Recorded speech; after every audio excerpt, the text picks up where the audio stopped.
Yo, Atlas speaking, and welcome to part 9 of What If I Was Reborn into the world of One Piece as Enel and conquered the pirate world. Let the tale begin. Chapter 241. Relaxation, Capture, and Wait. It had already been a week since the sky was glowing in blue and black. The flames that raged on the horizon this time didn't touch the ground, although the citizens of Wano still lived in fear. Many things had happened during that time. Blood was spilt and desperation festered within the nation of Wano. But for now, things were once again calm. A tall figure wearing a yellow loose-fitting jinbei, male yukata, walked around the streets of the flower capital with leisure. He had yellow hair, slicked backwards, his face covered in a white, empty wooden mask. He stood a meter taller than all of the civilians walking the streets. He stood out a lot, which made everyone avoid him consciously. Sometimes, one of the samurai under Orochi's employ would see him, but they would also gulp and turn their heads away. Something inside them just made it impossible to stare at that man for too long without feeling some sort of primordial fear. That man was none other than Enel. He moved his mask slightly to the side and took a bite out of a dango before sighing and looking at the flower capital with a critical eye. Although they weren't to blame, the citizen of the flower capital walked around leisurely while many others starved in their homes in the towns and villages in the rest of Wano. The Sky King had gone into quite a bit of sightseeing in the villages around the flower capital. Needless to say, it was tough to look at it and not do anything. Enel was not comfortable just sitting around and doing nothing. He shared some resources with many of the villages, but they were still not that much better off. Even if the emperor provided them with rations from time to time, not one of them was eating like the people in the flower capital. Things were quite tragic, really, and Enel couldn't wait to put a hole through Orochi's head and give the country a better leader. But Kaido had to be gone for that to even get close to happening, and that was where things became a bit more complicated. After clashing with the Dragon Emperor's blast breath, Enel managed to notice one rather obvious thing. Kaido's attacks were a lot faster than before.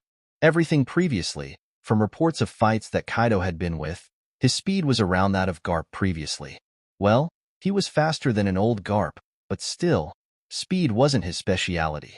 But now, it had improved to the point where, if Enel hadn't been concentrating on his observation and using future sight, then he might have actually gotten severely injured. He had built a body that was strong enough to handle that attack, but he had no need to receive it. Instead, he immediately turned into a bolt of lightning and flew further above, breaking through the atmosphere and fleeing into space in that split second after seeing his Thor get overwhelmed. Even from space, he could see the large stream of fire that the gigantic Kaido was spitting out. It was surely enough to engulf most of Wano, but it was thankfully not directed at them. The island that Shiki had been using as a ship did disintegrate, however. There was no helping that. The black flame seemed to burn that flying island to ash in seconds. It was genuinely impressive. Of course, the flame itself was black due to it being completely infused with Haki, both advanced conquerors and armament. Enel couldn't quite compete with that yet. Hell, he hadn't even mastered Conqueror's coding yet. He had a long way to go in the Haki department, but he wasn't discouraged. Hell, he was still quite sure that he could kill Kaido, and that it wouldn't even be that difficult to do. After all, his awakened form granted him power beyond comprehension. But Enel also knew that he couldn't be the one to kill Kaido, especially since things within Wano were progressing similarly to the way they were in the show. For example, after seeing the molten pieces of Enel's staff falling from the skies, Robin panicked and brought it to Luffy's attention as well. The rubber human went into a frenzy almost immediately. He activated Gear 4th in that instant and followed Kaido, who had turned back to human and landed in the middle of the flower capital. Their exchange went about as expected. The Dragon Emperor didn't even need to use his spiked club. He merely slapped the Straw Hat Captain away with enough force to make him fly out of the flower capital completely. Of course, Luffy survived. He was as resilient as always. Even more so than when he had originally met Kaido. But it still wasn't enough to even withstand Kaido's slap. He was knocked unconscious at the point of contact. Enel didn't do anything to help, however. He knew that Luffy would survive. He also understood that Kaido was an obstacle that Luffy had to overcome. He was the roadblock, and also the springboard that Luffy could use to jump his way into godhood. Luffy was swiftly taken to the labor camp, one somewhere within the Curry region, where most of the factories and metalworking facilities resided. He was thrown into the same camp as Kid, and surprisingly Francisco. It seemed that Kaido had little care for how they'd end up. He planned to break them and have them join him eventually. It was certainly an interesting strategy. Now, maybe it did work for some. But Enel highly doubted that it worked on any actual Conqueror's Haki user that was worth mentioning. After all, one needed a certain strength of character to become a Conqueror, and usually, such a spirit was hard to break. After Luffy was captured, Enel knew that there was no point in taking down Kaido by himself. After all, things were going somewhat similar to what they had in the show. Of course, Enel was now also left without much to do. He did make sure to send a message to his people within the island. He reached out to Garp and Zephyr, who seemed to have punched out a hole in a mountain and made it their humble abode. He also reached out to Shiki and Bonnie, who had fit right into the local population. They were currently occupying an abandoned building in one of the less fortunate towns of Wano. Food was scarce, but Shiki also started distributing some food he salvaged from the beast pirates. Of course, the beast pirates, although spread thin now, still noticed the increase in food supply in some of the towns, especially the one Shiki was in. Unfortunately for them, most people who noticed that seemed to be later found buried in mounds of earth and crushed rock, their bodies twisted and contorted as if they had been crushed by the earth. Of course, Kaido was far too busy drinking and laughing to care much about such a thing being reported. In the first place, he already knew that there were intruders. Hell, he had even caught a glimpse of their retreating backs and had some idea of who they might have been. But at the same time, the Dragon Emperor was also drunk on power, especially after he killed Enel. At least he hoped he did manage to kill Enel. But at the same time, to him, it simply didn't matter anymore. The more the merrier. He had already found out that he could overpower Enel. He couldn't really stop him from fleeing, sure, but now the Dragon Emperor didn't feel the need to fear Enel at all. So, the more gathered and prepared to take him down, the more fun he was going to have crushing their wills into the dirt. Kaido had clearly grown bolder, more arrogant than before. Maybe finally surpassing Zebek and Francisco made him feel euphoric, and he was now on a constant high. And who could really blame him? Besides Enel and IMU, it was doubtful that there was any other entity that could face off with him. He had gone above the level that mortals were supposed to be able to reach.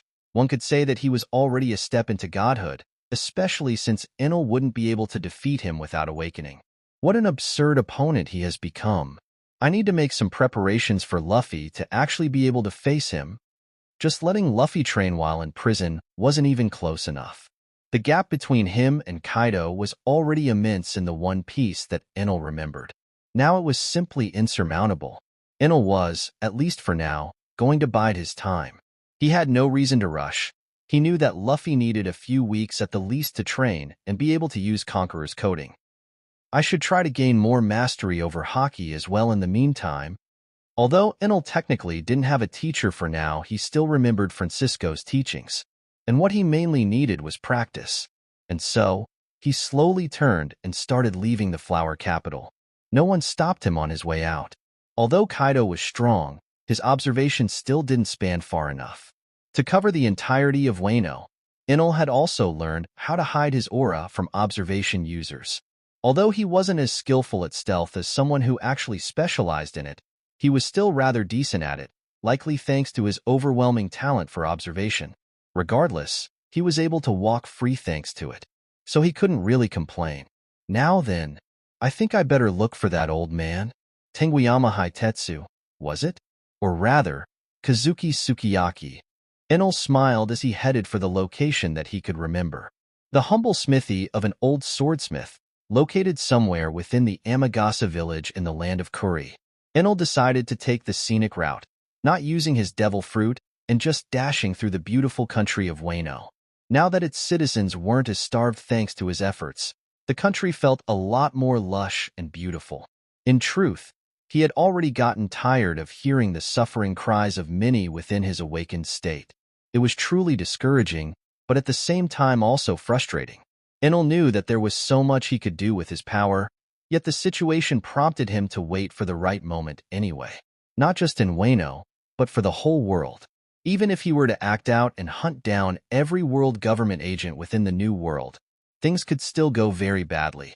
What if the government became more desperate and decided to destroy a few kingdoms in return? What could he do to protect them all at once? Nothing really. He needed to get rid of the threat from its core, which was what had led him into his current predicament. He had plenty of time to spare, so he decided, why not find out a bit more about something that interested him? I wonder how much Odin's father would be willing to share with me in regards to what's hidden under Wano. Chapter 242. The Hermit, Pride, and Ancient Weapon. Enel's steps were light as he stepped to the outskirts of Amagasa village. It was surprisingly still standing tall. Enel had remembered it being destroyed at some point, but it seemed that a lot of events within Wano hadn't happened as expected, or hadn't happened at all. X-Drake, the supernova that had joined the Beast Pirates, was nowhere to be seen in Wano. Not even Enel's senses could find him. It was rather bizarre, but at that point, Enel knew that expecting things to happen as he knew them was rather foolish. The entire fate of the world had changed because of him. It was only a matter of time before the world itself shifted as well. But it wasn't all changing in a bad or unpredictable way. Thanks to Enel's efforts, the residents of Amagasa village no longer had to fill their bellies with water in order to not feel the hunger creeping on them. Of course, hunger was still present, and the food they had was carefully rationed. But at least they were now a few steps away from starvation. The beast pirates were spread too thinly to pay attention to the Amagasa village, it seemed, so their small surplus in food went unnoticed. This worked in their favor, obviously. They all still hid their food and lived in fear, but at least they had something to hide now. Thankfully for them, they would not be in any danger for the foreseeable future. Enel also planned to sleep there for a few weeks while training. So any beast pirate that would try to get close to the village would be unfortunately turned to ashes. Enel spared no sympathy for the men and women who indulged their gluttony and greed while taking advantage of an entire country's worth of people and letting them starve. To the Sky King, they were as good as dead. The second Kaido's imposing figure fell, they would follow him to the grave. It was the same for Orochi, who was still technically the ruler and shogun of Wano and the flower capital. To think that pathetic weakling has that monster's power. Enel shook his head as he remembered the imposing figure that was the real Yamada no Orochi. He remembered the gigantic snake hiding in the depths of the world, biding its time. It was clearly worlds apart in both power and intelligence compared to the shogun. There was simply no contest there. I guess this puny shogun only really wields a fragment of Orochi's power, a fragment that's not even been mastered fully. That's for the better anyway. He's already annoying enough as a weakling. Enel still remembered that old saying. Absolute power corrupts absolutely. Orochi was a piece of shit, while being in a flimsy position of power under Kaido's belt. If he also had significant personal strength, then he would surely go off the wall. Well, he was technically stronger than the regular person, but he was still a weakling by New World standards, and they were in the middle of the New World. Regardless, the shogun would soon pay his dues to the Kazuki clan. And Enel was now standing in front of the oldest member of that family. "What do you want, tall fellow?" Those were the words that greeted the wondering emperor as he entered the hermit's workshop. There, sitting on what looked like a bar stool, was a tall old man with long white hair. He wore a red tengu mask with an extremely long nose. He wore a black jacket with green poofs along its inner edges over a light gray kimono with purple spots on the bottom. He also wore dark blue trousers and extremely tall Geta sandals on his feet. Kazuki Sukiyaki, currently masquerading as the hermit and blacksmith Tenguiyama Hitetsu. "It's odd to hear you calling me that. You aren't that much shorter than me with those shoes you have on, old man." Enel scratched his chin as he addressed the former shogun of Wano casually. I hardly see any point in continuing this conversation. Get to the point of your visit, or get out of my shop."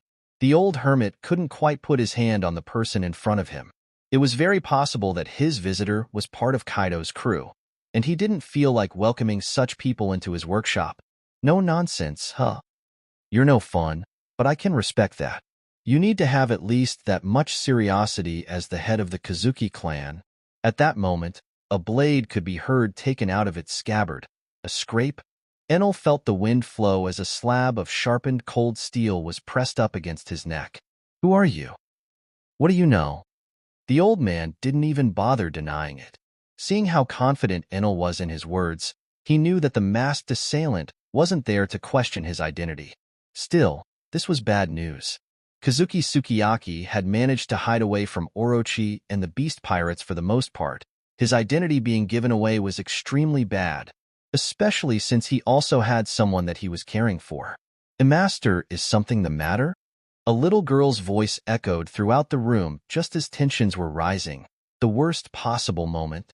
Just as the old man was about to do something drastic, one of Enel's earlobes shot up from underneath his yukata and gently pushed the blade away. "Nothing much is going on, little girl. Me and your master are just having a little chat." The man took off his mask and greeted the newcomer. A fairly short and thin little girl with short dark violet hair and eyes. She wore a light green girl's yukata with a plain, yellow flower pattern, several differently colored and patterned patchworks, paired with a pair of sandals. The old man quickly sheathed his blade in confusion. At that point he did realize that Enel was not an enemy. There was no one this strong under Orochi or Kaido. He's likely an outsider, like Luffy, Dano, and the rest. Enel had pushed away his blade effortlessly. Now, the old Kazuki family head may have grown old, but he was still at least close to the level of the Red Scabbards. "My name is Enel. I am one of Kaido's enemies on the world stage. An emperor, if you're familiar with the term." Enel didn't even budge from his seat, ignoring the fact that his life had just been threatened and continuing the conversation like nothing had happened. The little girl, Kurazumi-tama, or Otama for short, seemed to be rather scared at the prospect. A stranger claiming to be at Kaido's level was certainly concerning, but also difficult for her to believe. "I am a bit familiar with the term, and if that is true then I must apologize for my earlier transgression. But what is your purpose here, Enel?" The former shogun spoke out with crossed arms. Otama clung to his pants from the side, looking up at Enel with a bit of fear and uncertainty in her big eyes. "To put it simply, I want to bring Kaido down." Enel smiled warmly as he shrugged his shoulders. "Same as all the other youngsters. But you said you're an emperor as well?" The hermit patted the little girl's head while speaking, attempting to calm her down. Enel simply nodded. He didn't bother commenting on being called a youngster. He was already used to it since he looked young, and he was surrounded by droves of old men. But this old man wasn't looking down on him. Instead, he was sizing Enel up. Wano was very much a closed-off country. As a former shogun, Sukiyaki had some ideas about the concepts of the outside world. He also knew the title and identity of their tyrant and true ruler, Kaido. In his mind, although Enel seemed strong, he appeared nowhere as imposing as Kaido. It wasn't just about size, but also about atmosphere. Well, he may also just be a wolf in sheep's clothing.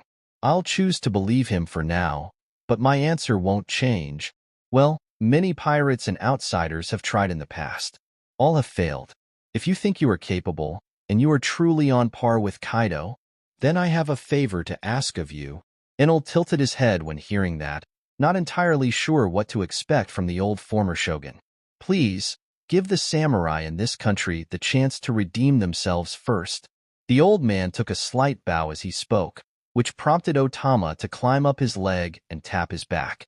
The old man paid her no mind and didn't straighten his back, and Enel also focused on the old man's request for a few seconds before realizing what he truly meant.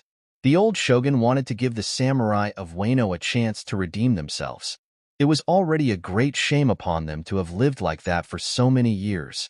Now, after all that time, the stars were finally aligning, and the Red Scabbards were coming together. In their eyes, it was never meant to be an outsider's job to save their country and its people. It was solely their obligation. It was their pride. But under the current circumstances, I'm afraid that's suicide. There is no samurai or group of samurai in Wano that can take down Kaido as he is currently. I'm sure you noticed it, but he has gotten even stronger somehow. Enel shook his head. Even in the original, it was a long hope to think that the Red Scabbards would be able to take down Kaido. They were crushed, even if they had fought valiantly. In the end, the fate of Wano still fell upon the back of an outsider. That outsider was Luffy, Joy Boy. I am well aware of the risks. Yet I ask you to give us the chance anyway. A chance to wash away our shame. The old shogun kept his head and gaze angled towards the ground, still bowing to the emperor in front of him. Otama had given up at that point and was just silently staring daggers at Enel, likely not too appreciative of the man that was making her master bow his head like that. Fine. I won't be interfering unless I'm truly needed. Enel shrugged as he conceded. It was never his intention to personally take down Kaido in the first place. He had hoped that Kazuki Sukiyaki would be able to dissuade the Red Scabars from rushing into their graves, but there was not much else that he could do if they themselves were unwilling. Well, I'll still try to make sure they don't die horrific deaths under Kaido's claws. But I guess their involvement in the raid in Onigashima is unavoidable. Enel had plans for Onigashima, great plans, and he wanted to make sure that there was no fodder on it. He only wanted the strongest of the Straw Hats and of every faction present. While the Red Scabbards were strong, they were weak in front of the likes of Yamato and even a properly grown Momonosuke. Essentially, Enel wanted to lessen the casualties in Wano as much as possible. But if fate had other plans, then there wasn't much he could do. At the end of the day, he couldn't just throw lighting to stop people from going to Onigashima. Well, he technically could, but that could end up actually doing more harm than good. Thank you for giving our samurai a chance. The old man raised his head and sighed, before placing Otama on the ground and gesturing for her to scurry off. She took one last pointed glance at Enel before huffing and leaving. What a spirited little girl. Enel shook his head and sighed. Haha, she wasn't always like this, and she's usually more friendly with people she just meets. Her apprehension may be my fault, however, since she did see me point my blade at you. The old hermit gave a short belly laugh as he scratched the back of his head in shame. That is fine, but there is still something else I wish to talk about, if only to kill time. Enel crossed his arms and smiled at the old shogun. Well, I do still have plenty of time to spare. Let's hear it. Kazuki Sukiyaki nodded towards the emperor and gestured for him to talk freely. Well, it's related to the ancient weapon hidden underneath Wano. Chapter 243, Closed Off Country, Eyes and Wait. Enel sighed in disappointment as he walked away from the Hobbit's workshop. Their conversation regarding the ancient weapon was brief, but Enel still learned what he wanted to know from it. There was no way for him to take Pluton out of Wano while the country still had its borders closed off. The only feasible way was if he blew open the country's borders forcibly, or the country itself. They were both options that Enel didn't especially like. The people of Wano had already suffered enough. They didn't need some mad war recruiter blowing apart their land to take out an ancient superweapon that was buried underneath their feet. Maybe I can convince the future shogun to open up the borders to Wano? Momonosuke is still young. I doubt it will be that difficult to come to an understanding with him. The emperor sighed as he walked further away from the Yamagasa village.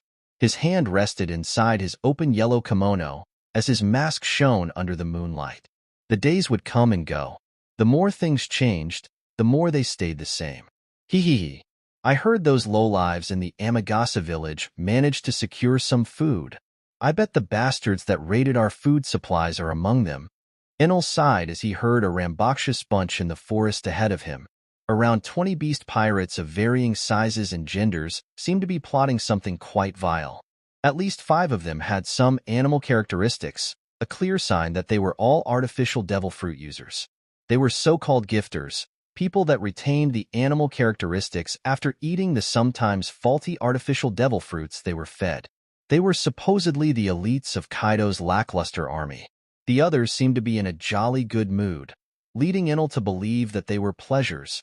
Pleasures were essentially just regular foot soldiers that had eaten smile fruits and failed to gain any animal characteristics. Failures, in a sense. Enel's back rested on the tree as he listened to them from a safe distance. It quickly became rather clear that their mission was to investigate the recent raids that happened in a few of their camps all throughout Wano. They were just one of many search parties. I guess Kaido's men won't stay completely still and let us do our thing in their territory, huh? It seemed that Enel's associates, Garp, Zephyr, Shiki, and Bonnie all were conducting raids in a similar fashion to him. Well, At the very least, they received my message. Even if they still decided to disregard it in some aspects, Enel had specifically asked all of them to not attract too much attention to themselves. Of course, he did want them to help the nearby villages if possible, but it seemed that the only way for them to be able to do that was to break into the camps of the beast pirates, beat the shit out of them, and steal their food. Again, it was nothing more than a bandage on the bleeding artery that was Wano's current state of affairs. But now that everything was coming together, the people of Wano only had to bleed a bit more before finally being able to close their wounds. But before that, let's try to lessen the bleeding as much as we can. Enel's eyes narrowed underneath his mask as he slowly turned towards the small group of pirates. A smile rose on his face as he walked to them in the same casual manner. Huh. Who the hell is there? The beast pirates were immediately alerted. One of the gifters reacted by drawing out his weapon, a long saber. The others followed suit as Enel tilted his masked face. Oh, I am merely a wandering fox spirit, kind human. Enel's voice sounded unnerving to the beast pirates, imposing but also fleeting. Their hands trembled on their weapons, but they refused to be intimidated by some masked weirdo in a forest. Cut the crap. State your name and purpose right away. One of the pleasurers spoke out through his laughter. Teske, don't bother speaking to him. He's clearly suspicious. Let's just apprehend him. One of the gifters spoke out and took out a large mace. Immediately, they moved and surrounded the masked emperor. Now, the violence is not needed, is it? We can be civil, like proper human beings. Though, you all seem more like animals. Enel raised his arms and showed the surrounding people his palms in a defensive position. Underneath his mask, he just wore an amused smile. Cheeky bastard. Kill him. Immediately, all of the pleasures closed in, swinging their blades, stabbing their spears or polearms, and smashing their clubs down onto the emperor's body. They all heard the sound of metal clashing, and sparks rose as the weapons came in contact with the man's skin. The pirates could all only widen their eyes as witnessed the unmoving figure of the fox spirit, meanwhile their weapons bent on his body. Sabers were dented, maces were shattered, and spears were snapped in half. Meanwhile, the masked Enel was only slightly exerting himself while not using any Haki. Tekai, Iron Body. It's been a while since I used it, but I'll stop messing with you guys. In that instant, all of the pleasures tried to jump back, but they were too slow. Tenfold Shogun, finger gun. Enel's hands moved at great speeds, and 10 of the pleasures were struck in an instant. Their armors, leather or metal, all bent and broke. In an instant, 10 men received a small hole in their chests and were sent flying through the trees around them. The other 5 pleasures that had managed to step back weren't spared, however, as Enel's long leg whipped out in an instant. Rankyaka whip. Instead of a flying slash, the kick caused the air pressure to move towards the pirates more akin to a whip of compressed air. The whip came in contact with them, piercing and breaking limb and bone as the last pleasures were sent flying as well, all in different directions. At that point, the gifters were beyond anxious. One of them immediately closed in, his hands big and furry, fists covered in a pair of spiky gauntlets. Buffalo Strike. The nameless gifter's punch connected with the Emperor's chest, only for the spikes at the top of his knuckles to snap and for him to feel the bones in his arms breaking. Dash, he didn't even get to be confused properly before Enel made another move. Shogun, handgun. His entire hand pierced the man's side, sending him and one of his arms flying in different directions. Enel then flicked the blood on the ground. Hold him back. You go back and report this to the others. 3 of the gifters immediately decided to work together, while the last one immediately turned and took off running, his features similar to those of a deer. Enel smiled at the last 3 gifters, as they all prepared to make a move.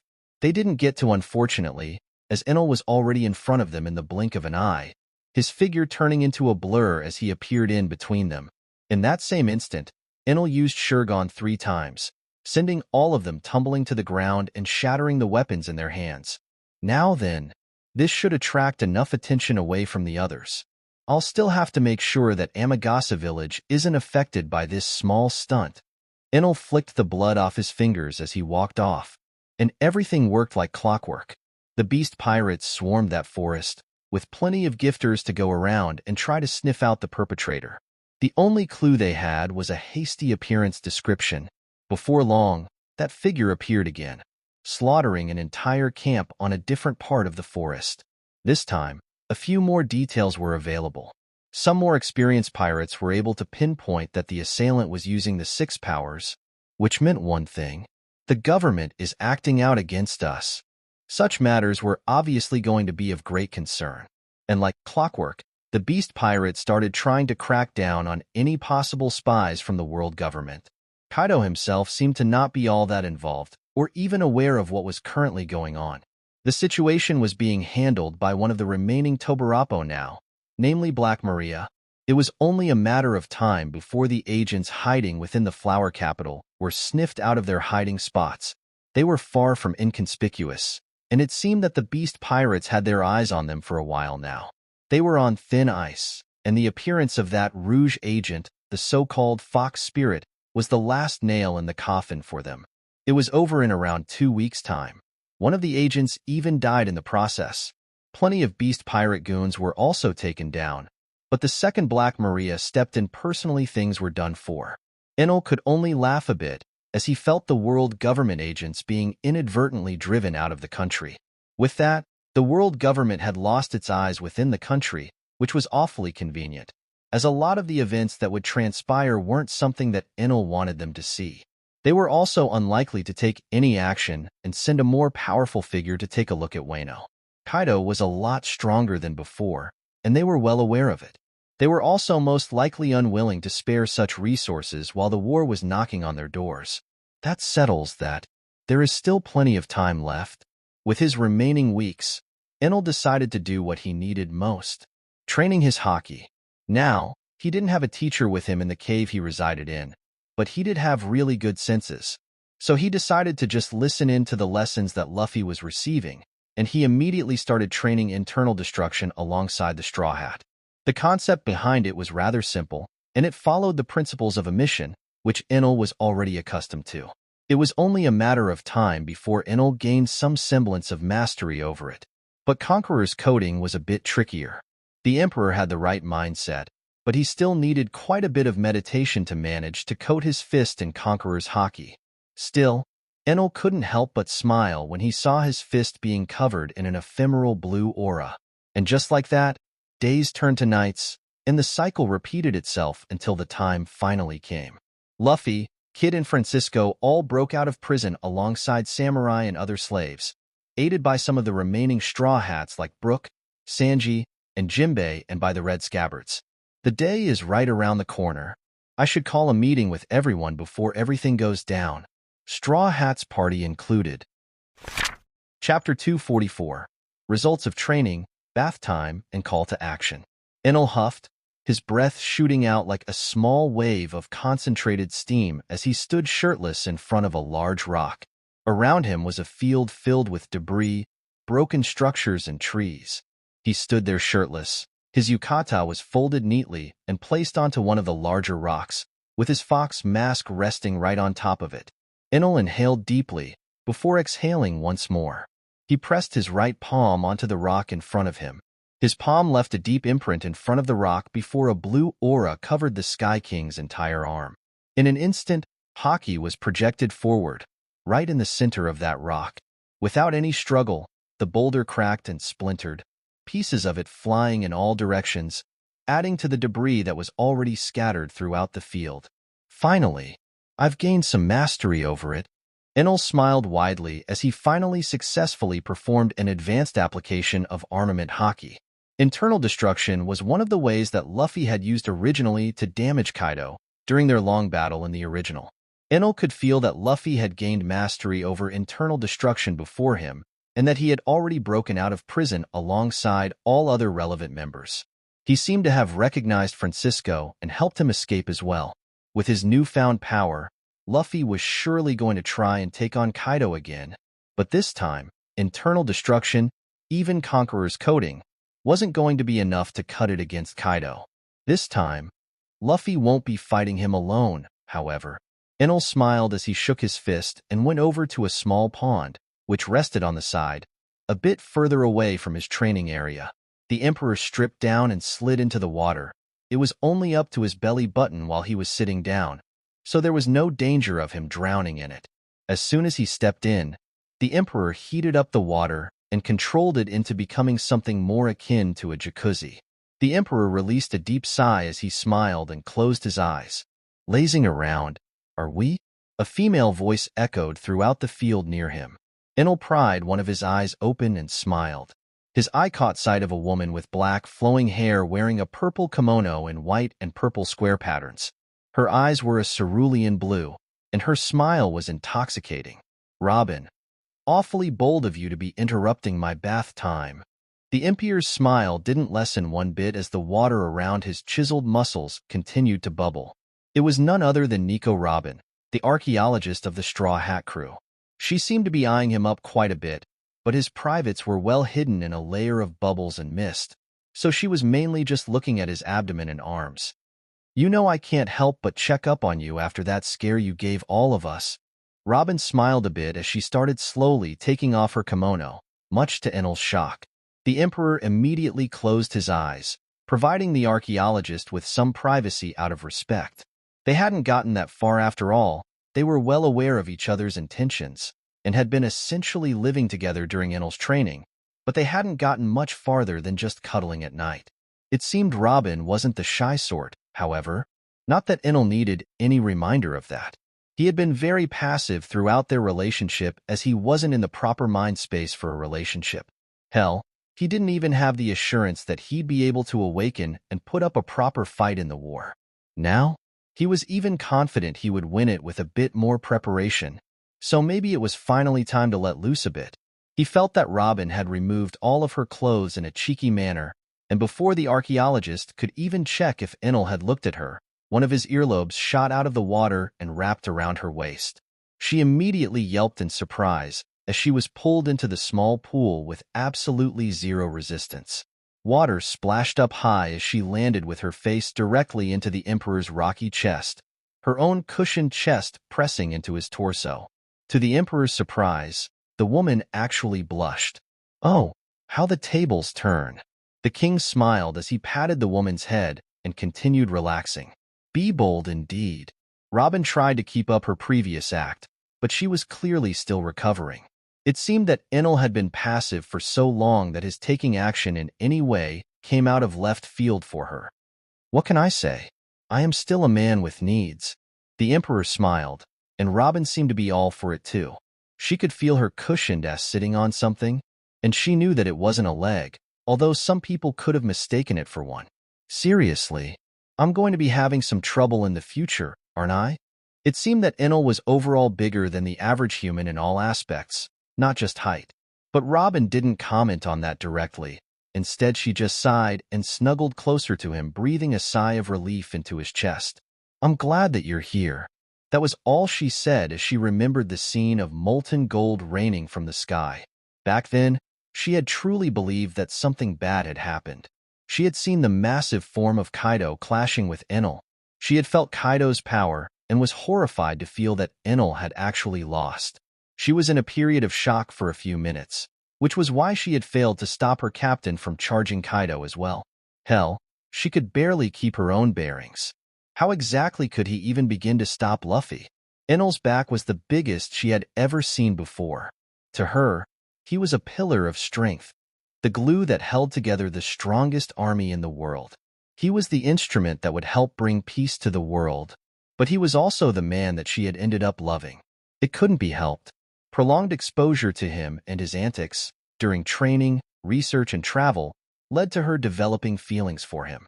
She previously didn't even think that it was possible to develop such feelings, but life proved her wrong. And Enel was the man she loved. And seeing not only the world's light of hope being possibly snuffed out, but also the man she loved dying, was too much for the archaeologist momentarily. It took a good few minutes for her to regain her composure. She could only bite her lips and hope for the best. Luffy being captured was also not helping her mental state, but she was still resolved to survive and help her crew. What completely calmed her down, however, was around a week later, when Enel just so happened to walk into her. Now, he may have framed it as a coincidence at the time, but Robin was more than aware of the Emperor's abilities. He had likely felt her being distressed and decided to pay her a visit.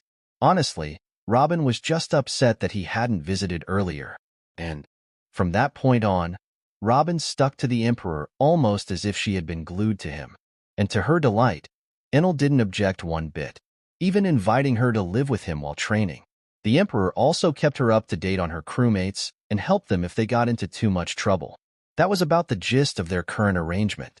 Now, they were simply relaxing in a shallow pool of water, with Robin almost dozing off due to how comfortable she was. The two of them stayed like that for a good while, neither in a rush to get up. In the meantime, Enel was also multitasking, doing things like stopping a wrongful execution and helping out a few villages by getting rid of some beast pirates. A rainless storm raged above the island of Wano, and by that point, Enel truly didn't care whether or not Kaido realized he was still there.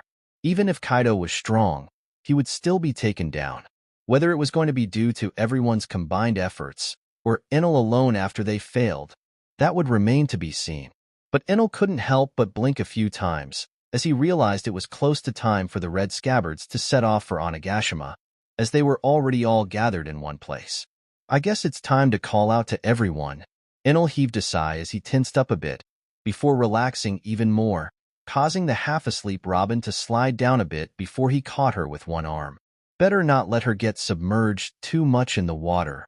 Although the water was technically always moving since they were in a jacuzzi, Enel didn't want to take any chances and let Robin get momentarily weakened by it. It wasn't like he was forming a river in that small pond. He was just making the water hot and bubbling. Robin was still a devil fruit user, and if she were to get submerged all the way to her neck, then she'd still experience what any devil fruit user experienced in water. Did something happen? Robin seemed a bit dizzy as she was about to get up, but Enel surprised her by standing up first and picking her up in the process. Nothing really. It's just that we ought to get ready.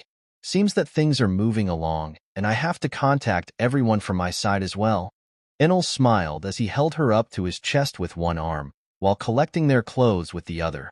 Robin did blush a bit, but she managed to recover instantly this time around. I guess the fun's over, huh? She was back to her usual self, it seemed. She even sounded disappointed. Does that mean you have to leave to contact everyone today? I doubt it'll take long with your speed, but still. Her question made the Emperor raise his eyebrow. Why would I bother going to contact all of them one by one? I can just call out to them, whisper in their ears. Enel yawned a bit as he walked towards the small cave that he had dug out. The inside was decorated properly, with a large table and two large chairs, one bigger than the other. There was also a stone bed, with an assortment of green leaves on it. It looked moderately comfortable. Enel gently placed Robin on the bed and slowly started getting dressed. Robin lay there for a few seconds before she sighed and got up, following his lead and also getting dressed. She did ask a few questions in the meantime, though. Things like, and since when can you whisper in people's ears? And next time you place me on the bed like that, you better do the opposite of getting dressed. You hear me? Enel responded to the first one with a proper explanation, and to the second one with a playful hum. His explanation of his power was rather simple, too. He reminded her of how he was always able to listen in on conversations with the help of his observation haki and devil fruit. He could essentially hear everyone's voices within those waves. After awakening and training his fruit as well in the past few weeks, he realized that he could also do the opposite of listening.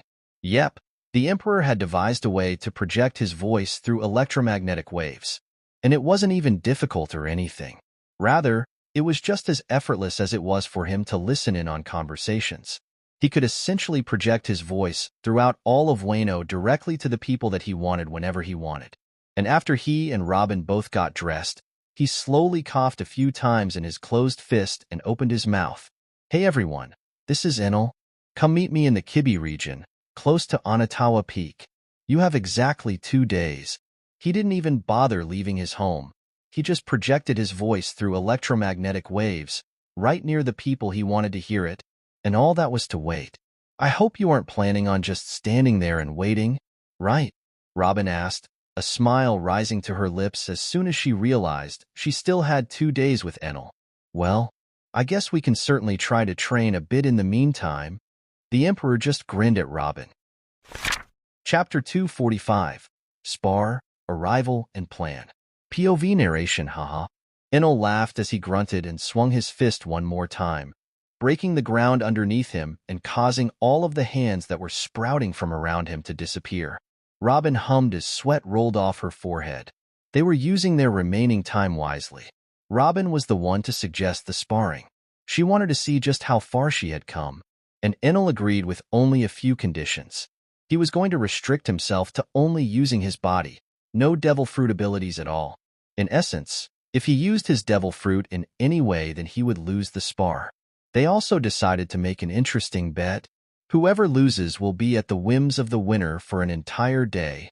It was a fun bet for sure, and it incentivized both of them to do their best, well, within reason. The Emperor still was quite reluctant to hurt her. Robin could feel him holding back with each strike, and in truth, it didn't make her sad or mad in any way. Instead, she felt motivated.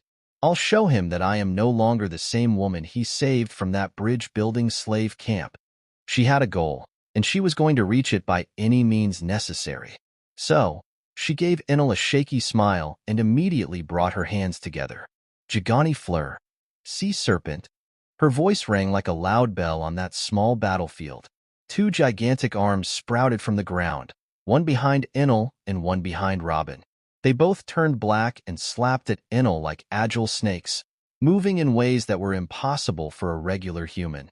The Sky King couldn't help but be impressed at that point. Immediately, both of his fists turned dark as he punched at the two gigantic arms. He punched at a very specific angle, causing both of the palms to slide by his sides and counting in their paths. Good, but not enough.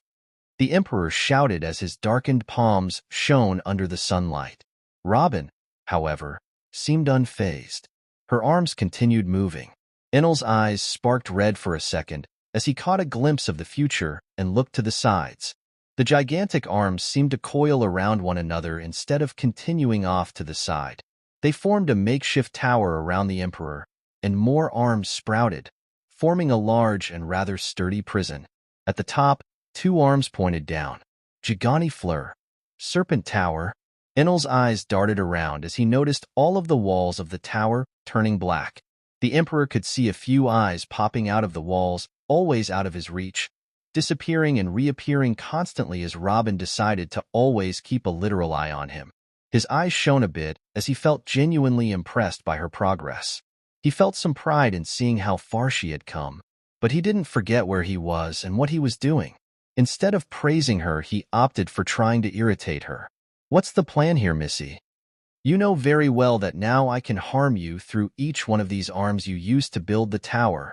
The Emperor spoke out in an amused voice. He clenched his fist and relaxed his body as he used his observation Haki even more, trying to look into Robin's next attacks. As if you'd be able to harm them. My armament isn't that weak, Enel.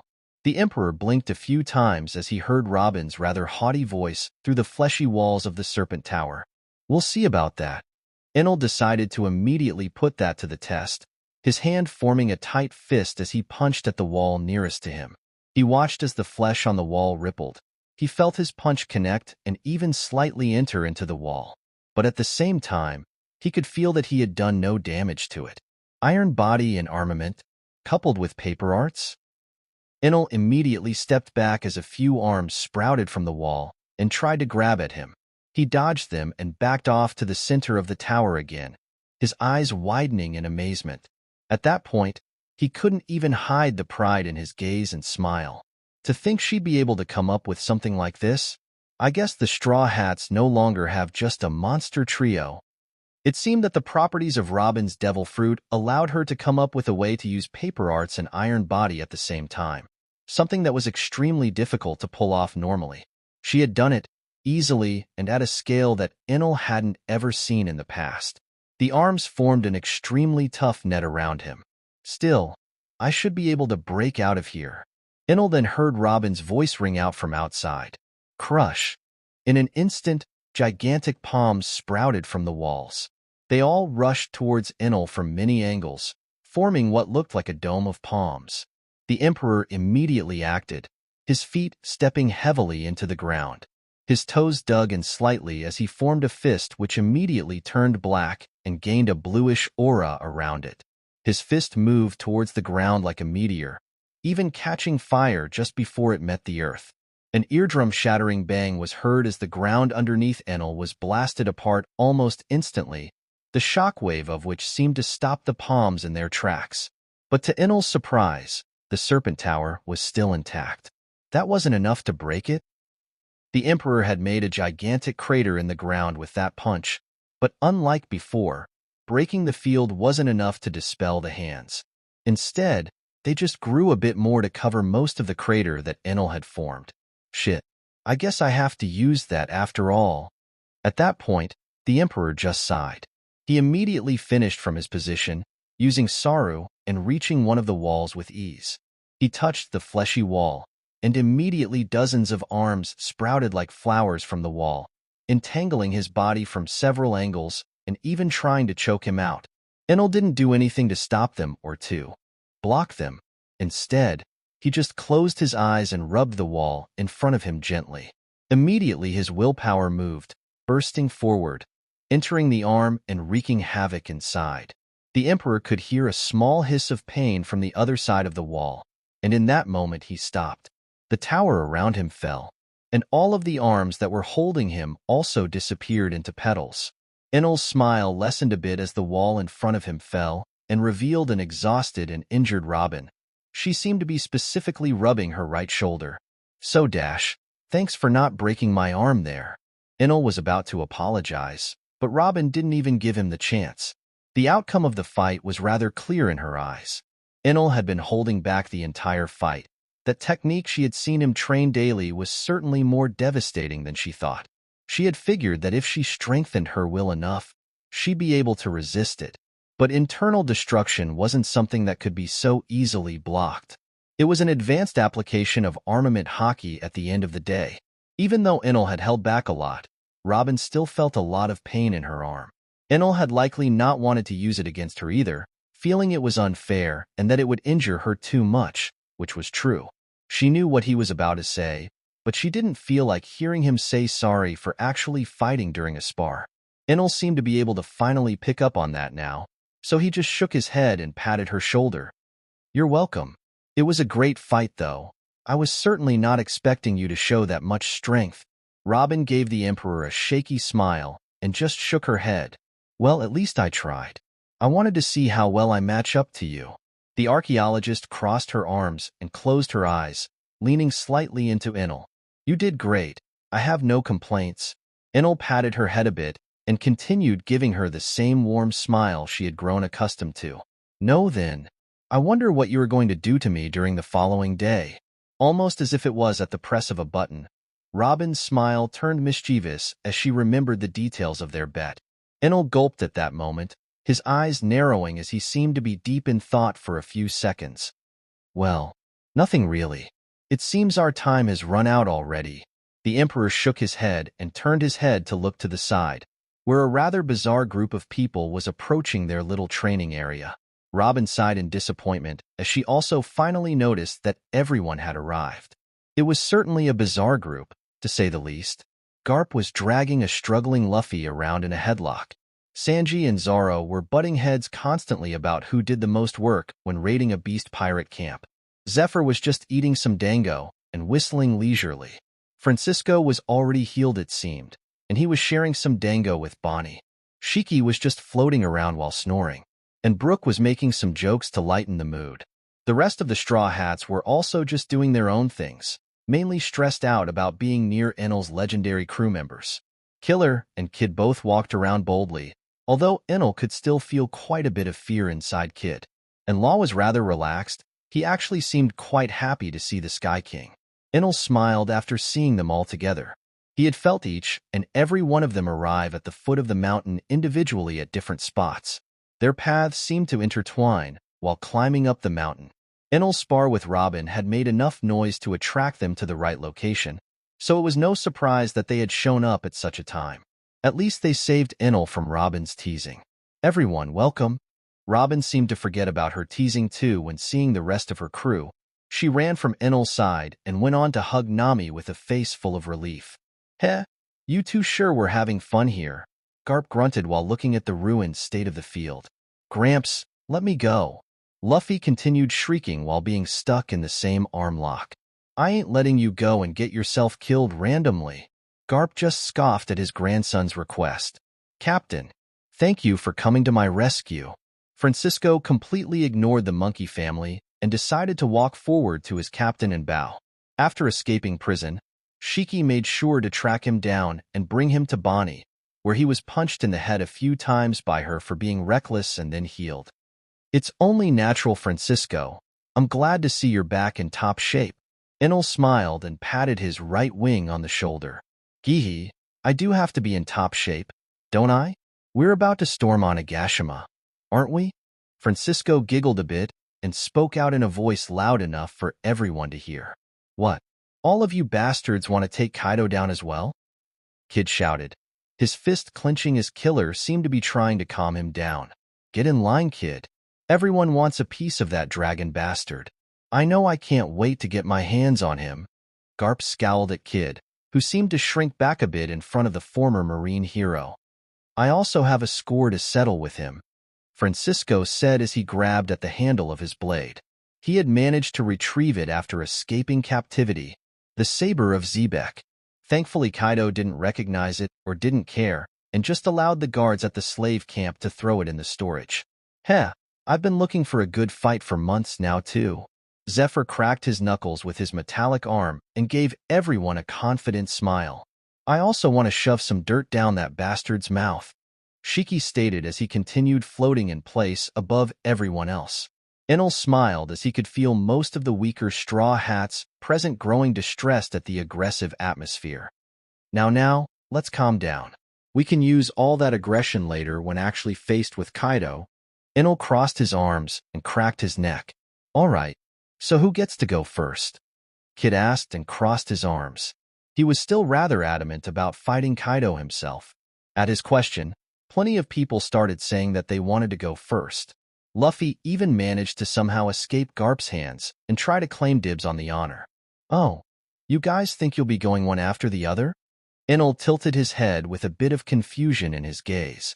He didn't wait for an answer, as he didn't want to get stun-locked by their stupidity. Instead, he continued speaking with a wide shit-eating grin. Nah, you will all be jumping Kaido. Chapter 246, Plan of Action and Onwards to Onigashima. What do you mean by jumping him?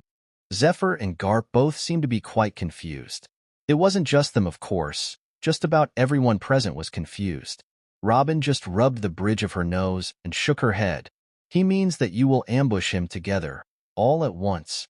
She had already been informed of the scope of Enel's plan, so she had some idea of how things were going to go down. Well, at least on paper. The world was a strange place. The instant she said that, just about everyone seemed to want to protest. The supernovas were especially hot-headed about it, since they all seemed to have something to prove. Francisco was one of the few who didn't protest, already having experienced how strong Kaido had gotten on his own skin. The right wing of the Sky King sighed when he saw just about everyone lashing out verbally at Enel in protest. Kaido right now is much stronger than Xebec used to be back in the day. It's unwise for any of us to attempt to fight him one-on-one. His words seemed to quiet down all of the people present, likely reminding them of Francisco's state after facing off against Kaido alone. Luffy was a bit horrified by Francisco's state when finding him. The only reason he had calmed down quickly was because Francisco himself was really nonchalant about it. He knew that as long as he was alive, he would be fine thanks to Bonnie. And he knew that Enel wouldn't leave him to rot in one of Kaido's slave camps. And hey, he was right. Everything worked out in the end when it came to that. But to Luffy, it was horrific seeing him like that. Especially when he remembered seeing him healthy only a few months back when he was still training with Ace. Especially since he remembered Francisco being strong enough to make Rayleigh uneasy with just his presence alone. At the end of the day, Luffy was still unsure if he had even surpassed Rayleigh. Francisco seemed stronger, but even he lost to Kaido. So he didn't know where that left him when facing Kaido a second time. Even with his Haki improved, he was still at a very big disadvantage. Kid and Law had no delusions about defeating Francisco either. Kid especially had seen him while breaking out of prison, taking down scores of Kaido's men while being essentially half-dead dismembered. Now that he was magically back to normal, Kid knew that Francisco was stronger than him, even if he wasn't ever going to admit it. Law seemed to recognize Francisco too, which made him hesitant at the idea of even going after Kaido. Garp, Zephyr, and Shiki all seemed to be taken aback as well. They all knew Francisco had lost badly, but they didn't know the circumstances at all. But not one of them expected to ever hear Francisco claim that Kaido was stronger than Xebec by a wide margin. Garp himself couldn't help but raise an eyebrow at that statement. He was sure that he was now close to Xebec in fighting power, but he didn't think that there would be anyone above that level. Well, with the exception of Enel anyway. Garp was not stupid enough to think he was stronger than Enel just because he could punch harder. After all, what Garp could do with 10 serious punches, Enel could do by raising his hand. His powers were absurd and destructive. Up to that point, he hadn't thought much back to the day when they all arrived in Wano. He figured that Enel's attack was only dwarfed because the Sky King decided to retreat and go in hiding. But now things were starting to look very different. So we'll be fighting him together then? I guess that'll make things more simple. Though we aren't really used to working together. Zephyr looked around with narrowed eyes and a wide grin. He eyed the supernovas with interest, seemingly curious to see how much they would end up contributing. Teamwork will certainly be an issue for you all, but I'm sure you'll manage. You old-timers are all already more or less used to each other's fighting styles. And the supernovas may be weaker, but they should prove useful too. The fuck's that supposed to mean? Kid mumbled under his breath, but decided to keep quiet otherwise, not wanting to offend another emperor while on their way to fighting Kaido. I will do my best to provide support throughout the fight. Law seemed to be fully accepting of his role. He nodded and looked at Enel with determination in his gaze. Shiki smiled and patted him on the back. Huh, you'd make a great subordinate, brat. Interested in joining my crew? The Golden Lion didn't even know the full extent of Law's devil fruit. He just liked the Death Surgeon's attitude, it seemed. Law just politely declined while Garp seemed to finally realize something. Wait a goddamn second. You said we'd fight Kaido? What about you? The old marine hero pointed at his current captain with a strange expression. Me? I have other stuff to attend to. I'll mainly be on standby and make sure that your fight doesn't kill off the entire country of Wano. How about that? Enel crossed his arms and announced his role with his chin held up high. I doubt it's going to be that bad. Killer spoke out, restraining his laughs as he twitched slightly.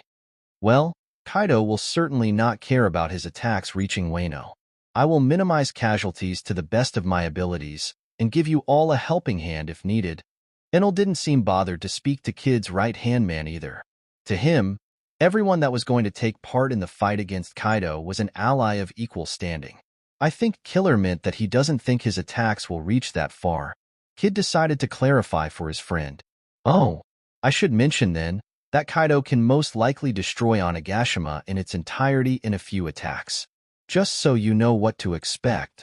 Enel gave Kid a shaky smile as he remembered Kaido wiping out the flying island they were using for transportation in seconds. That's absurd. Law sweated a bit as he thought about how far his room could reach and if he could even help in any way at that point. If Kaido is so strong, then can we really defeat him? Usopp, the Straw Hat Sniper, also decided to voice out his fear. He sweated a bit as he looked around at all of the people present. The atmosphere was as tense as could be. He and most of the weaker people present were getting quite nervous if they weren't already. Fighting an emperor was bad enough. Hearing that he was even stronger than usual was just overkill. Even if they didn't have to be personally fighting an emperor, they were all still worried for their captain, who was going to face off against Kaido even if out of stubbornness alone. Obviously, Luffy shouted out, his tone determined and lacking any fear. He didn't care that he was weaker than Kaido, but one thing was sure in his mind. He needs to go down. For this country to finally be free, I will take Kaido down. Luffy patted himself on the chest as he spoke out with a loud tone. His eyes burned with passion. He somehow seemed to motivate his crew with just those words. At that point, Enel couldn't help but notice the glint of pride in the corner of Garp's eye. He felt so prideful, in fact, that he couldn't bring himself to ruin that moment and show his affection to Luffy. Instead, he crossed his arms and smiled. Zephyr also mirrored his smile. "Some grandson you've raised, Garp." The old man still didn't like pirates, but he didn't consider every kid who sailed around with a flag to be a pirate. Luffy to him was nothing more than an adventurer. Francisco thought the opposite. He saw Luffy's promise and conviction as something else. A true conqueror, huh? I guess monsters will appear in every generation. Luffy wasn't asking for a go with Kaido. He wasn't questioning his chances, he was merely stating that he would win. And that was the mindset that a conqueror needed to have. Shiki just scoffed at what he heard and turned to Enel, who was just smiling and listening. "I'm assuming you want us all to go right away, huh?" Shiki smiled as he looked at his captain with a ferocious gaze. "Of course. We will be leaving right away. I'm sure you've noticed it already. Some of the others might have as well." Enel gave Shiki a feral grin before tapping his foot on the ground. "Notice what?" was the reaction of most. Enel continued speaking with the same grin on his face. "This mountain has been split from the rest of Wano." Shiki, if you will, the Golden Lion, only nodded at his captain's orders. He crouched down and touched the soil with his right hand, and in an instant, the entire mountain range was airborne. Shit. Kid, Killer, Law, and most of the Straw Hats lost their balance, stumbling a bit as the mountain range started flying in a specific direction. Onwards to Onigashima. "We'll call this little patch of stone our gift to Kaido." Enel's eyes narrowed as he crossed his arms and turned around. Holy shit, this is happening. One could hear the shrieks of fear from the weaker members of the Straw Hats. Law had stabbed his blade into the ground and was holding on while sweating a bit. Kid and Killer both stood up tall, seemingly anchored to the ground. Same for most of the old folk around, with the exception of Shiki, who was floating around, and Bonnie, who was being held in place by Francisco. Luffy's eyes shined red and then turned dark as he looked in the direction of Onigashima. "Kinneyman, everyone, I hope we won't be too late." Chapter 247. Lonely Top, Crushing Opposition and Assault. Two streams of compressed steam scorched the earth as a gigantic muscular man huffed. A muscular uncovered abdomen filled with various closed scars, a missing arm, and one holding a large spiked club. His back was covered by a black furred coat, and his lower body was covered by a pair of green pants and black shoes. On his head was one horn pointed to the side. The other looked as if it was cut off. His features were rough and mocking. His eyes glinted with a purple light. It was none other than Kaido, the king of beasts. He had suffered many defeats as of late, but not anymore. And certainly not that day. In front of him were the broken and bloodied red scabbards. They were not dead, but not far from it either. They had tried to face him, to follow in Odin's footsteps in glorious battle as true samurai of Wano. What a joke, Kaido muttered as he looked at the weaklings in front of him. He had only held back from killing them on a whim. He wanted to see just how easily he could take them out. But they were a complete disappointment by all observable measures.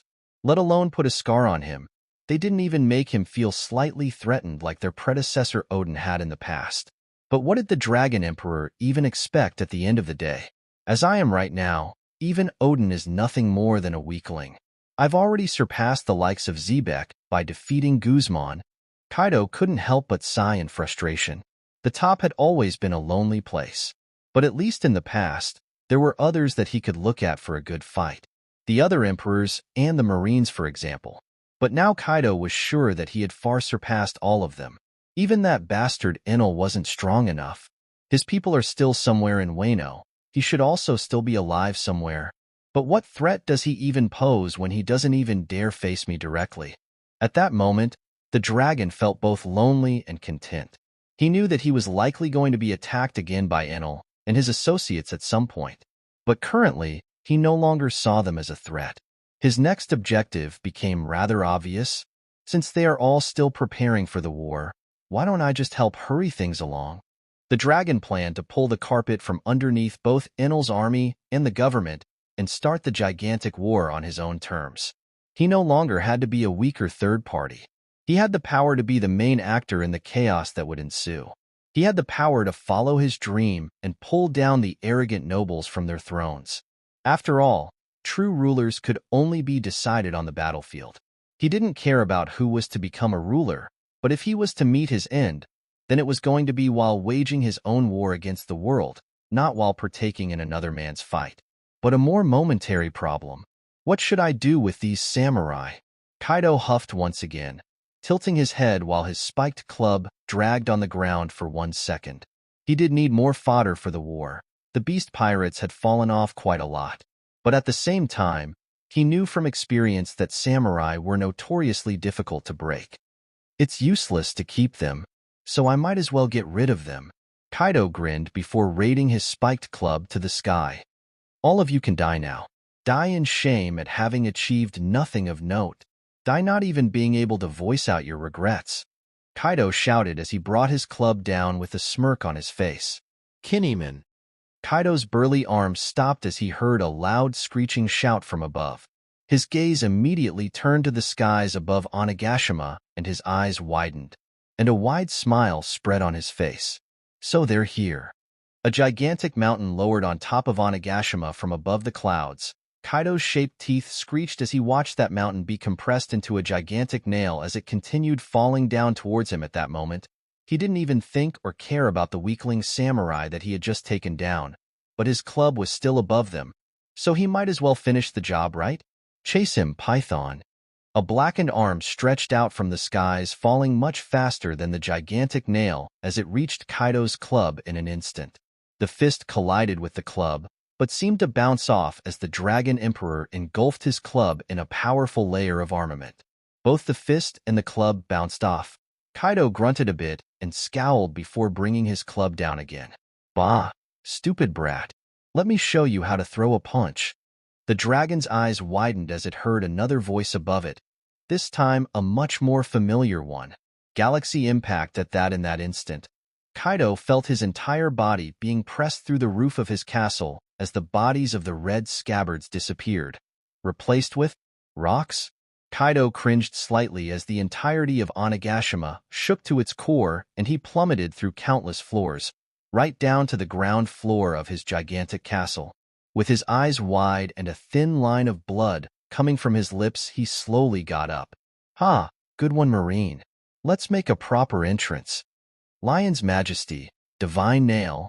Shiki's voice sounded out as the gigantic mountain he had compressed into a nail finally came down upon Kaido. The Dragon Emperor only narrowed his eyes as his entire body became covered in scales as soon as the tip of that nail passed through the hole Garp had made in his roof. Worororo, Kaido's laugh, could be heard as his body turned into that of a gigantic dragon which easily wrapped around the nails and flew upwards to the sky, his eye glinting as he gave a sideways glance to the entire group that had gathered to fight him. They were all standing on top of the earthen nail, or at least he presumed so. Where's Enel? No trace of that coward, is there? Sent his lackeys to die for him. Kaidio's thunderous voice shook the skies and parted the clouds. Shit, we're really fighting that? Sanji grunted as the cigarette he was smoking burned out in seconds. Yes, stupid cook. Don't waste time. Zoro took out all of his blades and immediately dashed along Kaido's gigantic body. Kaido, Luffy, already in snakeman form, dashed towards Kaido's head with a roar. Garp smiled as he watched his grandson's back and immediately rushed to follow him. Attack his body. Biggest target, close and impossible to miss. Francisco immediately steered the others away and convinced the others to follow his directions. He knew that constantly going for Kaido's head wasn't going to help them much. They needed to attack the parts that Kaido couldn't actually do much with, such as his gigantic torso. Just as they moved to attack him, Kaido's body curled around the nail and crushed it completely, breaking their footing. Law scoffed and was about to use tact to stay in the air a little longer, but Shiki's control was much more precise. There were already rocks underneath all of them before they ever got to fall. Shiki, hold him down. Francisco scowled and shouted as he took out his saber and immediately turned it black. A red aura hovered around it as the pirates started overcharging it with Haki. I'll see what I can do. Shiki immediately raised his hand and grasped, turning it into a fist. Lion's Majesty, Earthbind? In an instant, all of the large pieces of stone that Kaido had broken meshed together and coiled around Kaido, forming what looked like a gigantic hand. But it was still relatively small compared to the overall size of Kaido, who soared over the clouds and just laughed at their efforts. Is that it? Kaido roared as he motioned to move his body, arching it and using it as a whip to break out of the entanglement and send all of his attackers flying. None of you can stand before me. Kaido huffed as his mouth seemed to steam up, and in a few seconds his mouth filled with flames, which then turned dark. Devastation breath?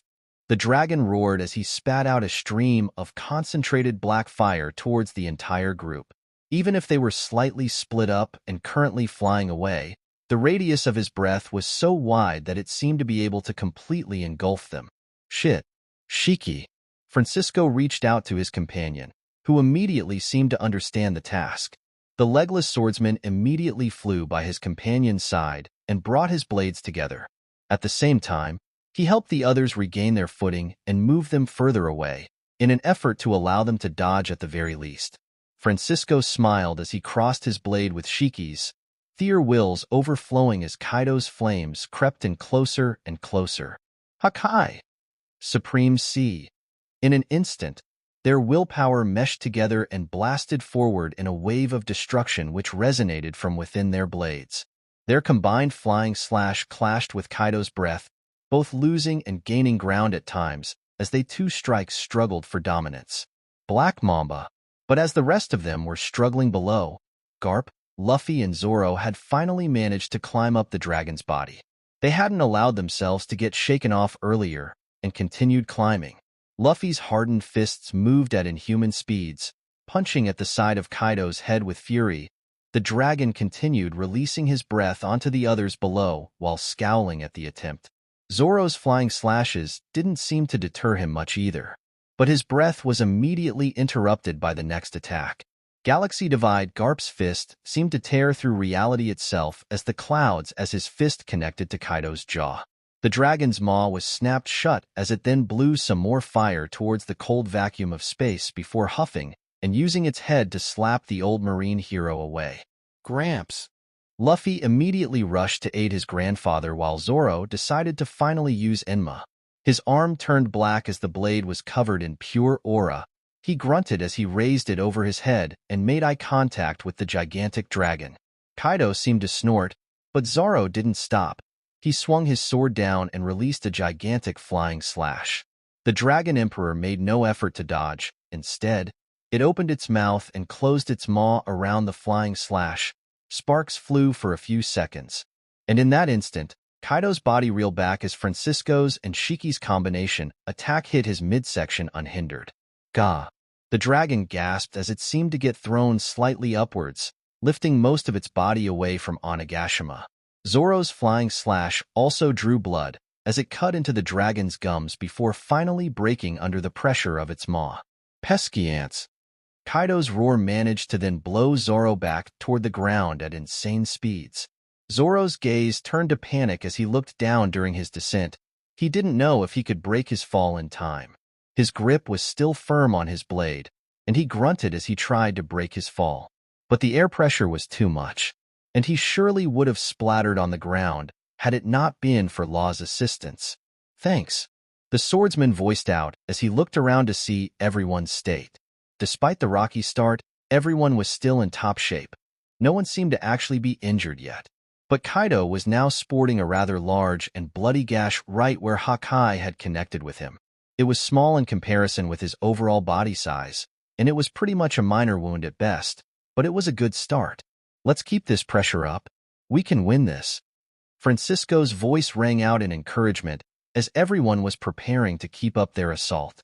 In the distance, Enel was observing the entire situation with his arms crossed. Around him were the collapsed bodies of the remainders of Kaido's crew. The Emperor had decided to do what he knew best, and he had convinced the rest of the samurai in the land to follow his lead with the help of Kazuki Sukiyaki. A rebellion was in order, and it had come and gone very quickly, with the majority of Kaido's upper echelon being taken down by either him, Robin, or the rest of the Straw Hats that weren't participating in the fight with Kaido. Kaido's empire is close to falling. but he is soon no longer going to care about his surroundings and just go all out.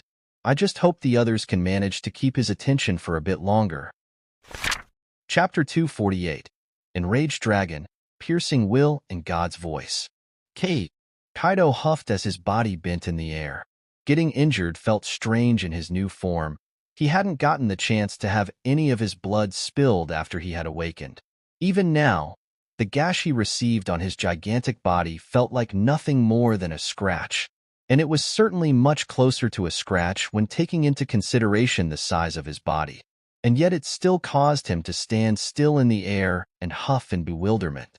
He had believed himself far above the likes of Shiki and Francisco now. He even defeated Francisco one-on-one, a fight that he had genuinely found boring. Even the legendary Pirate Island splitting slash was ineffective, not even leaving a scratch on his body. Hell, Kaido now even believed himself to be above the legends of Joy Boy, who he had believed he'd be brought down by one day. He had arrived at the point of having thoughts like, even if he were to walk through the doors of my castle, I'd just torch him alive like the other dregs. But now, as the ants took advantage of his bewilderment and continued dancing around him, he couldn't help but feel angry. It was once said that all Zoan devil fruits had a will of their own. The awakened will of the dragon within him made him prideful and arrogant, even more so than he had been previously. It went beyond the point of considering just civilians as ants. He saw all men other than him as lesser. His new mindset was only strengthened by his increase in power too, leaving him to completely forget his previous fear. The fear he had once held towards the strong vanished. The envy he had felt towards the meaning of their deaths, the legends they had created, and their legacies also vanished. For now, in his eyes, he had reached the true pinnacle of strength. He had become truly the strongest creature alive, the king of beasts. All of the ones he had considered strong before were mere ants. But now that he was injured by a group of ants, all of his pride, arrogance, and confidence turned to anger. A fury that burned so bright it was blinding. An emotion so powerful it felt overwhelming. But it was only overwhelming for a few moments. He was not lost in a trance for longer than 3 seconds in fact. And as soon as he woke up, "You little ants!" In an instant, his entire body was engulfed in flame. All of the attacks that had been previously rushing towards him, all of the ant bites that had been coming his way, all of them turned to ash. Fire Dragon's devastating torch. The flames around his body turned black in an instant, strengthened by willpower. They exuded enough temperature to melt Kid's metallic arms in seconds at that point. "Shit, I can't do much like this," the red-haired captain shouted as the gigantic limbs of his punk-rotten, magnetic demon melted just from being in proximity of Kaido's scales. "All the earth I throw at him seems to be turning to magma. I also can't get close enough to do any damage up close." Law covered his eyes as he gripped his long blade tightly. Gamma Knife was the only thing in his arsenal that could do anything at all to Kaido, but getting close to those flames with his mastery over armament was essentially a death sentence.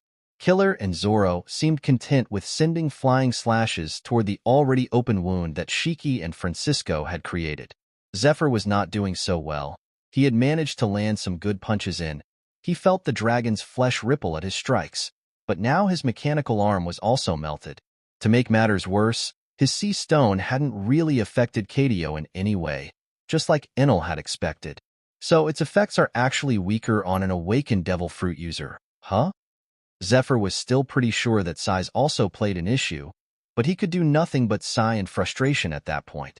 Sanji was also unfortunately unable to do much now. He was quite burnt as he had been kicking at Kaido's body when the flames appeared. "Shiki, go touch more land. Try to hold him down better. Create a better grip."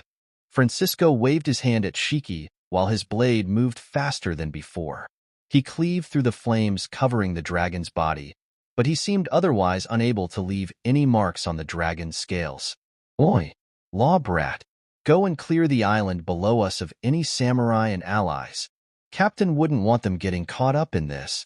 Shiki shouted to Law as he immediately started flying towards Onigashima. Law just nodded, choosing not to complain about being ordered around. It was at that point that both Garp and Luffy flew back down to rejoin the group. Attacking his head seems as ineffective as any other part of the body now, Garp shouted as he hopped on one leg in midair. The corner of his mouth was a bit bloody, but he was otherwise completely fine. His durability was only really second to the monster they were facing currently. What about his eyes? Francisco asked in an annoyed tone. I fucking tried. Okay. He keeps closing them on me. I even got burnt slightly while trying. Garp appeared genuinely frustrated as he now landed on one of the floating pieces of rock nearby. Luffy was mimicking his grandfather's movements while looking up at Kaido with a conflicted expression. He was completely ignoring all of my punches. He thought that he had grown stronger, that he'd be able to actually do some real damage using the internal destruction he had just mastered. But unlike his now younger grandfather Garp, his punches were treated as if they weren't even there. Kaido's skin was so thick at that point that Luffy couldn't even penetrate it using internal destruction. Size. Our attacks are barely effective because of his size. Luffy shouted as his eyes shined. He looked up at the enraged Kaido with renewed vigor. Size? He's just a bigger target due to his size.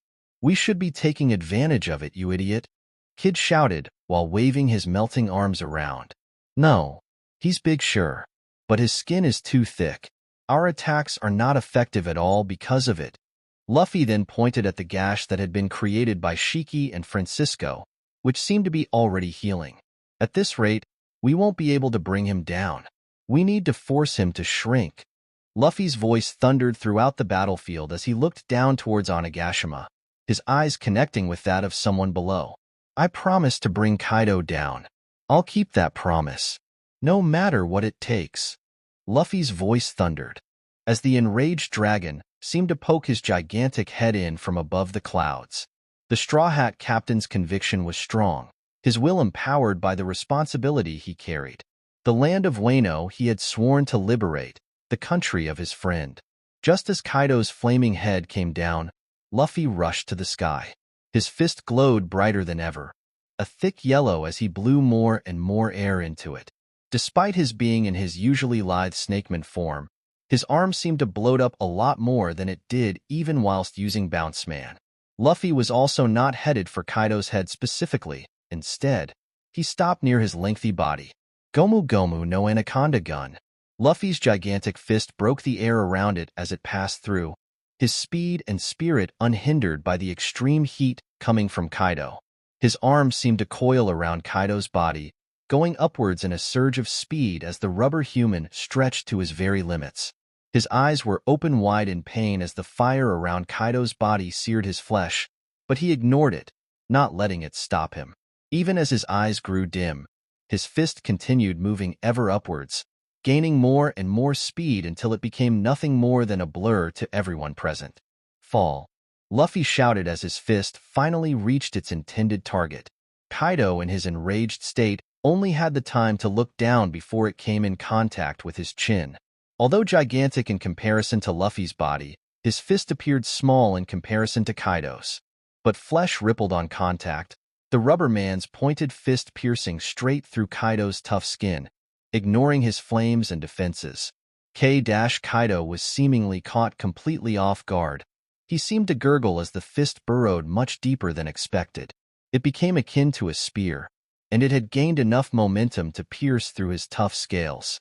But it didn't pierce much longer, as Luffy finally gasped and slowed down. Kaido's gigantic head was still immediately blown backwards, many of the scales on his neck cracking and falling as blood started slightly dripping from the wounds.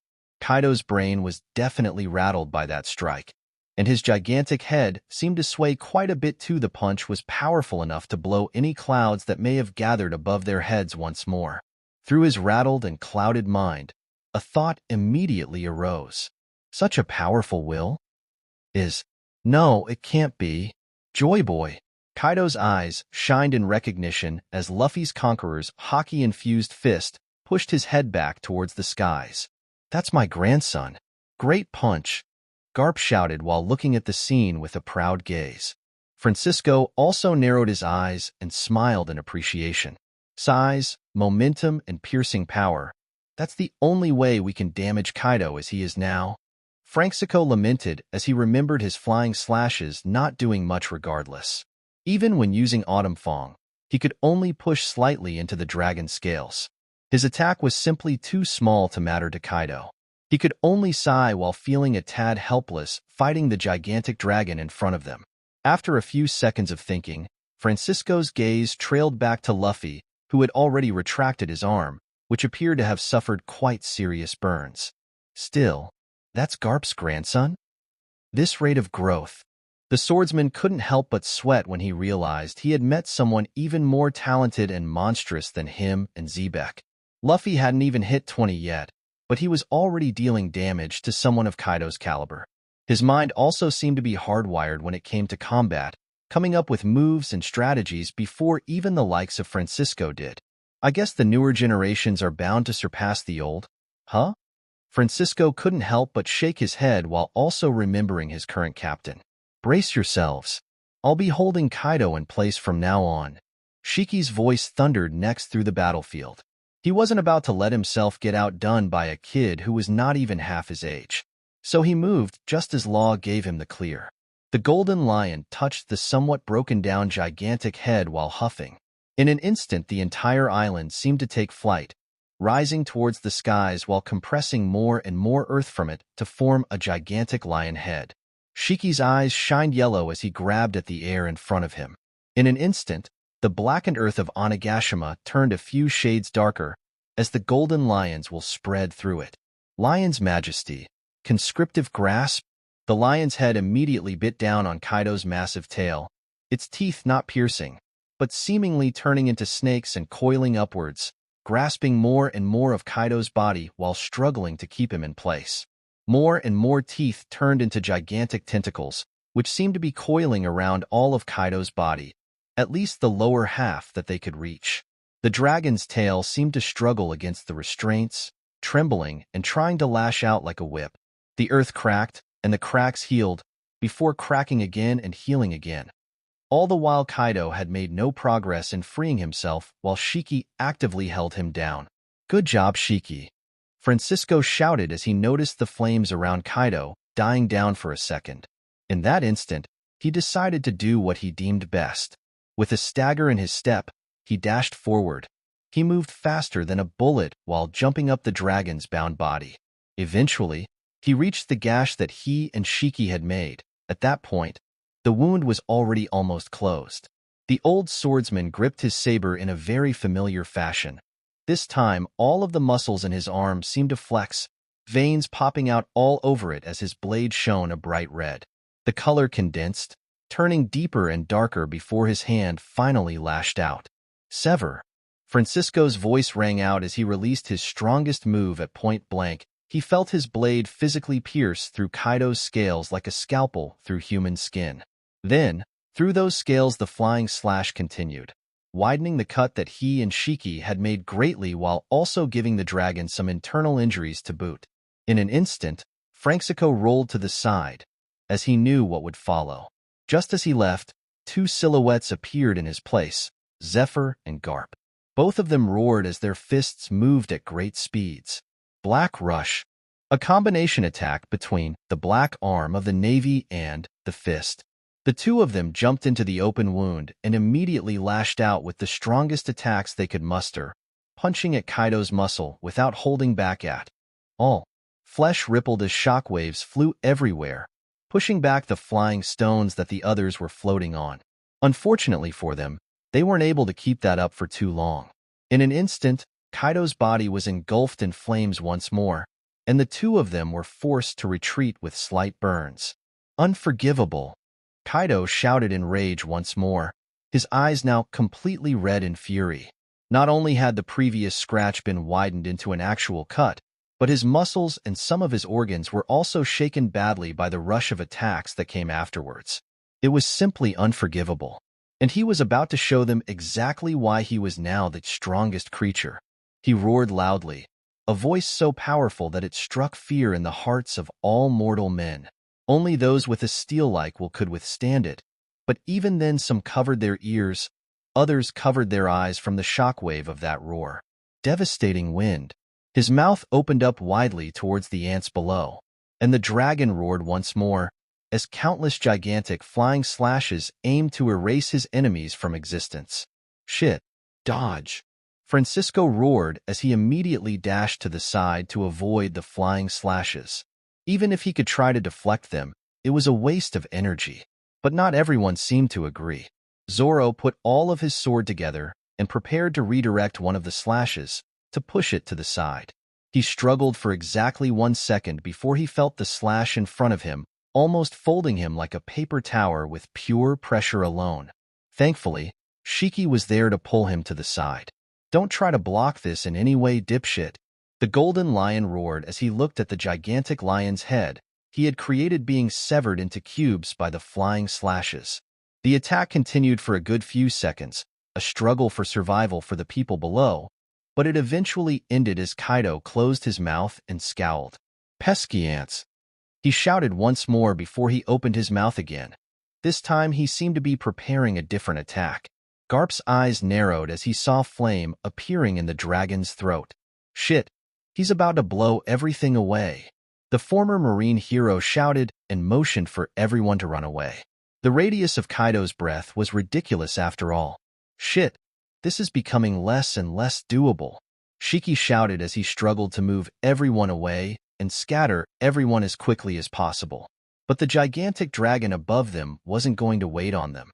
Devastating Brea-L Thor, just as he was about to release his attack. A gigantic pillar of black lightning covered his entire head, pushing him down violently and burning off his hair. Kaido's eyes immediately darted upwards as the pillar of lightning vanished. Up above the clouds was a figure he certainly recognized. Sky King. The dragon growled in rage as it felt the deadly heat from the newcomer's attack. The figure was, of course, none other than Enel, shirtless and with baggy pants, and a pair of golden gauntlets, just about the way that Kaido remembered it. But there was something different. The Sky King's eyes glowed a deep blue, sparkling with lightning constantly. On his back was a floating disc adorned with drums. It was constantly revolving, spinning on the Emperor's back. Besides that visible change, Kaido could feel something else as well. Something that sparked a primal fear in him, one that was very much induced by his devil fruit as well. "There is no place for you in my skies, little Wyrm. That voice, thundering through the skies, reaching the ears of everyone on the island. The voice of a god. Chapter 249. Drums, Earthbound Dragon, and Battle.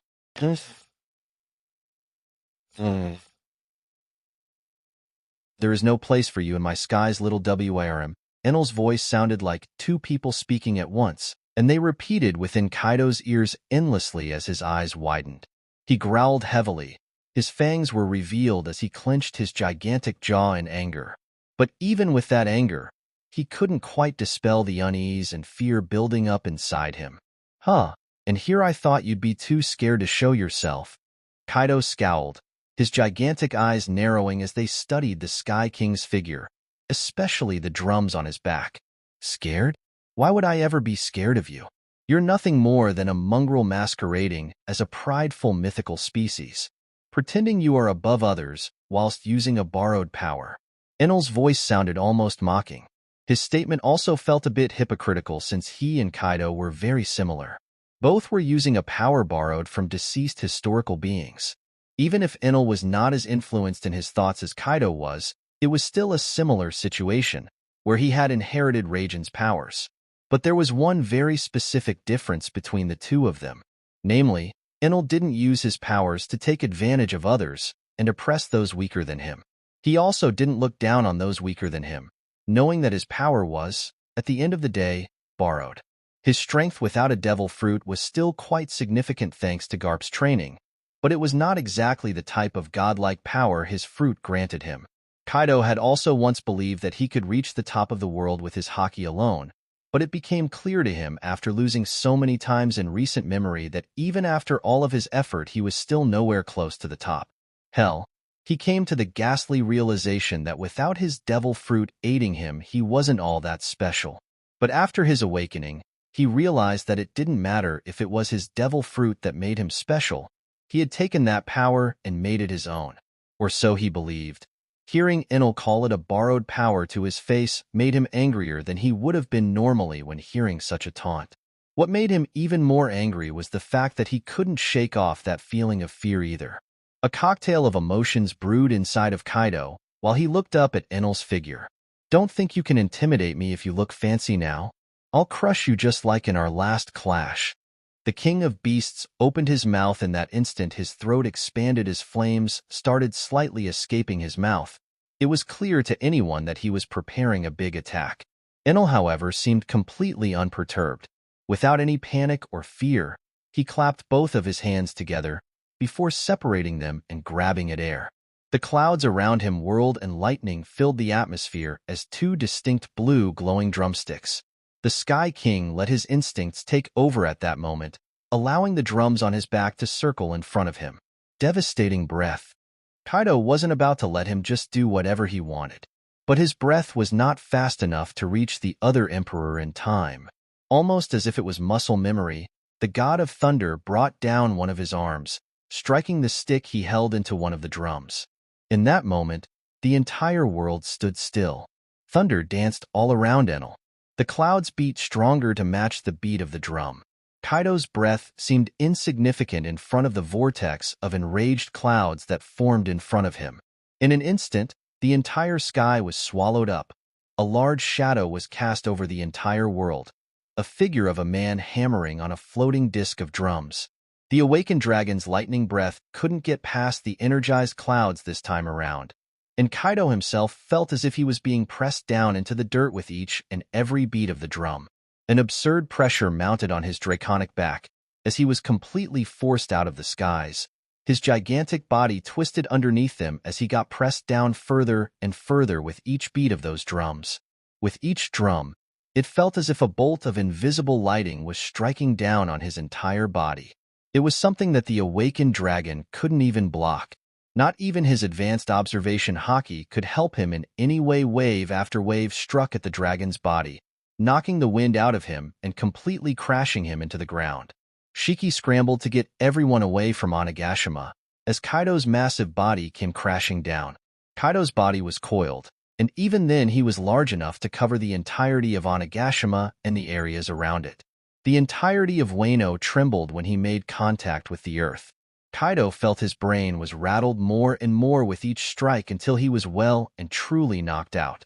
He was immediately forced back into his human form, his massive body shrinking and disappearing, leaving only a massive crater in its place. "There you go, much better." A voice echoed through the skies as the drumming continued. The clouds gave everyone a strange but menacing feeling. Kaido woke up quickly enough. He rubbed the top of his head and looked at the skies with a concerned gaze. Shit, safe to say flying in the skies is impossible now. Still, what the hell was that? It seemed that his instincts were right in telling him to fear Enel. But then, why was he alive? Why hadn't the Sky King just finished him off?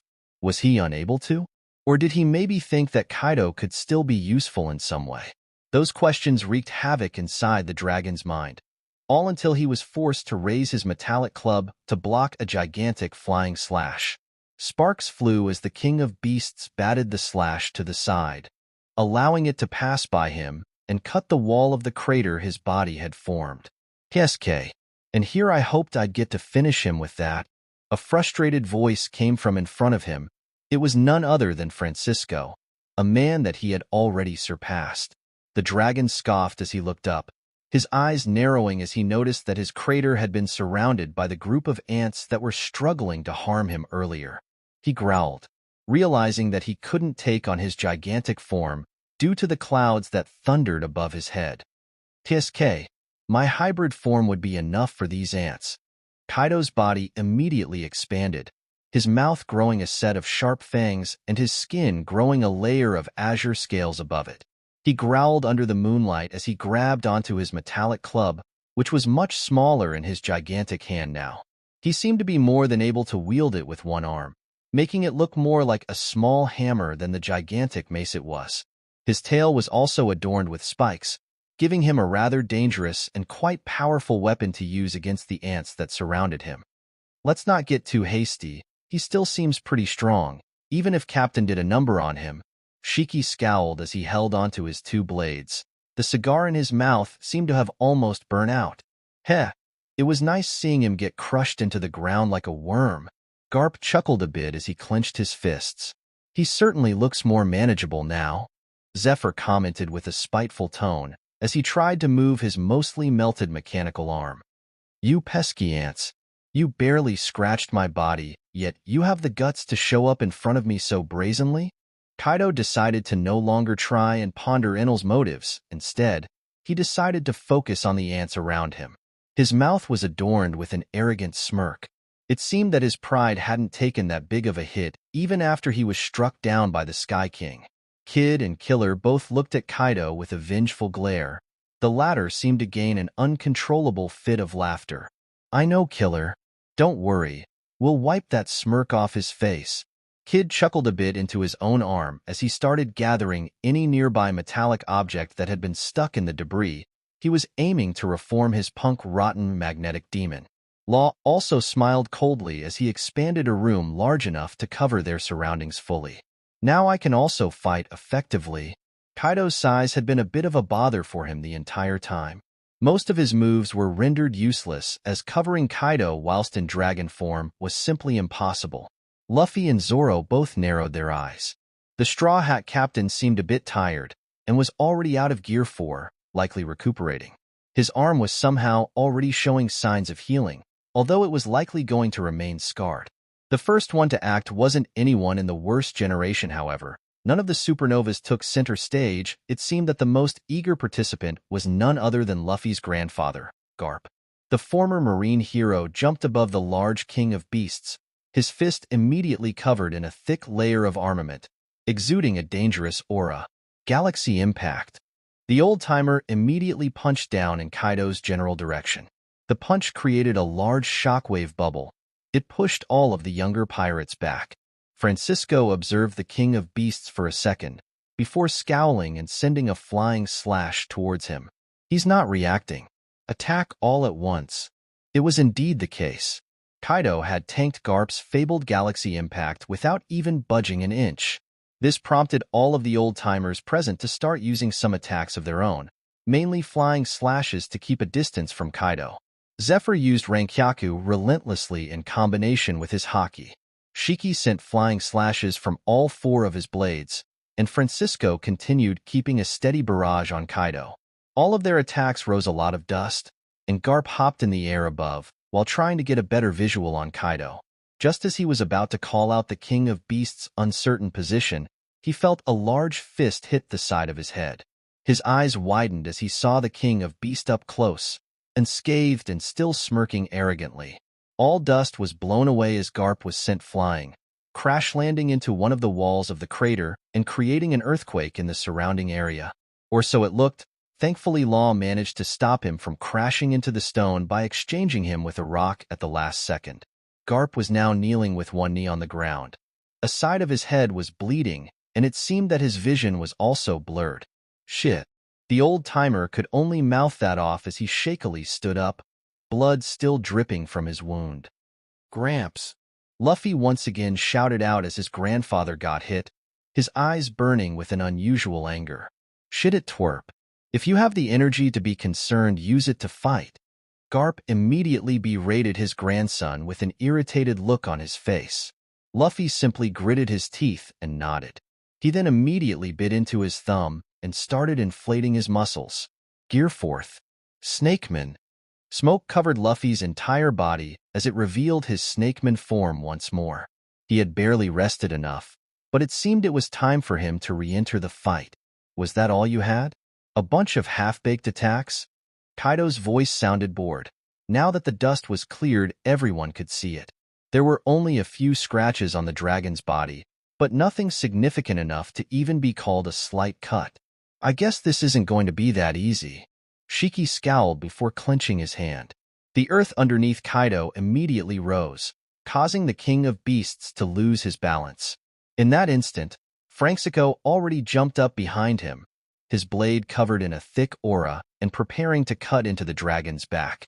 A rock arm rose out of the ground and grabbed a hold of Kaido's legs just as he was about to turn around and block. and Francisco was just about to slash down before an azure blur blocked his strike and sent him flying off. "Shit, that tail is fast," Zephyr commented as he sent another Rankyaku towards Kaido, which was duly ignored. Law decided to also make his move at that moment, rising a few stones out of the ground and turning them into spikes. "Tact!" he shouted as he brought down those spikes on top of Kaido's back. They broke against the dragon's thick scales without any fuss, but the Death Surgeon wasn't done. He immediately switched places with one of the stones that were falling behind the dragon. Gamma Knife. In an instant, Law plunged his blade, which now glowed a bright yellow, into the dragon's back. This was the first attack to have prompted a reaction out of the dragon. It completely ignored all defenses and went straight for the insides, causing him to spit out some blood. His tail immediately acted, moving upwards in a blur and aiming to skewer Law. But the supernova was just as fast, teleporting away just as the spiked tail ripped into his shirt. In that moment, Kaido seemed to become angry once more. He immediately punched the ground, creating a shockwave strong enough to send everyone flying away. "I'm tired of you ants." It seemed that the King of Beasts was finally going into the offensive. Chapter 250, Dragon's Offensive, Cohesive Unit, and Drums.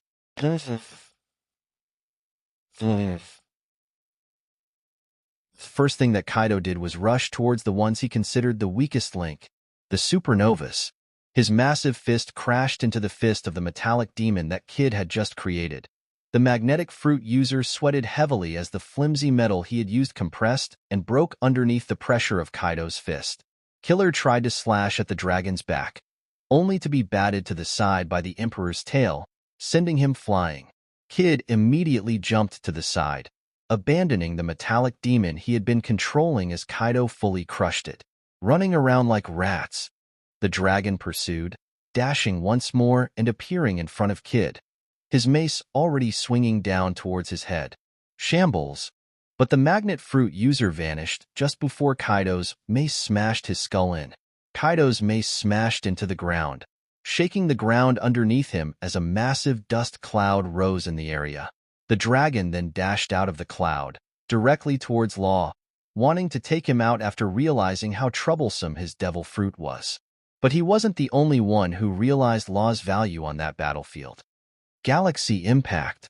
A powerful shockwave from the side sent the dragon tumbling away. The same punch that he had tanked before effortlessly now felt even more powerful, and the fact that he was airborne made it impossible for him to resist the shock. He quickly recovered, rolling around in the air and swinging his metallic club wildly as he batted away a few flying slashes from Shiki and Francisco. As soon as he landed, another figure was already on him. Black Arm Gun. The dragon's head tilted slightly as he received a powerful punch to the jaw from Zephyr, the former admiral. Zephyr used his absolute mastery over the 6 marine power, using finger gun on his entire arm and using armament to the fullest extent that he could. Chase him, Python. From the side, Luffy also acted, his fist extending exponentially at great speeds, his punch combined with Zephyr's, coming in contact with Kaido's jaw. It created a large shockwave and rattled the dragon's brain even further as he was forced to fall on one knee. On his back, he also received a stomp from Sanji and a slash from Zoro, both doing nothing more than putting some scratches on his scales. But even when his brains were rattled, the Emperor could react to their attacks. As soon as he felt them, his tail immediately shot up, piercing into Sanji's leg and whipping Zoro away at unprecedented speeds. Sanji! Zoro! Luffy immediately rushed forward, pulling Sanji away from Kaido, while Francisco and Shiki joined in subduing the King of Beasts. Up close, Guzman managed to leave a thin scratch on Kaido's shoulder. Shiki quickly manipulated the ground at his feet to hold him and his arm in place, strengthening it all with concentrated armament. But the earth couldn't hold on for too long, even as Zephyr continued punching away at him, creating shockwave after shockwave. Kaido still mustered the strength to pull his hand away and swing his mace down at the old marine's head. But just before his mace came in contact with Zephyr's pink hair, he vanished, causing him to hit the ground and break it once more. Shiki scowled as he felt the earth he had manipulated break as another dust cloud rose. Using observation, they all followed Kaido's movements. Or so they thought. With an inexplicable burst of speed, Kaido's body finally barreled into Law, breaking plenty of bones and sending him flying backwards. Shit, he's going all out now? That speed makes things difficult. Francisco immediately dashed towards Law and Kaido, brandishing his blade while gritting his teeth. Kaido didn't feel content with just breaking a few bones. His mace quickly tried to follow that attack by swinging upwards, but his strike was deflected by Francisco's blade. Sparks flew as the two of them clashed, and Kaido's tail twirled around and pierced towards the swordsman's torso. But before he made contact, Garp managed to sneak up behind him and deliver a heavy blow on the top of his head. The King of Beasts' eyes widened as the punch made contact. His mouth immediately closed as his teeth snapped closed the ground under his feet and around them even further while giving Francisco the chance to grab the unconscious Law and slip away. This time, however, Kaido did not stumble. Instead, he eyed Garp with a scowl on his face and immediately swiped his mace towards him. Garp immediately crossed his arms and put his guard up while in midair. But that didn't seem to be enough. He felt his bones cracking the moment Kaido's mace made contact. The mace was certainly going to connect with his head even through his guard, it seemed. But in that moment, the rocks underneath Kaido seemed to shift unnaturally, causing the King of Beasts to lose his balance and change the trajectory of his hit. The former marine hero was still batted to the side as all of the wind was knocked out of him. Still, he managed to roll around in the air and land on his feet, clutching at his caved-in forearm while frowning. "Thanks for the save, Shiki," he spoke in a smaller tone as he narrowed his eyes at Kaido, who had fallen slightly into the hole that Shiki had dug out for him. The Dragon Emperor had been strangely quiet for a while, but it was clear that he was now taking all of them a bit more seriously. All of their combined efforts barely managed to scratch the King of Beasts. A few small already healing gashes, and some internal damage hopefully, but that was about the extent of what they had done. And it seemed that most of the supernovas were out of the fight. Kid was off trying to gather more medals, and Law was out for the count completely, being carried away alongside Sanji by Zoro at Luffy's behest. Luffy himself was essentially the only youngster that remained, proving himself to be the most capable amongst them by far too. Law's fruit could be called useful, but now that Kaido was moving at his full speed, it was unlikely that the Death Surgeon would even react in time to be of any help. Garp was now also injured. Zephyr's punches were not as strong as the former marine heroes either, so he could at most help divert attention. Luffy's Python also seemed to do little to Kaido. Shiki's Earth couldn't deal any significant damage to Kaido no matter how much Shiki worked to compress it. "I guess the only real damage dealers we have now are me and Shiki, huh? Still, I guess we're faring quite well. Individually, we all would have died by now." Francisco's smile trembled as his blackened blade started glowing red once more. Conqueror's Haki rolling off of it. "I guess it's time to fight with our lives on the line. I'm sure Captain will get involved if things go too awry." But just as Francisco was about to jump in, someone else decided to try and keep the dragon at bay. "Gomu Gomu no Black Mamba." Luffy's hands seemed to multiply as they bounced around the battlefield madly, each punch hitting Kaido either in the head, torso, or back. Kaido just cracked his neck once in that volley of attacks, and before Francisco could even react, he dashed towards Luffy and appeared in front of him. The earth under Kaido shifted again, but this time the dragon was ready, anchoring his tail deep into the ground as he raised his mace above his head.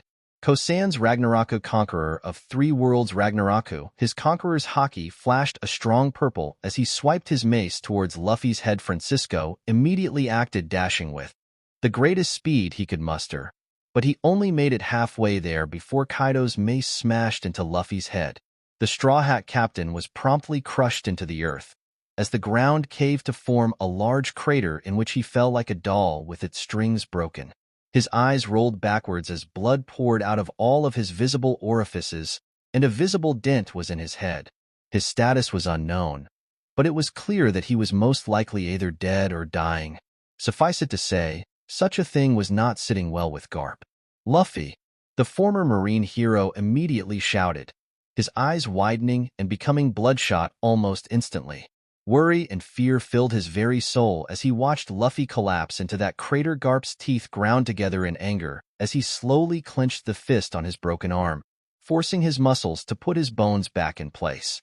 His concern and worry for Luffy's current state all turned to rage as he eyed Kaido with a hateful gaze. I'll kill you. For the first time in many years, Garp's murderous intent reared its head.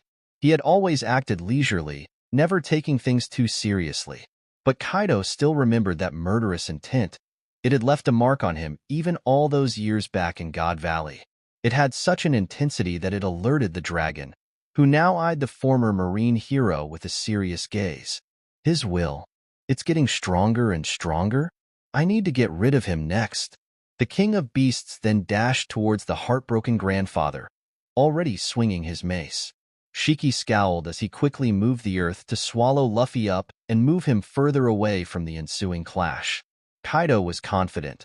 A smirk was plastered on his face as he knew that he was about to murk both grandfather and grandson in one fell swoop. Kosan's Ragnarok, conqueror of 3 worlds Ragnarok. But this time, things weren't going to play out quite as he imagined them. Garp had his footing and was empowered by his surging emotions. His willpower soared, and he released a roar. Kaido's eyes widened as he felt metallic shrapnel hitting his face. He couldn't believe the sight in front of him. Garp's punch seemed to have somehow passed through his Haki-enhanced Hasaikai. The air around Garp's fist seemed to be twirling violently as it passed through. The space in front of the marine hero's fist seemed to be bending visibly. Kaido barely had the time to react. His entire arm felt lighter as Garp essentially disintegrated his metallic club. And the old man's fist didn't stop with just that. No, the grandfather was out for blood. Garp roared once more, every muscle in his body trembled. His fist finally made contact with the king of beasts, hitting him square in the nose. Kaido only really had the time to clench his jaw and brace for impact. Void impact. The Dragon Emperor's shock heightened as he heard a sickening crack, his nose bending out of shape as his entire face rippled. He felt as if every bit of flesh on his face was being pulled into Garp's fist violently. Without any control over his body, he was immediately sent flying, repelled by the great power of Garp's punch. He flew like a gigantic bullet out of a smoking gun barrel.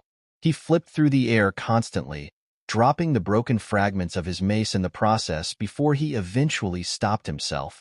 He dug his clawed hand into the ground before grabbing at his bleeding nose with a disturbed look on his face. What? He could only mutter that as he held onto his bleeding face, his eyes filled with hate as he eyed the panting figure of Garp. The old man had truly given it his all, it seemed. His anger didn't dissipate one bit, but the muscles in his entire body seemed to tremble in exhaustion. And at that moment Kaido's shock and slight fear dissipated, as he decided to put an end to Garp as soon as he could. He dashed forward. This time his gigantic arm reached out to grab Garp, hoping to crush him to death in his deadly grip. The old marine hero just scowled and clenched his fists once more, putting his guard up and taking on a boxing stance. But he didn't get to do anything. Kaido was so tunnel-visioned on ending Garp's life and ridding himself of the shame, he felt that he failed to notice the gigantic willpower-strengthened shockwave that hit him square on.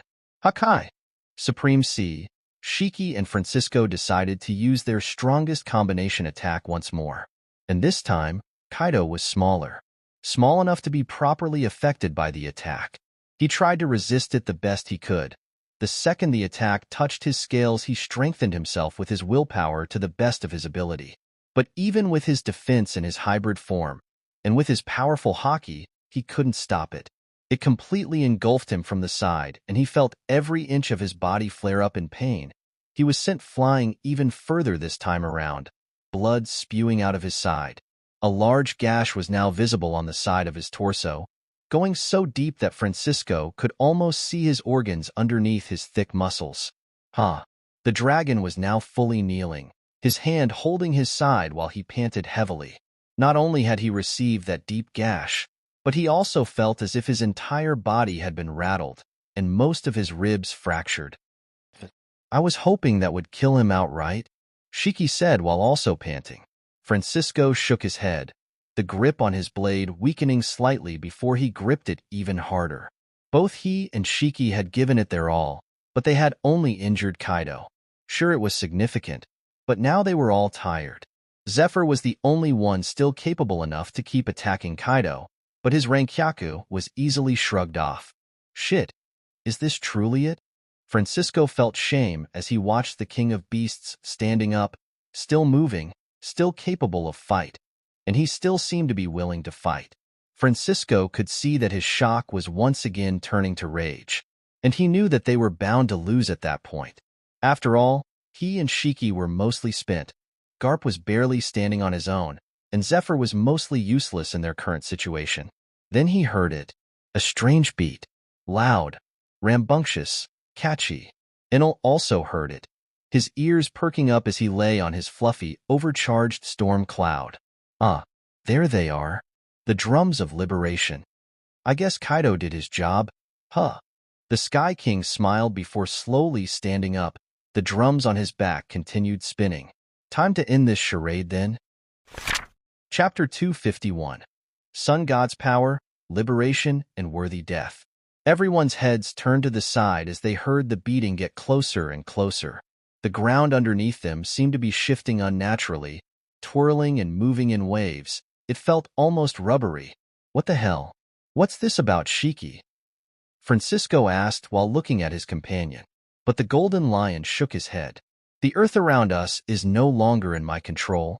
The float devil fruit user sweated a bit as he felt his control becoming dulled at that moment, something that he hadn't ever experienced in the past. Not in such a way. It wasn't that his devil fruit ability was affected. No, he could still feel the earth he was controlling remotely. But the stones and rocks at his feet seemed to have gained a will of their own and were rebelling against him. And instantly, as if out of a volcano, a laughing figure was spat out of the ground. Shishishishi, everyone's eyes immediately turned to the skies, and the clouds parted unnaturally, revealing the bright moon behind them. And in front of that moon jumped a skinny and strange figure, almost cartoonish in nature, with a head flowing as if it was made of white flame. A Luffy? Garp's eyes widened and almost seemed to pop out of his skull unnaturally as he looked at the figure of Luffy. His hair and most of his clothes turned white, only his sandals, straw hat, and belt stayed the same color. His eyes glowed with red ring-like pupils, and a mantle of white clouds floated around his neck. I feel strong. I can do everything I've ever wanted. Shishishishi. Luffy laughed as he stood in the sky, grabbing at his forehead with an ever-present smile on his face. Kaido, for the second time that day, felt a strange feeling welling up inside of him. In his mind, the description of a legend kept repeating itself in his mind. Joy Boy. He mouthed those words under his breath, completely ignoring the pain from his injuries and cracked ribs. Luffy's speed seemed to have increased a lot as he turned into a blur and appeared back on the ground. The rocks he stepped on all seemed to flutter and turn into rubber with every bouncy step he took. I feel it. This is my peak. Gear 5th. Luffy laughed out loud while kicking the rubber stone underneath him constantly. Out of his body came out a significant amount of yellow lightning, which shot towards the sky. His Conqueror's Haki manifestation was almost blinding for most of the people nearby. Luffy only laughed again, before his gaze was finally set on Kaido, who immediately became weary. The sun god's red eyes shined as he laughed historically, his head shaking as he did so, his hand also clenching into a fist. Gomu Gomu no Magura pistol. Mole pistol. To Kaido's surprise, Luffy's fist moved at speeds far surpassing anything he had shown before. But he didn't punch directly towards Kaido. Instead, his fist burrowed into the ground. The dragon's senses twinkled as he quickly brought his burly arm in front of him, guarding his injured torso and face. And the same instant that he did so, Luffy's fist, covered in a layer of rubbery rock, coated in both armament and infused with Conqueror's Haki, rushed at his gut. Kaido's scales immediately turned an ebony black as they shone in the moonlight. The dragon felt the punch hit his arm, and immediately relaxed as he didn't feel much pain at all. I guess it was a fluke. Well, he didn't get to rejoice for long. as he immediately felt a powerful blow spike into his gut.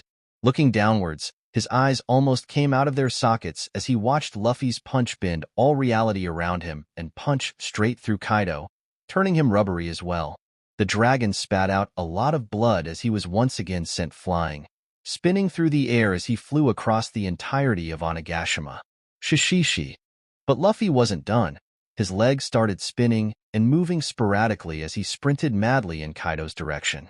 It wasn't long before he had overtaken the confused king of beasts.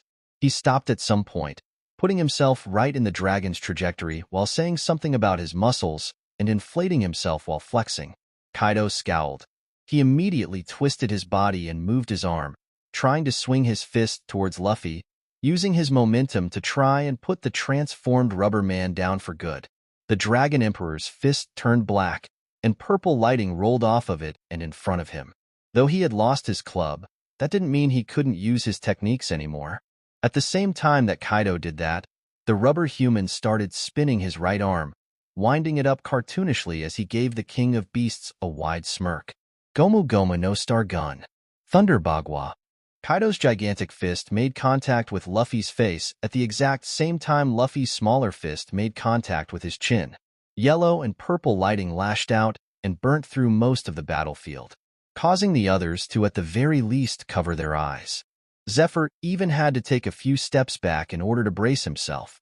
Luffy's entire upper body seemed to sink into itself as Kaido tried to apply more and more pressure. The King of Beasts felt his teeth cracking as they clenched tight against each other, Luffy's powerful fist striking him in the jaw with enough power to rattle his brains. In an instant, Luffy was sent flying backwards, spinning rapidly as he screamed in a strange way, and Kaido was sent flying towards the skies, his mouth bleeding as he uncontrollably reached the clouds. He couldn't help but notice that the clouds seemed much calmer than before. They hadn't even returned to cover up the moon, which was now staring at him. He remembered the many nights he had spent trying to look for that light, to find the hope that could break through those stormy clouds. But now that the light was in front of him, he couldn't help but feel indignant. Joy Boy. What an absurd being. My punch from earlier felt ineffective, almost as if his immunity to blunt attacks now doesn't care for Haki anymore. I can't fight him in this form. I need to take things more seriously. He immediately tried to shift into his dragon form, his most powerful transformation. His muscles shifted, and his tail seemed to start growing bigger as his bone structure started shifting rapidly. But just as it did so, Kaido felt a burning sensation before his vision was blinded by light. He released a pain grunt as he was struck by lightning, and he once again began to hear the same drumming. Looking to the side, he saw the figure of the Sky King, Enel, looking at him with a smile. Shit, I can't go all out with him here. No, I need to take him down too. This time, the Dragon Emperor pulled through the pain and shifted his body into that of a massive dragon, covering most of Onigashima and also casting a shadow over half of Wano, Flower Capital included. The people of the Flower Capital watched the scene with bated breath as the clouds bellowed with thunder, at the rhythm of a steady drum. Kaido's eyes shined, and his azure scales were immediately engulfed by flames as he took on his most powerful form. The dragon ignored the pressure on his curved spine, the same one that had crushed him into the ground previously. Demolition Wind. He opened his massive maw towards the flying Sky King and released a massive barrage of greenish flying slashes. The clouds were immediately severed as Enel tilted his head and turned into a blur. He danced around in the sky with a smile, dodging each and every strike with practiced ease. He went from up to down, reforming constantly, and Kaido's open maw followed him with every turn. Eventually, Enel appeared by Kaido's head, right near his massive eye. The Sky King smiled while tilting his head and making eye contact with the King of Beasts. Are you sure I am the one you should be concerned about right now? The Sky King's voice came a tad too late.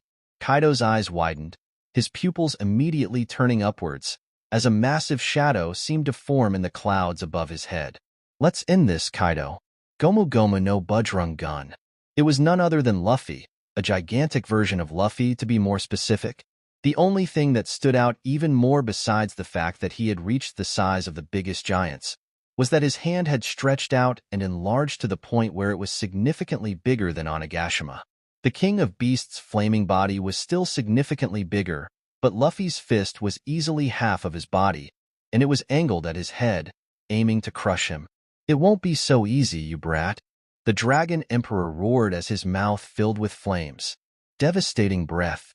His mouth opened to release a torrent of burning black flames, but just before it opened, the dragon felt every muscle in his body become paralyzed. Now, let's not delay the inevitable even more, Kaido. You've played your role."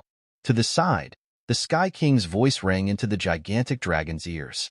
That uncaring and disregarding voice enraged the dragon even further. Kaido threw aside his fears immediately. His gaze turned towards the gigantic fist, which was now much closer, too close for him to pull off any other special attack. "Don't underestimate me," the dragon roared as he turned his head towards the fist, his entire head bursting with purple Conqueror's Haki and black flame. Gigantic yellow lightning clashed with Kaido's purple lighting. It made the Sky King sweat a bit on the sidelines. "Seems that Luffy has already surpassed me in Conqueror's Haki." The Sky King simply shook his head before narrowing his eyes. The dragon clashed with the newly awakened sun god, and it seemed that, at least for now, Kaido was whining. "Can't have that. Now can we?" In an instant, Enel appeared behind Luffy, surprising the awakened future Pirate King. "Long ears," Luffy shouted as he then felt a palm on his back. In an instant, his eyes widened, as he felt his entire body fill with a powerful and destructive energy, one that for some reason couldn't harm him at all. But it all headed to his gigantic fist. In an instant, Luffy's fist became covered in a layer of black lightning. Kaido roared once more, still hanging on as he felt and bore the pressure of the two gods on his twisted spine. "You're done, Kaido. I'll defeat you and become Pirate King. I won't let you." The King of Beasts tried to retaliate, fanning his flames and ramping up his willpower, which once again seemed to be getting stronger and stronger by the minute. But it wasn't enough to face the combined power of two gods, and it wasn't long before his twisted spine snapped. Kaido felt it, his horns turning to dust, his skull cracking, and the last thing he managed to do was to look up. In his last moments, his mind was cleared of frustration and anger. It was clear of the struggle he had put up whilst living. The moonlight was now covered. No, it was almost as if the light he had sought had turned into the fist that crushed him, and that realization made him smile. His mind was no longer clouded by the arrogance imbued into him by the will of his devil fruit. And thanks to that, he could see it. There was light. With Joy Boy came the possibility of freedom. True freedom. Maybe there is hope for this world after all. As for him, well, he realized he was dying. He wasn't going to see the light at the end of the tunnel. He only caught a glimpse of it, but he felt strangely fulfilled. After all, it was his death that bridged the gap. It seemed that Enel had wanted him to do that from the start, to awaken Joy Boy. Ah, such a glorious death. I thank you, Joy Boy, Sky King. And just like that, the King of Beasts breathed his last, finally able to follow in the footsteps of the men he had respected so much in the past. Luffy's fist completely crushed Kaido's head, turning it into mush as he pressed the dragon's gigantic body towards the ground. From the ground, a massive patch of flying earth shifted, catching the dragon's body before it caused any damage to Wano. The Golden Lion acted quickly enough, it seemed, which made Enel smile. And with that, Wano was well and truly liberated. And that meant the world itself was one step closer to liberation as well. Chapter 252. Status of Wano, Worries and Promise. The dragon's body falling from the skies finally revealed the moonlight for the rest of Wano as well. Wooden lanterns rose to the skies as many silently celebrated their liberation. That silence soon broke in cheers, as the people of Wano finally basked in the light of freedom. Thankfully, Kaido's body did shrink at some point, returning him to his usual size, although his skull was still smashed open. It was a rather grim sight, but none of the people present truly cared for Kaido. Hell, no one in Wano really cared about him. A tyrant that had done nothing other than take advantage of them. There was truly no reason to mourn him. Momonosuke immediately became the shogun, However, he became older and gave up some of his life in the process. After all, Wano needed a strong ruler now. He still had a lot to learn, but his artificial devil fruit was going to make him a force to be reckoned with eventually. Yamato, Kaido's son, daughter, was thankfully by his side. She had only gotten to confront her father briefly alongside the Red Scabbards. She wasn't able to do much against him at the time, but at the end of the day, it wasn't really her fate to liberate Wano.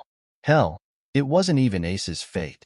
And he or she had been waiting for Ace for years already. Although he didn't make it in time, at the very least he'd come back to a happier Wano. A festival ensued, in which most of the people who were responsible for the liberation participated. Luffy, Kid, Law, and their crews. A rowdy bunch really, but that was fitting for the festivities. Enel's crew of old-timers were also there to help drink Wano out of their prized rice alcohol, and the still-healing Red Scabbards were more than happy to celebrate. Although they hadn't managed to save Wano on their own, and they felt shame as the Kazuki family's retainers, they still felt fulfilled. They had faced an opponent far stronger than them. They had fought the man who had killed Kazuki Oden. They had finally rebelled and fought to free their homeland. The land of Wano, which had been stuck in the mud for 20 years, could finally bask in the light of hope again. As for Enel, he was resting. His mind was not in a festive mood, his entire being wrought with worry as he realized that with Luffy's awakening, the war was on the horizon. He knew that the day would come. He'd have to face his fate. What he didn't know was if he had done enough to change his fate. Sure, hearing he was fated to die wasn't pleasant at first. He had chosen not to dwell on it, to focus on what was truly important at the time. But now that the stage was mostly set, the Sky King couldn't help but feel a bit of uncertainty creep into his mind. It was unbecoming of a conqueror, but he hadn't always been a conqueror. He was an archaeologist, by his very nature an overthinker, a man who was predisposed to constantly asking questions. Even when his personality blended with Enel's god complex, he was still the same in many aspects. But it was his carefulness that had brought him so far. So in the end, even though he had resigned himself to accepting nothing but a decisive victory, he still had doubts. So, as the people below partied and celebrated, he sat down on a cloud and overlooked them. Sometimes, some clouds would shift behind him, unveiling the moonlight once more and casting his shadow upon some provinces in the land of Wano. Many had noticed his presence. Many looked up to the skies to see the figure of one of their saviors, but none could reach him. And most of those who could, like his crew members, were too busy getting drunk and celebrating themselves. It was a hard-fought battle at the end of the day. Minutes turned to hours, and eventually, the Sky King slowly closed his eyes, preparing to drift off to sleep, to get some much-needed rest before his journey back to the Sky Island started. "Why are you being all gloomy and sitting up here?" Just as his mind started resting, a teasing voice broke through the calm and peace. The Emperor slowly opened his eyes and turned around in the direction of that voice.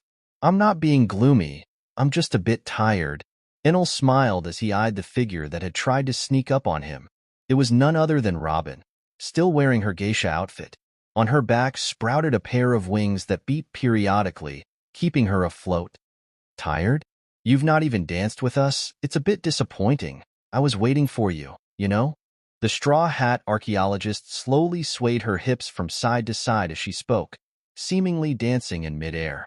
"I do know that you were waiting for me, but I really did not feel up to it today." Enel yawned slightly. His thoughts had finally calmed, and now all that was left on his mind was fatigue. Defeating Kaido was not even that taxing of a situation. The stress that had been caused by his own overthinking took a greater mental toll on him. Well, there was also the fact that he was still getting used to keeping his awakened state on for longer periods of time. That's a shame." Robin seemed to realize that something was on the Emperor's mind. She shrugged and slowly flew to his side, her wings disappearing into a mass of petals as she sat down on the same cloud as him. The two of them sat in silence for a bit, looking down at the lights of the celebration below. The flower capital was like a bustling snow globe from the sky, a beautiful cacophony of joy and lights. It was a mesmerizing sight. Even from below, the look on the streets was beautiful, but now that she sat there, relaxed, she could finally notice and appreciate the sights from above. I guess I can't blame him for just sitting here and admiring this. In the end, she could only smile and change the subject. Sue, I think that's the first time I've heard you play those drums on your back. Did you discover some new powers or something? Robin's gaze shifted slightly to the Emperor as she spoke. Enel had already told her about most of his abilities in his awakened form, but he had never mentioned anything about playing the drums on that floating disc. If anything, he had specified in the past that the floating disc wasn't a regular object, but rather a fragment of consciousness of the old lightning god. It's not exactly singing, obviously. I've discovered that beating on those drums stirs up the clouds. But what it's truly good at is raising atmospheric pressure in targeted areas. Enel couldn't help but smile as he remembered controlling all aspects of the storm he had been creating and maintaining. Usually, the atmospheric pressure within a storm wouldn't be that much higher than the regular, but when awakened, I seem to have control over all aspects of a storm, so I am able to intensify any aspect of a storm. In essence, Enel had managed to create an effect that was quite similar to Fujitori's gravity fruit, but instead of actually making the gravitational pull stronger, Enel made the air that was being pulled down heavier. Well, it wasn't really something of Enel's creation. Raijin had likely done it in the past, which was why it felt more like instinct when the Sky King attempted it. Robin blinked a few times when hearing that explanation, not quite sure where Enel came with all the ideas behind the use of his devil fruit. She was very well read herself, but most of her favorite books were either stories from folklore or history books. Storms and their intricacies were more in line with Nami's line of study. Sounds mighty impressive. She didn't let the silence stretch for much longer, eventually responding with some praise to soothe her friend and partner's ego. The Lighting Emperor just sighed and shook his head. So, I guess now that Captain has awakened his devil fruit, the war is going to start soon, right? Robin eventually decided to address the elephant in the room. She was well aware of Enel's plans after all, at least of the ones everyone on the Sky Island was also aware of. Indeed. Enel nodded, slowly turning his gaze towards the lights of the flower capital. Is that what's got you acting so weird? Are you getting cold feet? Robin's tone was half joking, half serious. She realized that the entire situation was stressful for Enel. The Sky King was currently carrying the hopes of many on his back. He couldn't even afford to back down at that point. No, it's far too late for that. But that doesn't mean I cannot grow worried of what we may face. The Emperor's lament finally became clearer to Robin, who raised an eyebrow at it. Huh, the great and mighty Sky King is worried? That's new. I guess you're great at hiding it. The young woman shook her head slightly as she spoke. Although slightly mocking in tone, she was genuinely shocked. She herself had seen the type of power that Enel commanded personally. She knew of the power and size of his army as well. And yet, he was worried? It was concerning, to say the least. Hiding it or not, worried or not worried, the war still has to happen. I will give it my all, and I believe we will emerge victorious. Luffy will certainly prove helpful. The Sky King seemed to notice the growing concern within Robin, so he decided to try and reassure her a bit. The Straw Hat archaeologist didn't really seem to be buying into his calming words. She just eyed him suspiciously before eventually sighing deeply. Okay, I'll believe you. But I also want to clarify something tonight. Robin surprisingly decided not to press on thankfully. Enel turned to look at her with a smile. And what might that be? His question was immediately answered, but with another question. What are we exactly? Robin's voice sounded calm as she asked that question, her eyes resolute. The Emperor was a bit stuck on that question.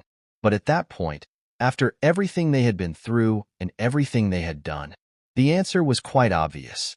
Well, that's an easy question. We're lovers, aren't we?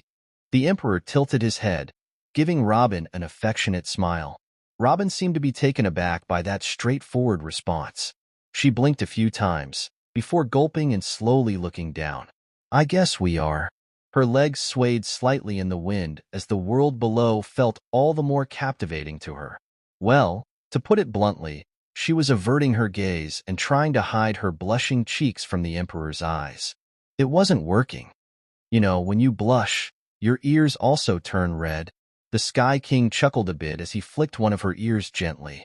That action seemed to startle Robin even more. She was more used to being the one doing the teasing, like always. It was only in brief moments like these that Enel managed to mount a counterattack. The problem was that his counterattack was always a lot more potent than her regular attacks.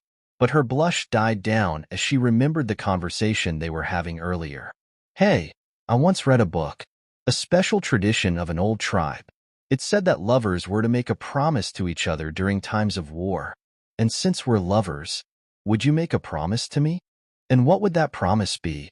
The Emperor smiled as he asked. The two scholars looked into each other's eyes as they spoke, exploring each other's souls. It's quite obvious, really, that you'll come back to me after the war is over, that you'll do everything in your power to survive. That I can certainly promise. Enel swore under the moonlight, his answer bringing a smile to Robin's lips.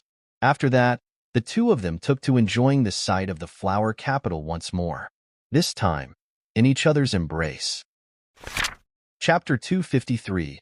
Plan, Agreement, and Departure. The first thing in the morning was the splitting of rewards. The party was great, and the festival and atmosphere were amazing. But the ones who had participated in the mission to take down Kaido did want to sail further away. Luffy, Law, and Kid were the only ones who took some things from the old beast pirates, and they all took a copy of his Road Poneglyph. Enel also took a copy of it, yawning as he realized he had access to 3 Road Poneglyphs. One was provided to everyone in the team by Law, who had taken it from Zoe. One came from Luffy and the Straw Hat struggles on Whole Cake Island. The third was essentially pried away from Kaido's cold dead hands. But the fourth one was still very much a mystery. Enel only really had a few clues as to where it could be, all thanks to Morgan's and some information networks he had set up. Their communications were scarce, but Morgan's was still sometimes sending some interesting or relevant news to the residents of the Sky Archipelago. He was, of course, doing so through coded messages on live broadcasts. He was not ever going to be using what remained of the news coup to deliver the messages, as the birds were still traceable. And through those coded messages, Enel and the troop learned that the last unknown Road Poneglyph was in the possession of a man nicknamed Hinakizu, the man possessing a burn scar. His whereabouts were unknown, but it was rumored that the seas themselves sank any ships that came even close to his pitch-black ship. Enel decided to share that piece of information with the supernovas as well, but he didn't really know the man's location at all. He didn't seem to be present in the parts of the new world that Enel could sense. But at the end of the day, the Sky King didn't really care about the One Piece. He figured Luffy would manage to get it before or after the war if it was truly fated to him. Either that or Shanks would finally go and get it himself after Luffy awakened finally. Whichever it was, Enel had already pieced enough of a picture of the Void Century to know what had happened, the things the government were trying to hide. His mission was to now take it down and share his findings with the rest of the world, to crush the celestial dragons on their thrones and prove to them that they were not any better than other men. But most importantly, he had grown to want that idea to also be etched into people's minds. The idea that there was no such thing as one born above another. A leader was always supposed to have a responsibility towards the people they ruled over. Such was supposed to be the law for centuries.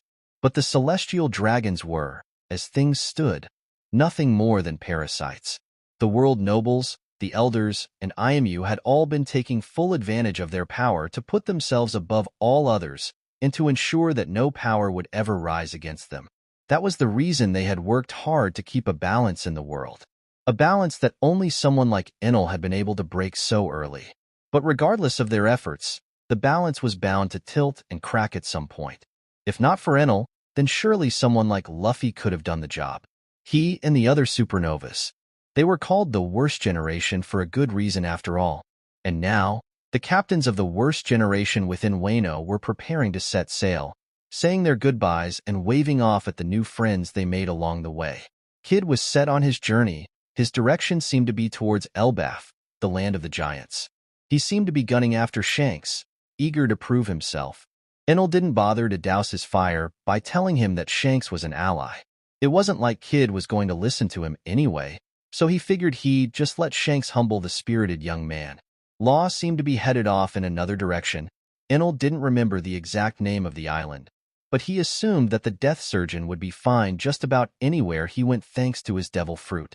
As long as he didn't go around trying to mess with any other emperors, Luffy took off in the direction of Egghead Island, making Enel just shrug. All of the supernovas present did promise something to the Sky King and his crew. When the day comes and the drums of war sound, we shall join the army of blimps and flying ships that sail over the horizon. Now, Luffy's pledge was a bit more simple. He just said he'd jump on Enel's ship when the time came. That was Enel's plan. Starting from the Red Line, he would march the sky of the Grand Line in its entirety, collecting all of his associates and preparing to strike the world government at its heart. They were definitely going to know that the attack was coming, so he decided to advertise it in such a way. After all, the opportunity for a surprise attack was off the table from the moment Shiki and Francisco attacked the Holy Land to save Kuma. Making a tour of the Grand Line was just Enel's way of psyching the government out and giving hope to the people.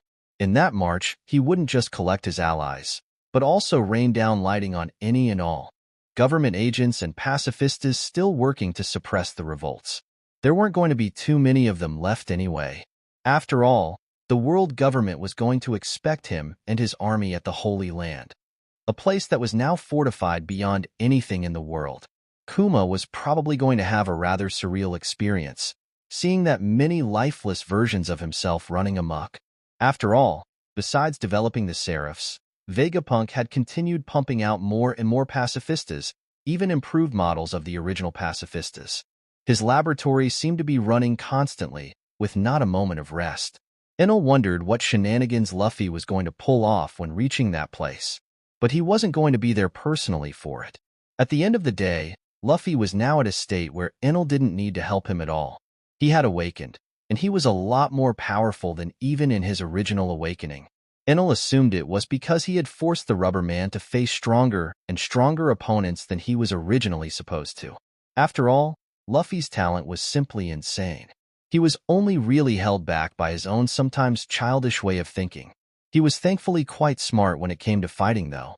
There was really no one better in the world to inherit Nika's powers. Luffy was a perfect match for it. As the ships of the young pirates disappeared into the horizon, Enel smiled and stretched. The Red Scabbards, Yamato and Momo, seemed to be rather saddened to see them leave. Yamato had decided to not join the Straw Hats and remained in Wano to protect it. And Momonosuke decided to not open up the country, as he felt that it wasn't quite ready. No one could really blame him. Besides Yamato and the Red Scabbards, it didn't have that many protectors. That did put a bit of a stick in Enel's plans, as he wanted to see if he could take Pluton. But at the end of the day, Pluton, just like Poseidon, was not really necessary. Enel could always destroy the world government without it. The army he had gathered was going to be enough. And there was also the chance that Momonosuke decided to join him in the war too. The young leader seemed a bit flustered when asked about joining the war, especially since Luffy acted as if it were a given. I don't know if the land of Wano is prepared for a war in its current state. I can't make any promises, but I will consider if our land has enough time to heal before the war. That was his official response. Luffy seemed a bit disappointed, but Enel was understanding of it. After all, much like with Shirahoshi, Momonosuke was still essentially a child. Even if his body looked a bit older, his mind was that of a child. And he had the role of leading his people now. He couldn't just make the choice of opening his country's borders and entering the greatest war in history on a whim. The fact that he didn't agree instantly was already a good sign that Momonosuke was going to be a responsible and good ruler to his people. So Enel left that conversation quite pleased. And eventually, Shiki broke a piece of land from the wilderness, and the Sky King and his people also departed Wano. Onwards to our home. We have a war to plan. Enel narrowed his eyes as he stood straight above the clouds. His smile radiated confidence now, and the people behind him could feel it too. Honestly, I'm just glad everyone's made it out alive to this point, Bonnie muttered while scowling a bit. In all fairness, I doubt this would have been the case were it not for you. Francisco smiled as he looked at Bonini with gratitude. Heh, goddamn right. It feels good to be young again. Garp rolled his shoulder as he laughed out loud. Yeah, must be nice, Zephyr muttered, seemingly a bit jealous at the fact that he was still stuck being old. It wasn't just about jealousy, though. He also felt ashamed at not having been able to help much against Kaido. His mechanical arm being melted off was a bit annoying too, since he was now constantly off balance. And his old back didn't like that. Bonnie looked at him with a scowl, before walking over and slapping his back. "Just ask, dipshit," she said as she used her devil fruit on him. The old man's body immediately started glowing at his withered and old muscles seemed to revitalize instantly. His muscles shifted, growing sturdier, more refined, and in place of a stump, he now also had a fully muscled arm. Holy shit. It's almost as if I'm back in my Admiral days. The now younger Zephyr seemed to be in a state of euphoria. Everyone looked at the scene with warm gazes. It was nice seeing how quickly Z's mood shifted after all. Bonnie seemed quite pleased with herself too. "Oi, why the hell didn't you do that before we fought Kaido? Might have been more helpful." Shiki was thankfully there to piss on everyone's parade, using logic rather unbecoming of him. Everyone looked at him with shock. They didn't even know what to feel strange about. That they indeed hadn't thought about reverting Zephyr's age before the fight, or that Shiki was the one to point it out. In my defense, I thought that Zephyr had incorporated his mechanical arm in his fighting style. Francisco raised his hand and took a step away. "I second that." Enel nodded and turned his head to the side, whistling slightly as the rest of his wayward crew started arguing about who was stupider in that situation. It almost feels like a big and nice family. The Emperor's thoughts rang out as he consciously chose to ignore the swearing in the background. Chapter 254. Gathering, War Meeting, and Set-Off Date. The way back to the Sky Islands was lit by starlight. The horizon marked their way forward. Shiki was already well accustomed to sailing the skies of the New World, to the point where he could recognize the most random landmarks in the middle of the ocean. He may have been demented, but he was still one of the greatest navigators on the planet. So it was only a matter of weeks before the Sky Archipelago was in sight. Of course, Shiki had decided to take the scenic route. They were in no real hurry. The preparations for the war were mostly completed on their end. After all, they were preparing for that war long before the world government had started. In a sense, it was a mistake on the government's side to try and postpone the war for so long. They should have been aware that a war would embroil the world at some point. But their focus for many decades before Enel's appearance was to prevent it from happening altogether. Instead, they had just created a bigger mess for themselves. The fact that the warlords hadn't been formally disassembled also made Enel feel weird. It just meant that Cross Guild was not going to exist, and his efforts of allying with Buggy were not that worth it anymore. Well, at the very least his information network of pirates has proved itself useful in times of need. I've already approached Crocodile, and I'm sure Shanks can help with my Hawk. They were the ones that I wanted on my side anyway. Enel also learned that there was technically supposed to be a Leveille not long after the events of Wano. The Leveille was nothing more than all of the royal families that formed the world government gathered together in the Holy Land to waste their time and discuss politics. Well, the state of the world was usually the topic at hand. It was also the best chance for less fortunate countries to ask for support directly. But such an event was not going to be held on the cusp of a world-changing war. It was supposedly cancelled, and each royal family had received a message from the Holy Land in regard to that. Of course, Enel was told of this through a report via transponder snail. He was kept well aware of the state of the Sky Archipelago throughout his entire journey in Wano. He also made sure to keep them all up to date on everything that happened in the closed-off country. But they all still needed to have one last meeting, to plan out the events of the upcoming war together, and to plan on how to use their time before it most effectively. The moment that their small flying island reached the archipelago, all of the people abroad took off towards what was now the center of the entire island cluster. Skype. Bonnie was the only one to head off on her own, likely going off to spend some time with Kuma.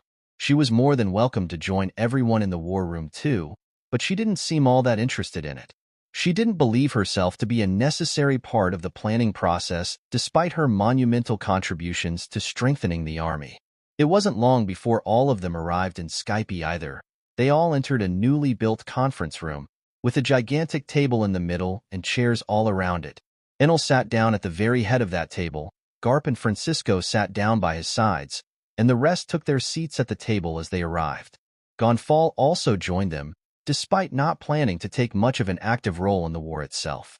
Many of his people were going to fight after all, so it was only fitting for him to at least listen in. Wiper was not present. He was off training on some other island. Enel could feel that he had also grown quite a bit in the time they were apart, but he was still far off from facing an admiral. Maybe he'd be able to match one before the war at that rate, but he'd certainly fall short in many places. Momonga was also not present in the war room, instead choosing to keep diligently training and drilling the Sky Guards, using his time wisely. He was already as strong as an admiral. Enel had already measured him up to them before, but now the Emperor was more than certain of his initial assessment. The Sky Guards were also turning up quite nicely, though they still had a long way to go. At the very least, Bellamy and a few others had grown exponentially. The spring fruit user now even surpassed his previous idol, Doflamingo, in plenty of aspects. Seems like everyone has gathered, Captain. Francisco spoke out as his fingers slowly tapped on and traced the table in front of him. On his waist was strapped the saber of Zebek, a blade that seemed to get rather mixed reactions from the Marines present. I can see that. Enel huffed as his eyes scanned the table. Everyone was indeed there. Most of the cadres of the Revolutionary Army were present, Ivankov included, and the usual suspects of the Marines were also present. You were doing one of those things where you stare off into space and think about shit. Get your head in the game, kid. Garp pointed a rice cracker at Enel's face as he spoke with a full mouth. Yeah. Enel waved his arm dismissively before releasing a sigh. In an instant, his body sparked, his chair lighting up in an intricate circuit which seemed to extend over to the large table. In an instant, a hologram of the world was projected at the very top of the table, a map that Enel seemed to have the control of on the arm of his chair. So, we'll proceed as previously discussed. Enel's expression turned serious as a red line outlined their trajectory from the archipelago and around the world to the Holy Land. I still think that sounding horns and announcing our attack beforehand is a bit much, Sengoku muttered as he sat down by Garp's side. Well, it is a bit too straightforward. I can see why you'd be questioning it. Tsuru sighed as she rubbed her chin and looked over at Garp, who was just smiling. Heh, I like it too. I'm sure plenty will agree that this way our plan is flashiest. Shiki also seemed to be very much on board with the idea. He sat down at Francisco's side. It was true that the plan they were going for was more Garp's and Shiki style than anything else, but it was also the only one that really made sense. They are already well aware of our intentions, Sengoku. Nothing we do will ever constitute a surprise attack. Might as well psyche them out while we're at it. Dragon shook his head as he spoke. He also sat somewhat near the head of the table, sat down right by Shiki's side. It would also show the world that we are not afraid of them, that we aren't hiding, and that it is them who are holed up in a rat's nest at their so-called Holy Land. Zephyr also seemed to be very much on board with the idea. Heh, it's decided then. But when do we set sail exactly? We can safely expect the war tour to take at least a month, maybe even 2 months. Enel's ship may be able to travel that distance quicker, but we'll mostly be using blimps and Shiki's fruit, aren't we? Francisco also had his reservations at first, but he also understood the situation fairly well. His only real concern was the logistics of their so-called war tour. They also needed to be prepared in case the world government was actually going to try and intercept them at any point. But it was highly unlikely. The Holy Land provided them with the only assurance they had of even standing a chance against Enel's army. The defenses they had been setting up couldn't just be moved on short notice, and the world government also sorely lacked the means that Enel's army had when it came to transportation. I think the best way to go about things is to just move more islands. I can fly them faster than a blimp. This way everyone can also live comfortably until the war starts up. Shiki seemed to be okay with being their navigator on their journey. It was rare for him to volunteer to do any job, but going to war and toppling the government was very much in his Christmas wish list, so he was going to do anything he could to help. I think it's best that we set off as soon as possible. The sooner this ends, the less people have to suffer around the world. Fujitora spoke out for the first time at that table. His lacking vision couldn't appreciate the graphics of the hologram, but he still understood the gist of the plan. Despite the fact that he didn't have the same authority at that table as some of the older folks did, no one could refute his words, and everyone seemed to agree with him unanimously. Well then, I think it's fair to give everyone who has just come back from Wano a week to recover, and then we set sail. In the meantime, I ask that everyone trains hard and prepares for what is to come. Even if it feels like we have victory in our hands, we can't afford to act hastily now. Right at the end of it all, Enel ended up respecting Fujitori's opinion as well, agreeing with him wholeheartedly. After all, there was no way for him to postpone what was to come. He was going to face his death with style and without any fear in his heart. Zephyr and Garp seemed rather adamant that they didn't need any rest, especially Zephyr, who was decades younger than when he had left. But Enel still decided to give everyone some breathing room before they got on the move. And just like that, Enel ended the War Council with clear instructions on how to proceed. Now then, I should also go train a bit. Maybe I can master Conqueror's coding before I face IMU. Chapter 255, Conqueror's Coding, Progress, and Setting Off. Enel's arm glowed as he closed his fist tightly.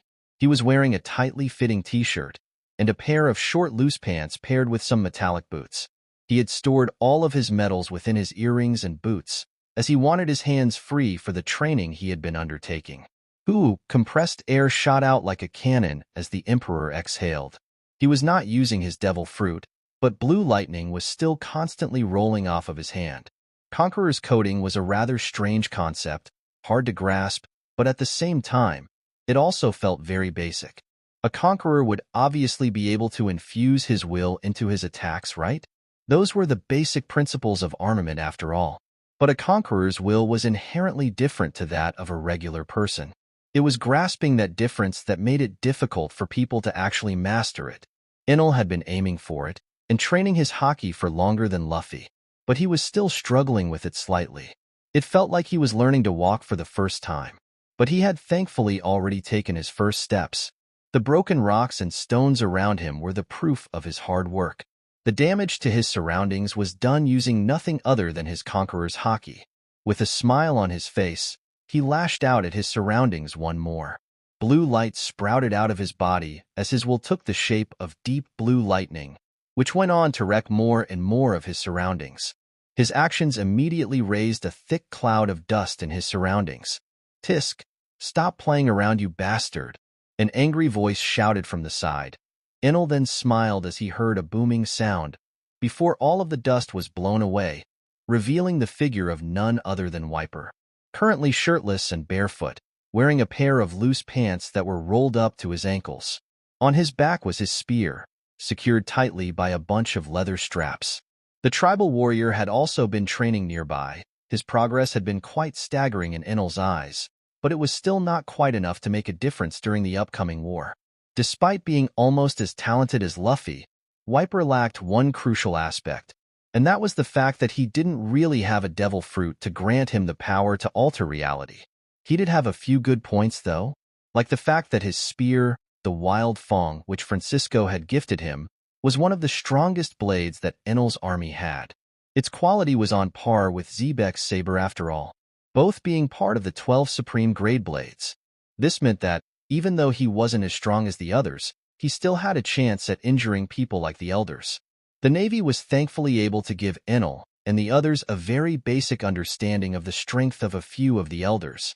It wasn't enough to make a proper judgment on how they'd fare against all elders, but at least they learned of the fact that they each had quite powerful awakened devil fruits.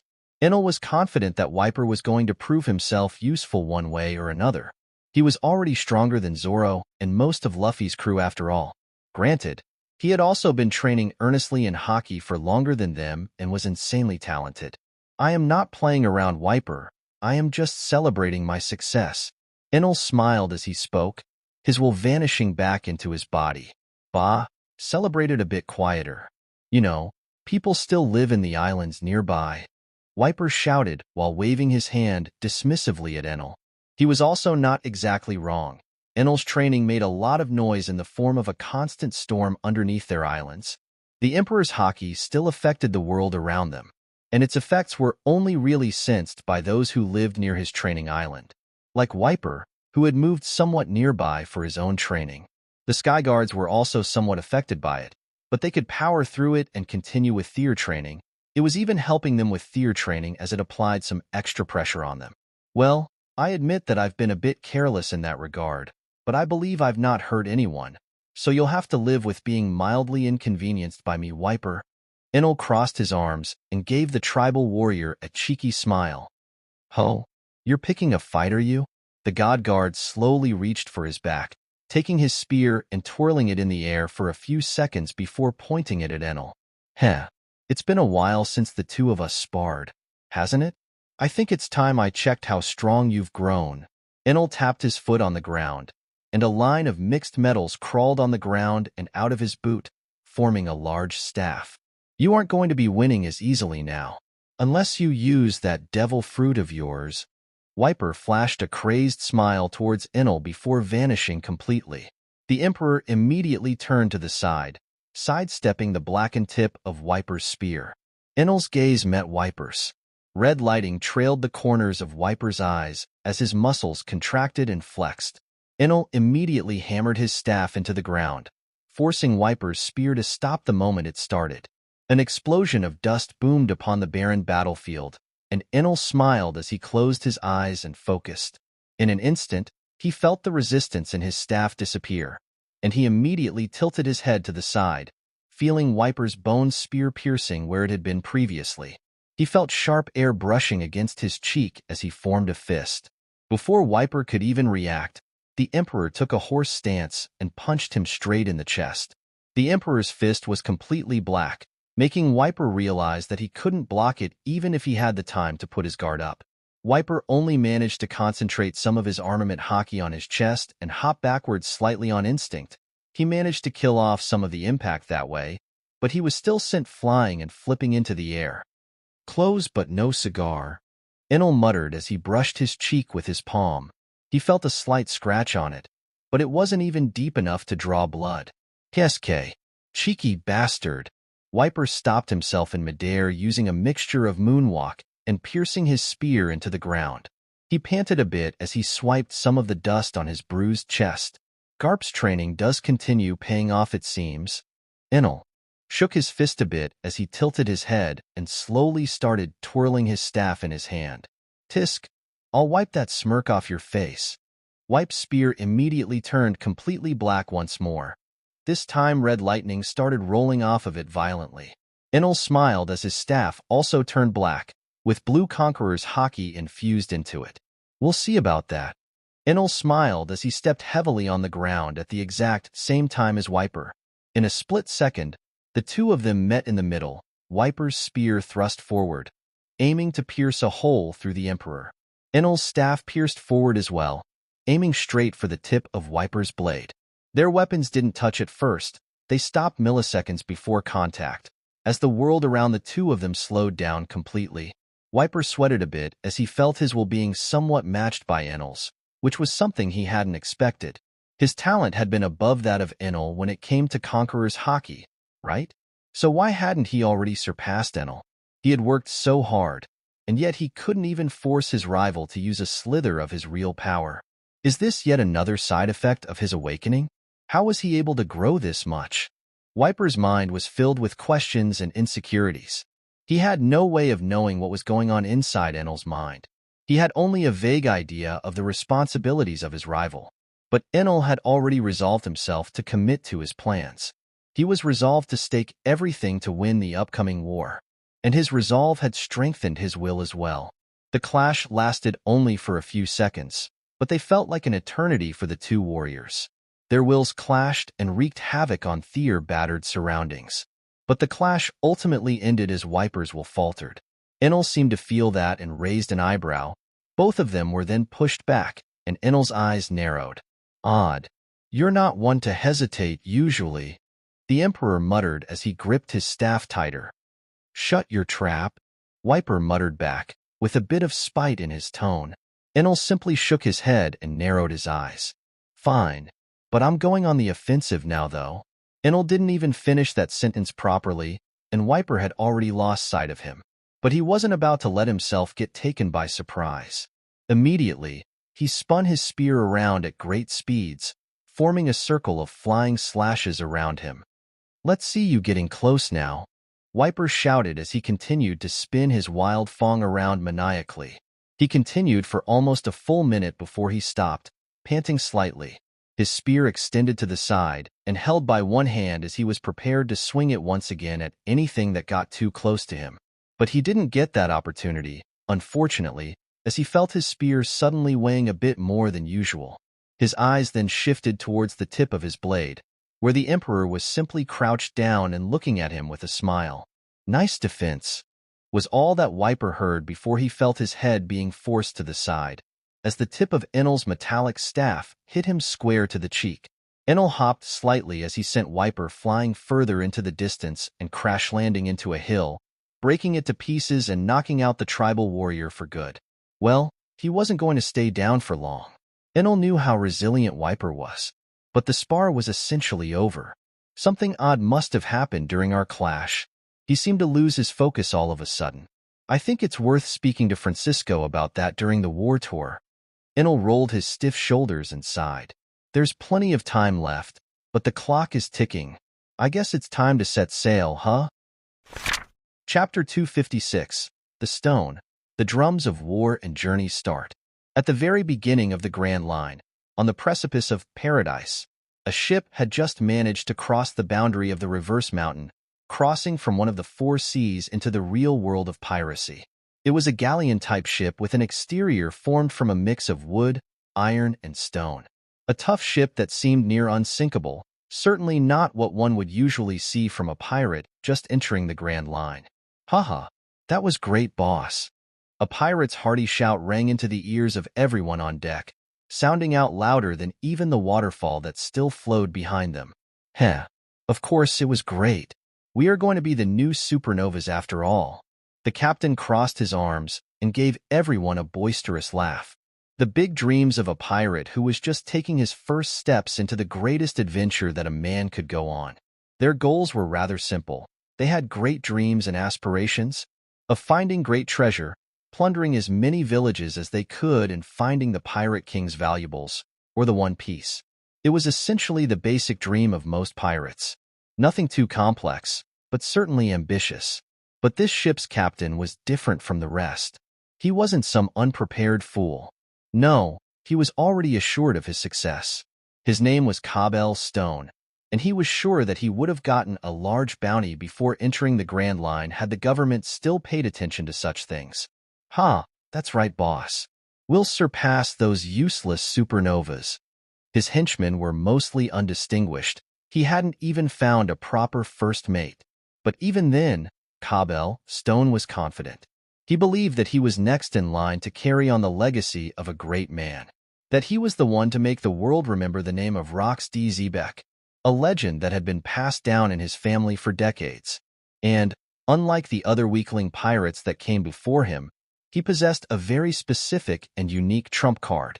Not only was he physically stronger and more durable than the vast majority of pirates on the four seas thanks to his passionate training, but he had also discovered a way to materialize and weaponize his will.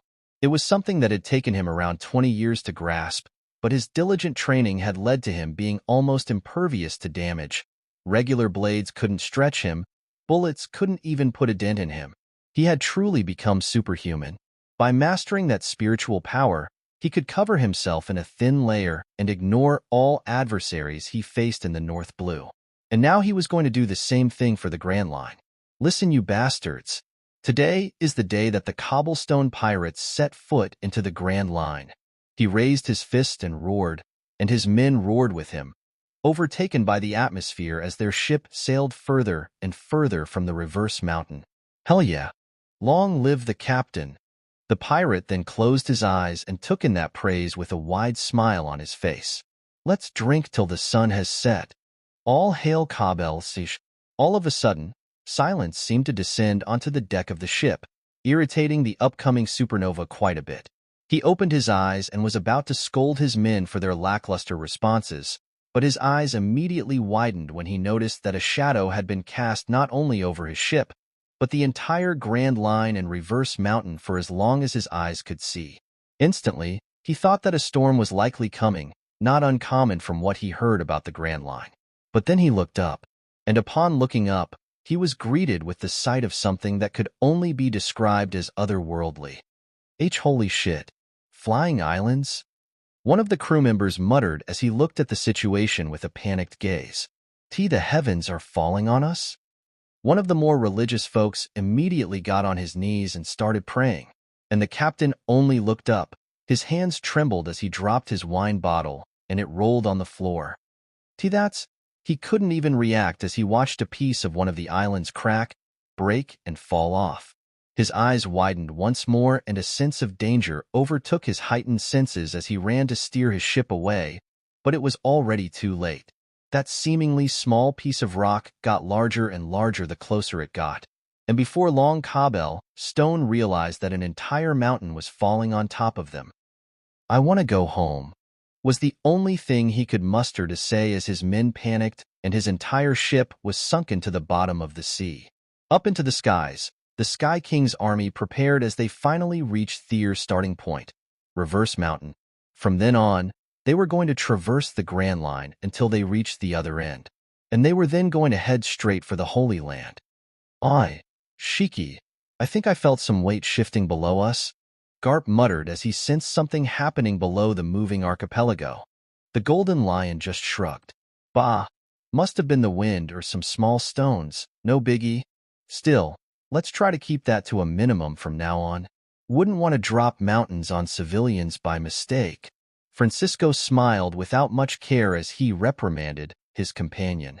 All of the army's officials and leaders were currently sat at a large metallic table, not a place for casual meetings, but a place for planning out wars. And at the end of the table stood the Sky King. It seems everything is prepared." Enel sighed deeply as he sat on his golden throne.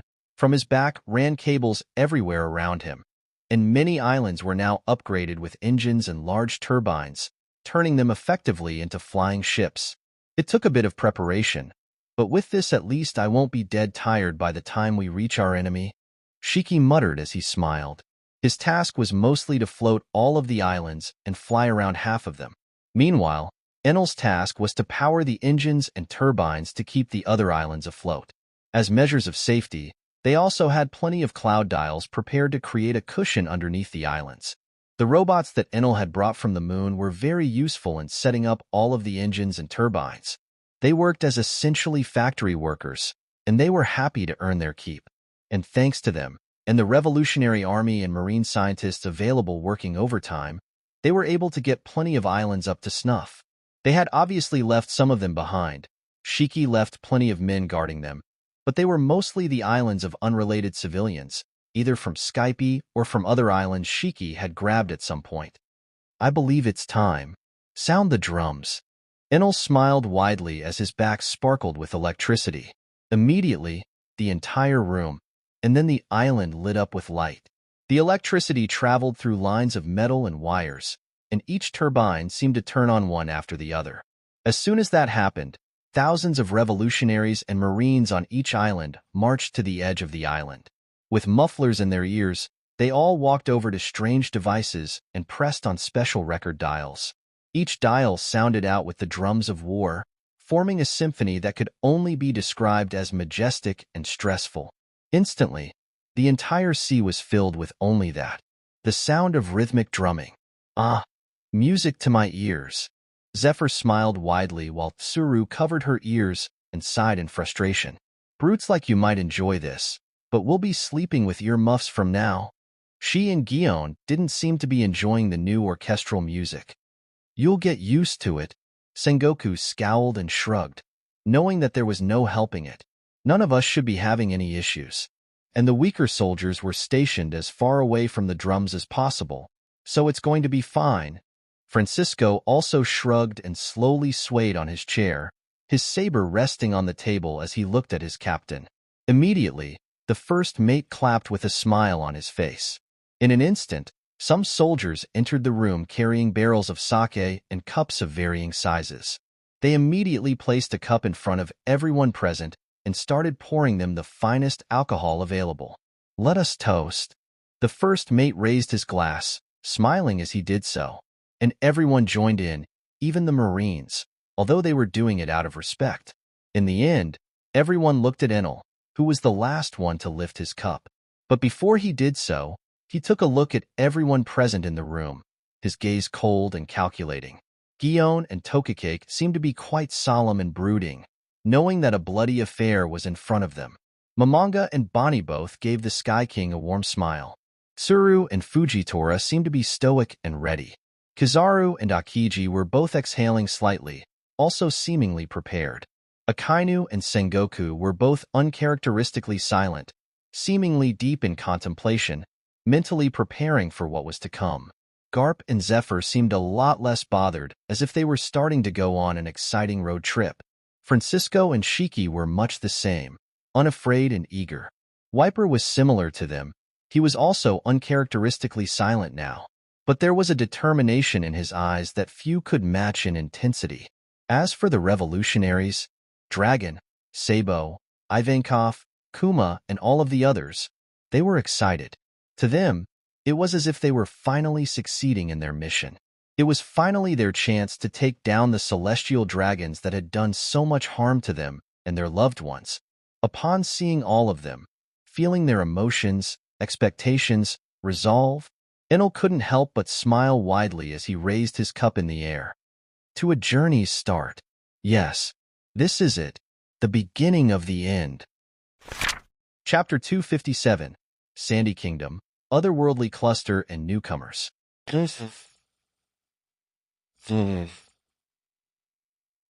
Thunderbolt in the sky above the kingdom of Alabasta.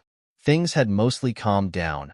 Only the occasional pirate would sometimes encroach on their territory, but the guards in Alabasta were already prepared for them.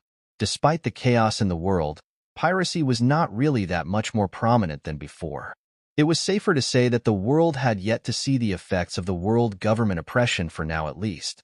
But Nefertari Cobra was confident that things would end favorably with time. He trusted that Enel, the emperor who provided them with protection, would win at the end of the day. He already knew of the Sky King's overwhelming strength. Even the likes of Crocodile were nothing to the wayward emperor. Surely he'd be able to stand up to the government, right? Well, at least the sickly king liked to hope so. He sat down in his wheelchair, on the balcony overlooking the capital, his palace, and his people. His calm gaze pierced through the walls of the castle and beyond. His subjects were the main thing he saw, and the main thing he wanted to protect. Father. But they weren't the only ones that he hoped to be able to protect. His daughter, the blue-haired Princess Nefertari Vivi, was walking up behind him, gently and with a concerned look in her eyes. Please be careful with your health. Come inside.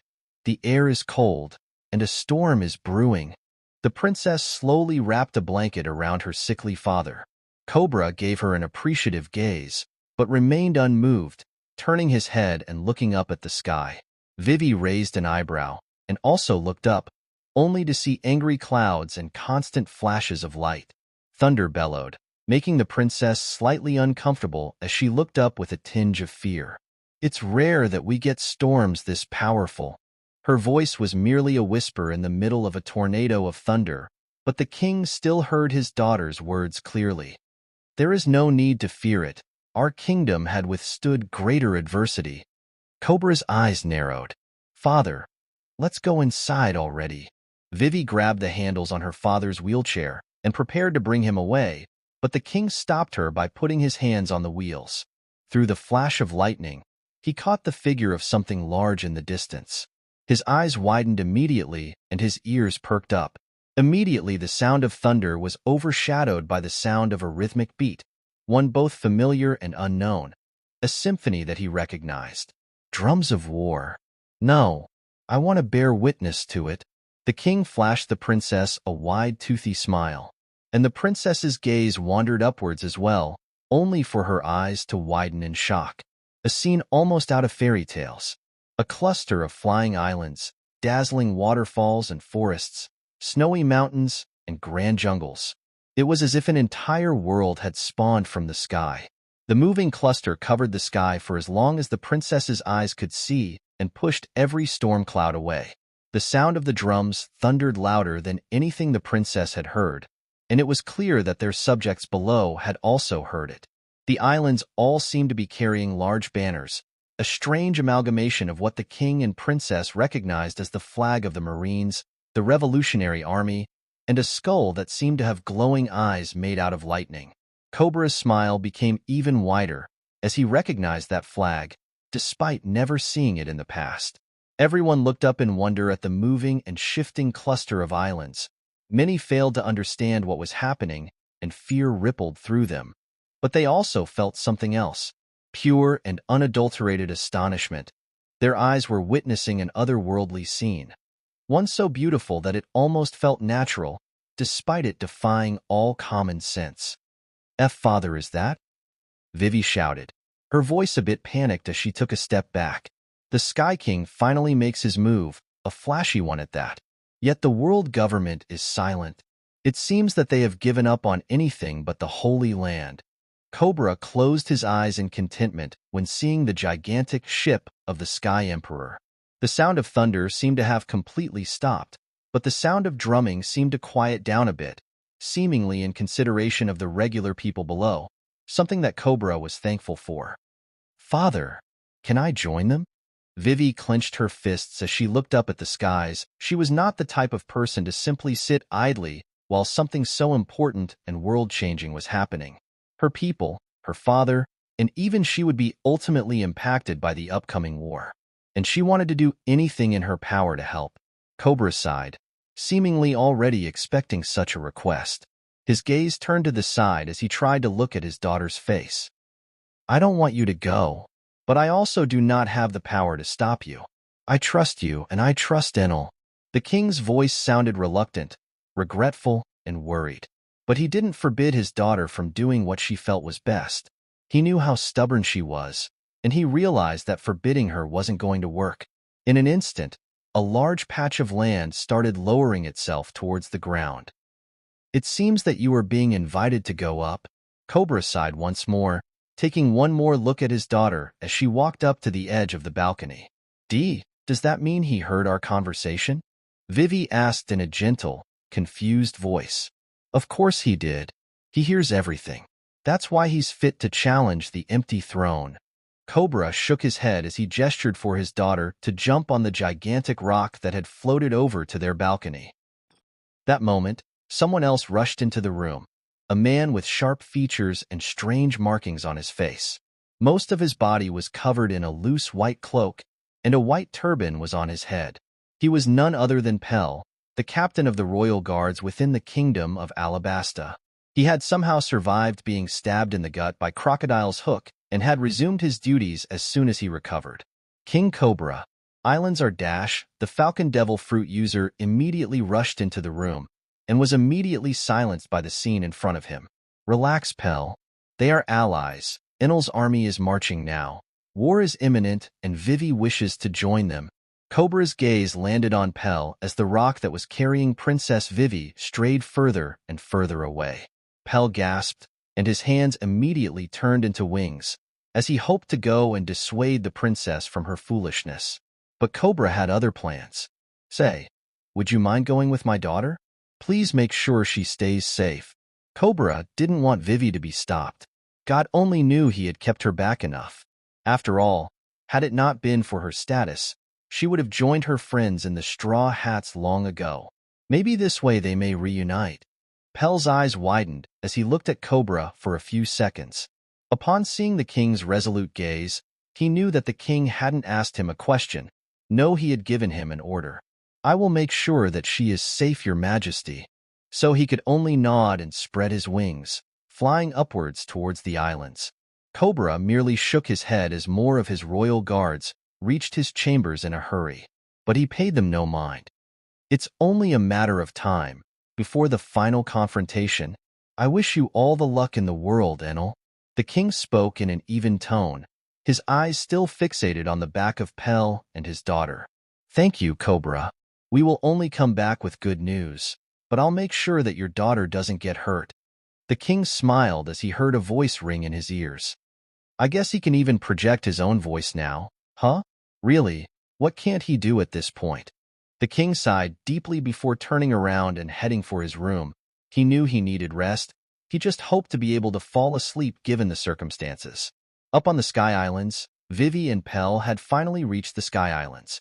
Shiki had floated them up at Enel's orders, but he ended up just sending them to one of his original islands, filled with pirates, as it was the closest one. "Ho! Fresh meat?" said pirates were less than friendly, and they immediately crowded around the newcomers, getting rowdy and quite boisterous. Vivi looked a bit uncomfortable, and Pell immediately spread his wings and stood in front of her, his gaze resolute and quite worried. "Haha, they look pretty weak. I wonder if they're meant to be food or relief." The gloating pirate was interrupted by a slight quake, and his eyes widened as the ground opened up underneath him. He and many of the other pirates immediately fell through the island and towards the lower seas. "Shut your vomit holes, you bastards!" Immediately, their leader stepped out. His voice thundered through the island and made everyone present to cover their ears in discomfort. The Golden Lion scowled as he floated out of his residence and towards the newcomers. His bladed legs stood on the ground without even scratching it, as he crossed his arms and greeted Pell and Vivi accordingly. "Princess Vivi and guest. Well, at least he tried. I am Shiki, the Golden Lion." At the very least, he introduced himself. "Thank you for the help." The princess spoke with a bit of fear in her voice, her gaze wandering around at all of the men who had been accosting them previously. They seemed to have shrunk back in absolute terror at just the sight of the man in front of them. "And my name is Pell. I am the princess's guard." The falcon-human hybrid sweated a bit as he spoke out. He recognized Shiki's name. He remembered having heard of it in the past. An infamous pirate said to be on par with the ruling emperors of the world. A man who had once challenged Gold Roger on the daily. "Welcome to the Sky Islands. Let us go to a more friendly place." Shiki clapped his hands, and the ground underneath the three of them started moving once more, this time heading for one of the other islands. While doing so, he kept grumbling about how useless his men were and how they didn't seem to behave properly. Vivi and Pell could only sweat a bit. Neither of them spoke in the man's presence, as he exuded an aura that made it quite hard for either of them to speak. Eventually, they reached an island that seemed to be suspended on clouds, a sight so beautiful that it made Vivi smile warmly. At the edge of that island stood a few marines, as well as an Akiji. Shiki landed near them and scowled at Akiji before turning around and flying away. Vivi and Pell looked back at him before turning to Akiji, who greeted them and led them to their quarters. Enel sighed as he felt them reach their quarters eventually. "You know, they may just prove to be extra baggage at the end of the day," Francisco commented as he stood by the Emperor's side. "I doubt it. They are stronger than the regular Navy soldiers who work with us. Also, that girl is part of the Straw Hats if my memory serves me right. So at the very least she may reunite with them." Enel yawned and slowly rested his head on his metallic chair. Francisco blinked a few times when hearing about Vivi being part of the Straw Hats. He remembered Luffy's courageous effort when they were fighting Kaido quite fondly. "Very well then. Let us sail further then." Francisco smiled and nodded to his captain before scratching his chin. It's a shame old Doctorine wasn't in her home at the Drum Kingdom, but maybe we'll get the chance to meet her later. Enel simply shrugged, also quite unsure as to where the OL young doctor was exactly. Her whereabouts weren't exactly the focus of his journey at the end of the day, but if they were to run into her, then he'd surely invite her for Francisco's sake. And on that note, the journey continued.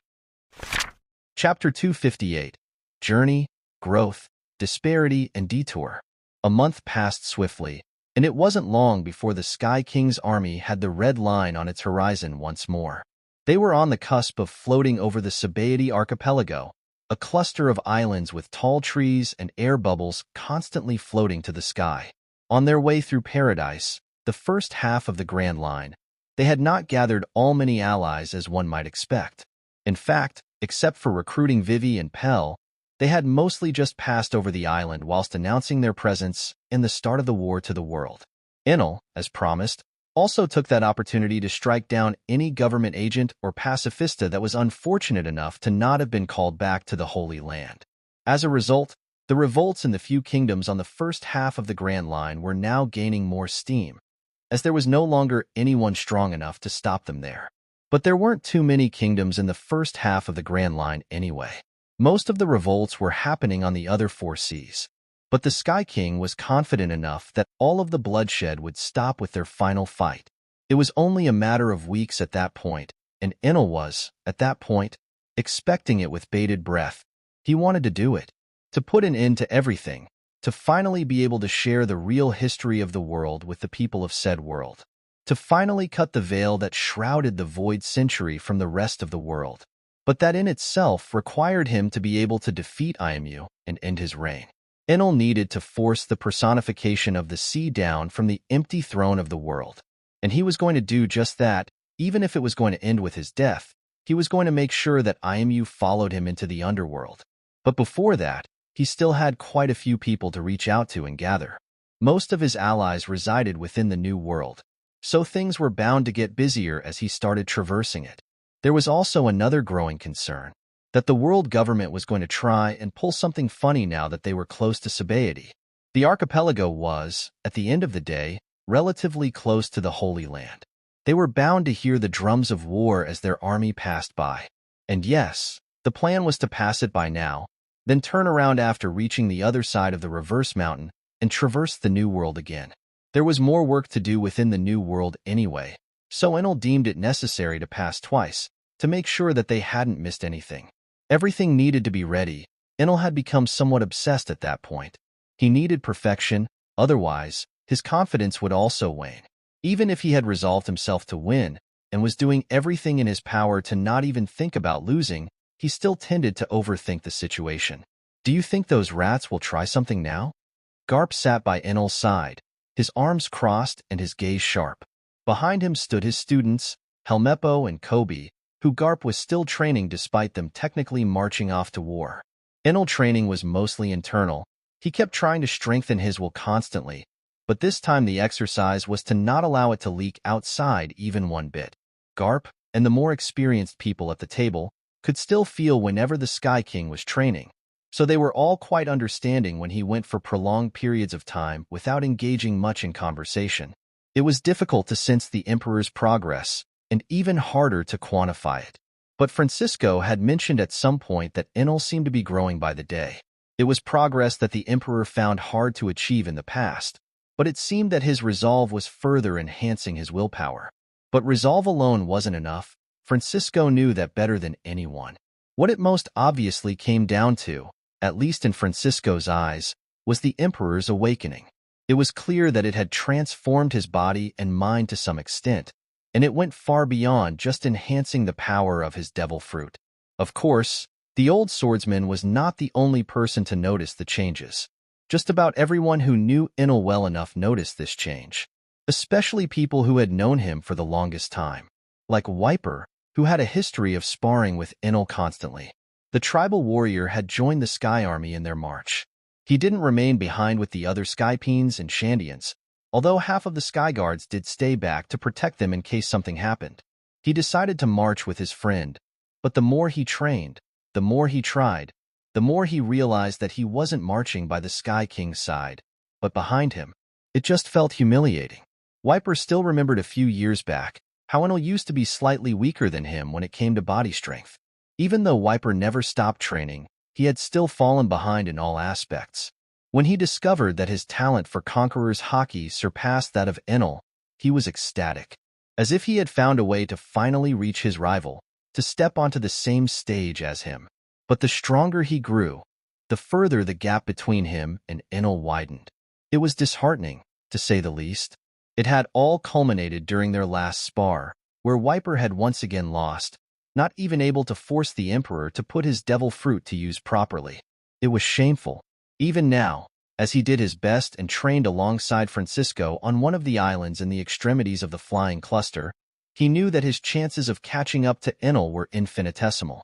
His brows furrowed once more as he remembered how swiftly he had been defeated, the ease with which Enel had done so. His frustration was so great that it was almost impossible for Francisco not to notice it. "What's wrong, Wiper?" The old swordman's voice rang out, forcing the tribal warrior to pry his eyes open and heave a sigh of frustration. "I think you know what's wrong." Wiper shook his head towards his master. Wiper knew that Francisco's question was more of a formality if anything. The Sky King's right-hand man was quite perceptive, and he knew of his captain's history with the Shandians and Wiper. I may have an inkling, but I want to hear it directly from you. The young-looking old swordsman responded in an understanding tone, almost as if he was anticipating the tribal warrior's words. Fucking fine. It's about Enel. I just can't seem to wrap my head around it. The gap between him and everyone else keeps growing wider, and I am stuck here walking whilst he is sprinting. Wiper's tone was laced with frustration. His eyes seemed to almost become bloodshot. Francisco simply shook his head in disappointment. I guess he's been up at night constantly thinking about this. I can somewhat relate. Well, it is my task to guide him as his master. Heh. I certainly know the feeling. Francisco's tone sounded quite melancholic as he spoke out, his gaze becoming unfocused for a moment. Huh. What? You're competing with Enel too? Didn't seem like that to me. Wiper's tone seemed confused, but also curious. He knew only bits and pieces of Francisco's past, pieces of the puzzle that could never quite make out a full story. Before, when I was still part of the Rocks Pirates, I was constantly competing with Xebec. The two of us butted heads in many situations despite my loyalty to him. I like to think that I was as strong as him, but that was never the case. No matter how much I grew, he only seemed to become stronger as time passed. The old swordsman just shook his head with a wry smile on his face. Many memories were rushing through his head, but in essence, he could remember the distinct feeling of falling behind and constantly being surpassed by Xebec. Now it went without even needing to be said that their situations were vastly different. At no point was Francisco stronger than Xebec, as was the case for Wiper and Enel, but they were at a similar level at some point. And Xebec had proven himself to be the more talented of the two, especially when it came to Haki. Xebec's Haki was so powerful that he had turned the blade he had held occasionally into a dark blade. But Francisco hadn't managed to turn Griffin into a black blade despite holding onto it for decades. It was simply absurd, to the point where Francisco took years in captivity to train his willpower to match rocks. Even if the conditions weren't optimal, he had still trained as best he could whilst trying to preserve his strength and not starve to death. Even then, Francisco realized that he had at most matched his captain at the moment of death, and that, had Xebec survived, he would have grown much more over the years. And it wasn't just in terms of Haki. Were it not for God Valley, he would have eaten a devil fruit, and he would have become even stronger. And I would have fallen behind even further. Francisco still remembered Xebec gaining a sudden interest in devil fruits. It was only a matter of time before he chose and ate one. Shiki had gone to try and find a god fruit, but Xebec would have likely eaten a mythical Zoan too, if he had the opportunity. Huh. I didn't know you were the competing type. The corners of Wiper's mouth rose slightly as he took whatever he deemed most important from his master's words. Maybe when I was younger. Francisco flashed his student a cheeky smile before he continued speaking. The point is, I understand how you feel. It feels almost as if your efforts are not being rewarded in a way. You have set yourself an impossible goal to reach. Enel is not someone anyone can touch at this point. Even Xebec, the one I idolized, would likely be a toy in front of Enel. The old swordsman sighed as he thought more and more about the situation both in the past and in the present. In his eyes, Enel had long since surpassed Xebec, even before his awakening. Just the power of his non-awakened devil fruit was absurd enough to the point where it almost made Enel unmatched. The only ones who stood a chance against Francisco's new captain were those who could also be called gods at that point. And of course, the so-called personification of the sea. So, in a sense, Wiper had it quite a bit worse than Francisco did. But I can't help it, you know? I feel that, at one point, he was actually within reach. Wiper sighed and shook his head, still quite inconsolable. Hey, I felt that too at one point. Honestly, there ain't much I can say at this point besides the fact that those feelings fade with time. Right now, focus on what's in front of you and the road that you yourself have to walk on. Francisco laughed heartily at first, but his tone became rather serious as he urged Wiper to continue with his training. It was clear that the tribal warrior still had plenty of words to say, But he also knew that he had work to do as well. He had already fallen far behind Enel, but maybe there was hope for him to be of help during the upcoming war. It was going to be a long journey still, but that didn't mean they had the time to sit down and relax. Every moment they needed to spend in preparation. Francisco knew that, and he trained his students the best he could. Garp also knew that, and he, much like Francisco, alternated between being by Enel's side and drilling the Marines. Enel's senses spread across the entirety of Sabaody as their ship passed over it. His lightning made quick work of any stragglers once more, clearing up the streets of Sabaody swiftly before continuing on with his journey. The government had also seemingly decided to keep its silence for the time being, which was all the better for Enel, who now only had to look forward to his journey into the New World. Let's see. The first stop in the New World should be Fistman Island, but I think we'll have a slight detour and go on the Calm Belt. And so, Enel clapped his hands and shouted out an order, giving Shiki a call to steer their flying archipelago towards the Amazonas Kingdom.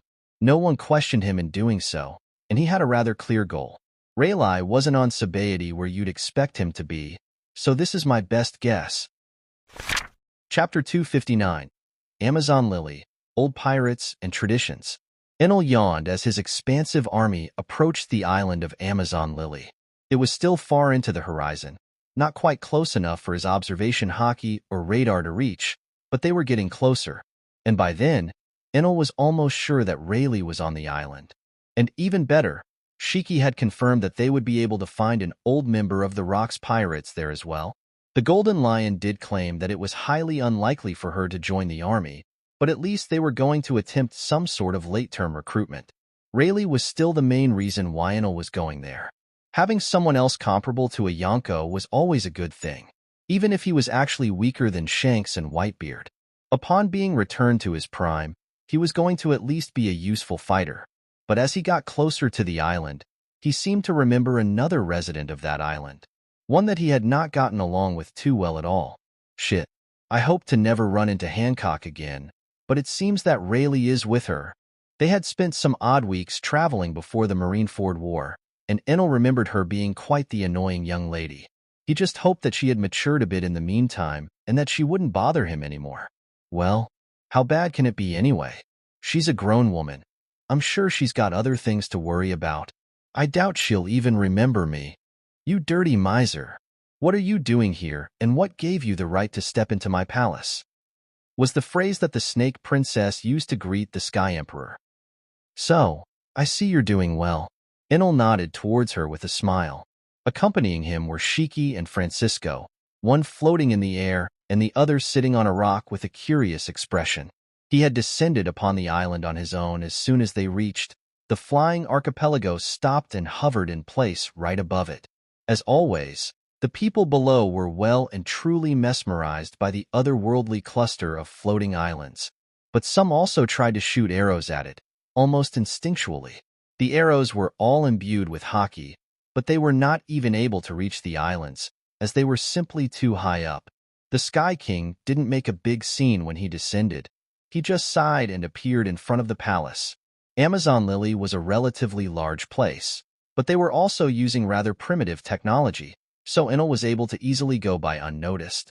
Francisco and Shiki were a bit more noticeable, though. They descended with smiles on their faces. The Kuja tribeswomen all immediately flocked towards the palace, bows in hand and faces ready for war.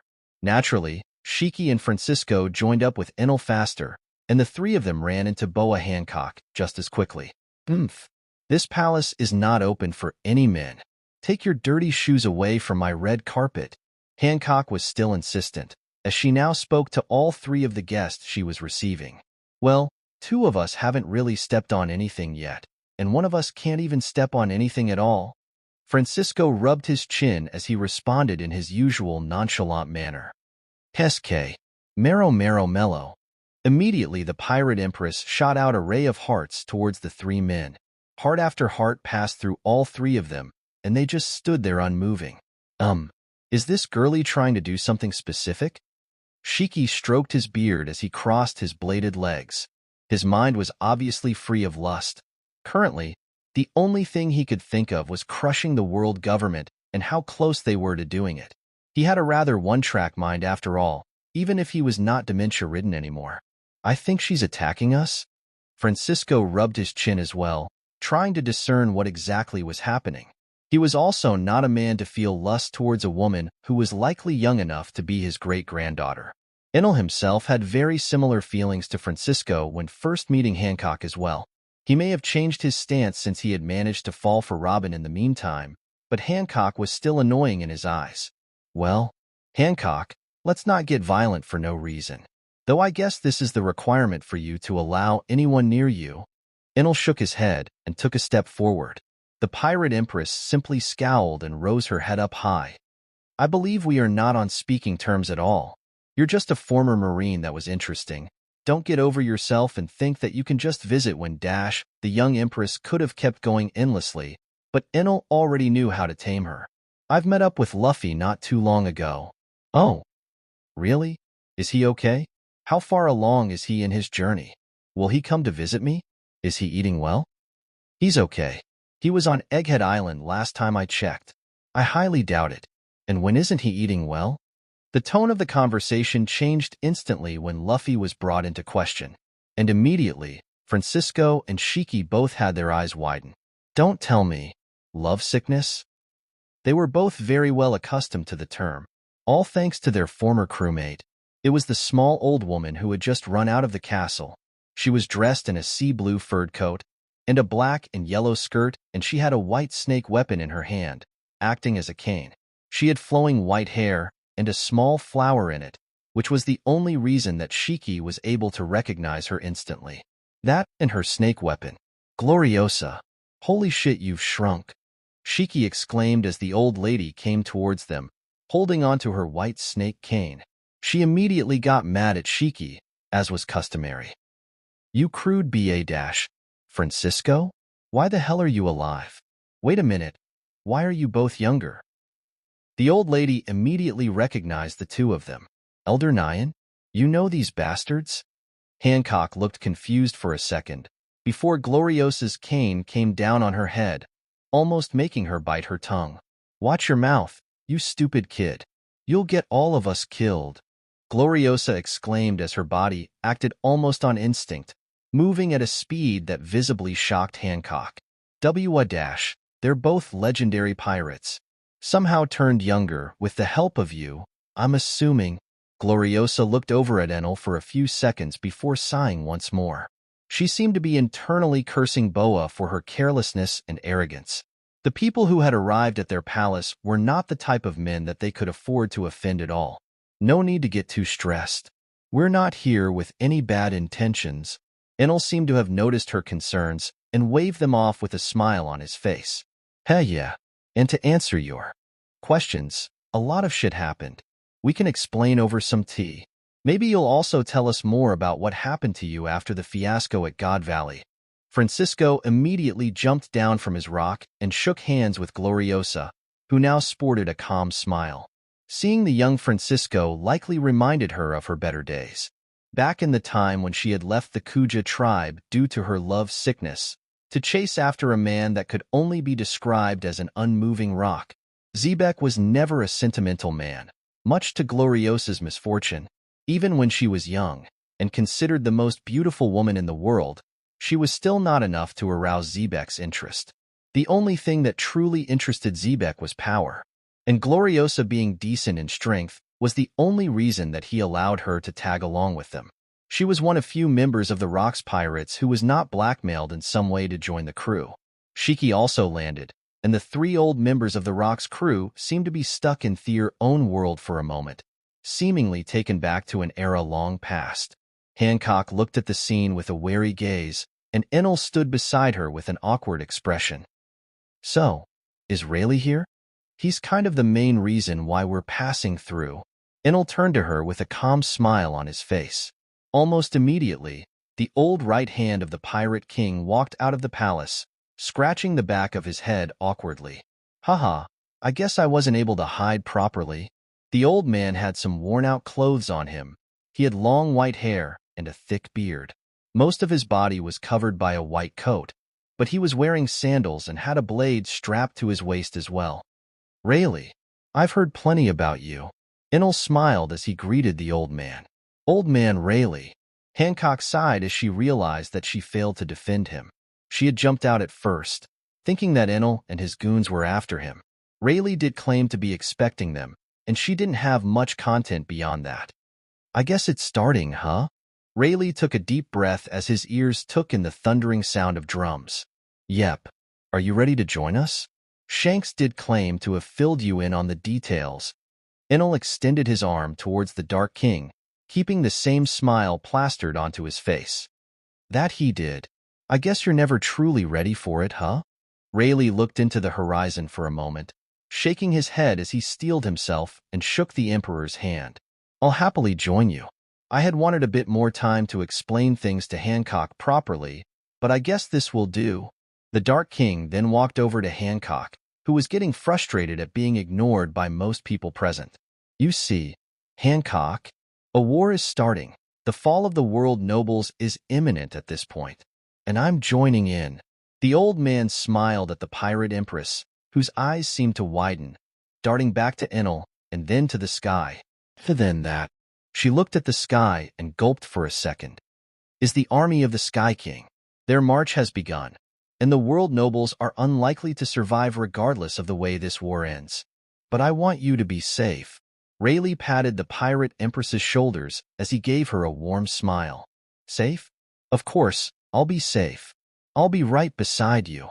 Hancock immediately shook off the Dark King's arms and looked back at Enel. She walked up to him and looked him square in the eyes, her gaze as serious as could be. Tell me, is Luffy also going to dash? Yes, as a matter of fact, Luffy will be fighting by my side. Enel smiled as he recalled Luffy's awakened form and his strength. He then noticed the rather shocked look in the eyes of Rayleigh and decided to continue. He's grown a lot since the two of you have seen him. He is now more than strong enough to be called an emperor. Of course. My Luffy is the most talented. Hancock immediately crossed her arms and exhaled a proud sigh. Enel just stared at her, blinking a few times. But if he's going, then I am too. There's nothing you can do to stop me. Hancock immediately pushed out her chest and scowled. The Sky King just stared at her blankly. Who said anything about stopping you? If you want on the ride, then get on. You're a big girl. You make your own decisions. Just don't annoy me too much. Enel crossed his gauntlet arms and pointed one of his earlobes at her. Boa's eyes seemed to shine at that. She clenched her fists and smiled brightly. Rayleigh seemed to have a few objections, but he didn't voice them. Deep down, he knew that Enel was right and that there was no point in stopping the pirate empress. Although he still felt weird since he felt that the Kuja tribe needed her protection in those trying times. But then his gaze hovered over to Gloriosa, who was beating Shiki over the head with her snake cane. Well, I guess history repeats itself, doesn't it? It seemed to almost be a trend at that point. The empress of every generation of the Kuja tribe seemed to fall for an outsider and leave the island to chase after them. Gloriosa with Rox D. Zebek, Shikiyaku with him, and now Boa Hancock with Luffy. Each time, the tribe was left to be managed by the elders of that generation. Rayleigh realized that it was now Gloriosa's turn to fill that role. Well then, Rayleigh, Hancock, the two of you can go and get ready. We'll take off as soon as you're ready. To the New World. Chapter 260. New World, Dressrosa, and Next Stop. Boa and Rayleigh didn't take as long as Enel expected, and in the end, they left the island within 30 minutes. Francisco and Shiki did try to invite Gloriosa abroad, but she obviously refused. She didn't seem to want anything to do with the war at all. She only really cared about the safety of the Kuja tribe, and she was going to ensure that they stayed safe through it. At the very least, they were in good hands. Shaki was also there on the island. All that Rayleigh did when Boa prepared for the journey was to hug her one last time before heading off to war and speak to her. Enel decided explicitly not to eavesdrop on their conversation, however, as he felt it would have been quite rude. He tended not to do so during tender moments anyway. It was quite clear that Shaki was concerned for Rayleigh's safety, but Enel didn't have that many worries regarding that, especially since he knew that Rayleigh returned to his prime and was easily going to be able to hold his own during the war. As long as he did his job properly and held back IMU, everything was going to go smoothly. For now, however, the journey continued. The new world had quite a lot to offer, and the very first stop that Enel would make was going to be, of course, Dressrosa. The very first allies he made within the first half of the new world, all the way from back when he was a Marine. Oh, how the days passed by. Enel slowly stretched on his throne, happy at not being bothered by others for a short few minutes. They had passed by plenty of kingdoms, and Enel had already gotten the chance to fry plenty of agents to sate his boredom. But currently, boredom was not really at the forefront of his mind. As his flying archipelago approached Dressrosa, his mind was mostly clouded by one thing: confusion. But the thing that unnerved him the most was that Casa, the old shrine maiden of Raijin Island, was not there. He hadn't told that to anybody, but plenty had noticed his unease. The fact of the matter was that the old god's tomb was missing in its entirety. It looked like it had been plucked right out of the ground, and a gigantic tree grew in its place. The Sky King was concerned that it was the doing of the world government for a second, but at the same time, it didn't make sense for them to make a move on Raijin Island. Not only had he already awakened, a fact that they were surely already well aware of, but the island itself housed nothing that the world government might have been interested in. Unless, are they planning to use Casa to threaten me, or something? They shouldn't be aware of anything relating to the Shrine Maidens, though. They also shouldn't even have known of her existence. There were very few explanations for how Casa could have vanished. The last time he had used his awakened, he had felt her there, and the tomb was still untouched. But the truth Enel had to face was that the world government had somehow gotten to her. They certainly took the tomb. Enel knew for a fact that wherever the tomb was, Casa would also be there.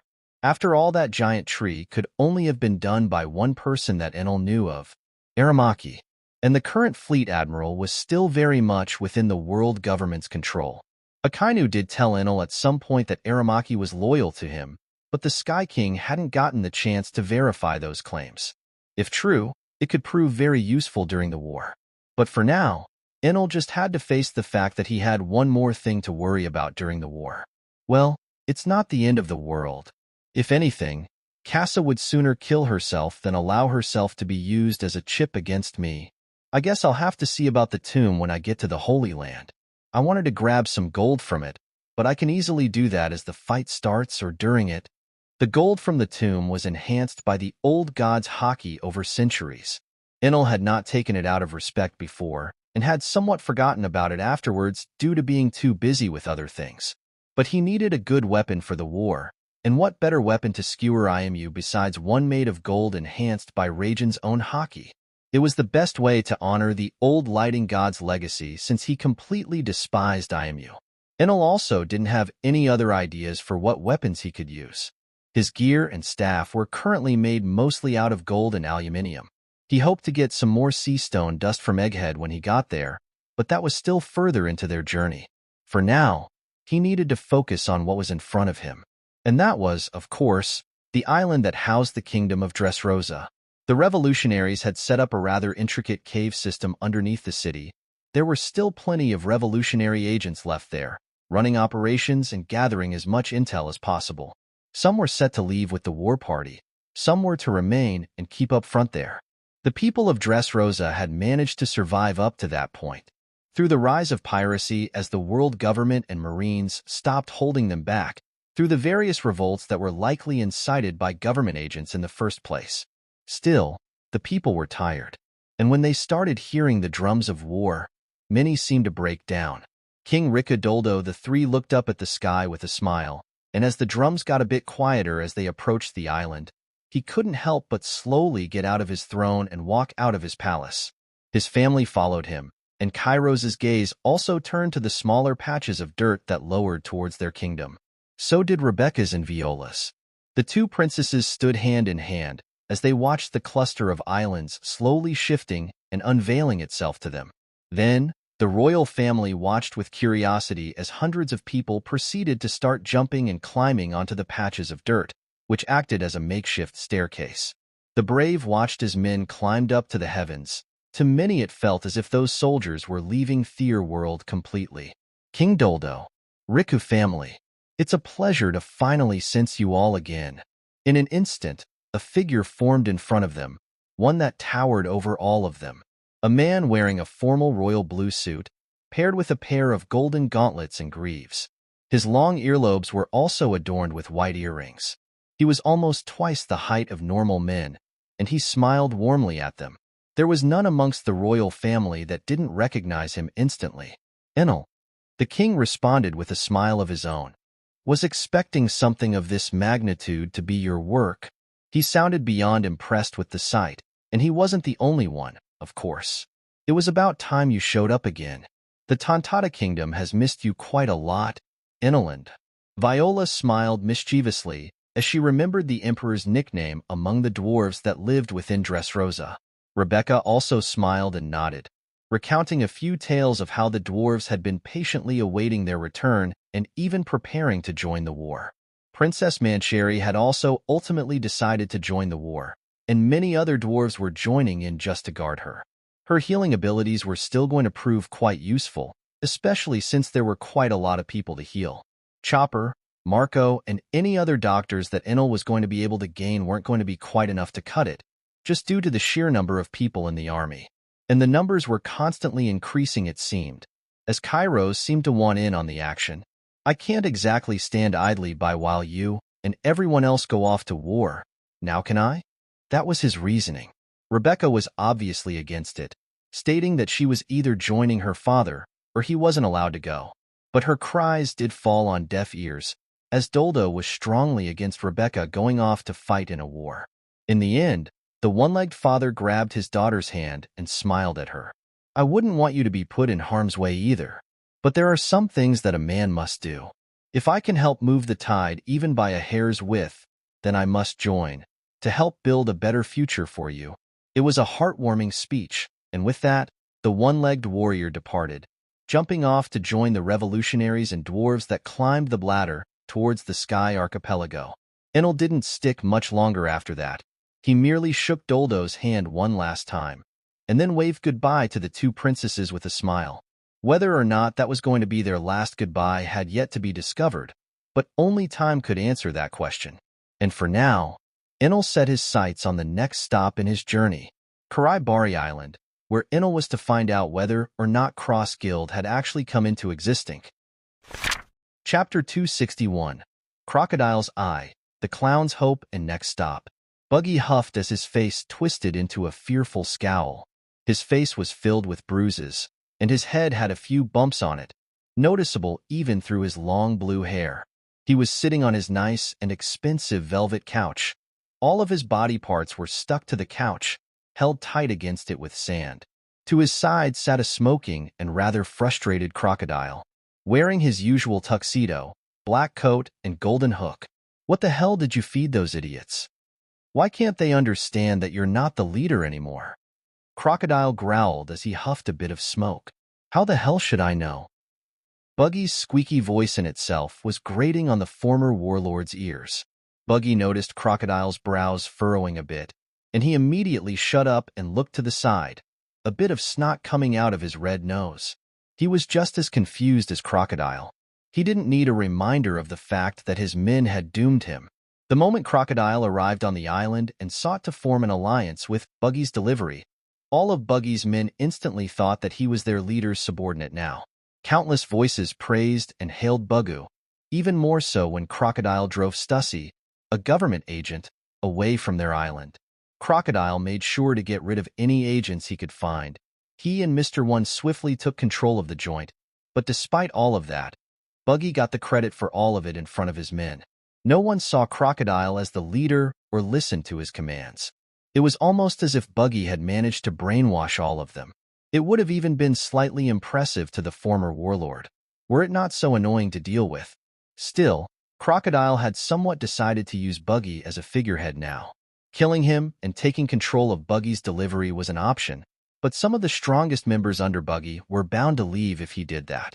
In the end, the most optimal choice for Crocodile was to continue acting as the clown's subordinate in public. Thankfully, he could still take his frustrations out on Buggy in private. Crocodile took one more huff from his cigar before sticking the tip of his golden hook on the couch cushion beside Buggy's head. He huffed one last time before putting out his cigar into the clown's large hat. It's just a matter of time before the war starts. I wanted to gather some allies, just to make sure. Buggy himself turned out to be a disappointment, but his men are quite capable, all new world-faring pirates. I still find it difficult to understand how this clown managed to get them to work for him. Crocodile closed his eyes for a few seconds, one of his hands clenching some rocks and turning them into powder. You'd think that he must be some manipulative genius, but he's clearly a moron. Unless, is that what he wants me to believe? Crocodile's eyes shot open, and he glanced at the quivering mess that was Buggy, who was currently ugly crying with snot still coming out of his red nose. Instantly, the veins on his forehead became more visible as his eyes almost turned bloodshot. The former warlord immediately punched the clown in the head. He huffed in annoyance. He had gotten angry at himself as well, for even thinking that Buggy was in any way in control of the situation. Crocodile was about to punch Buggy once more, but his hands stopped as his ears perked up.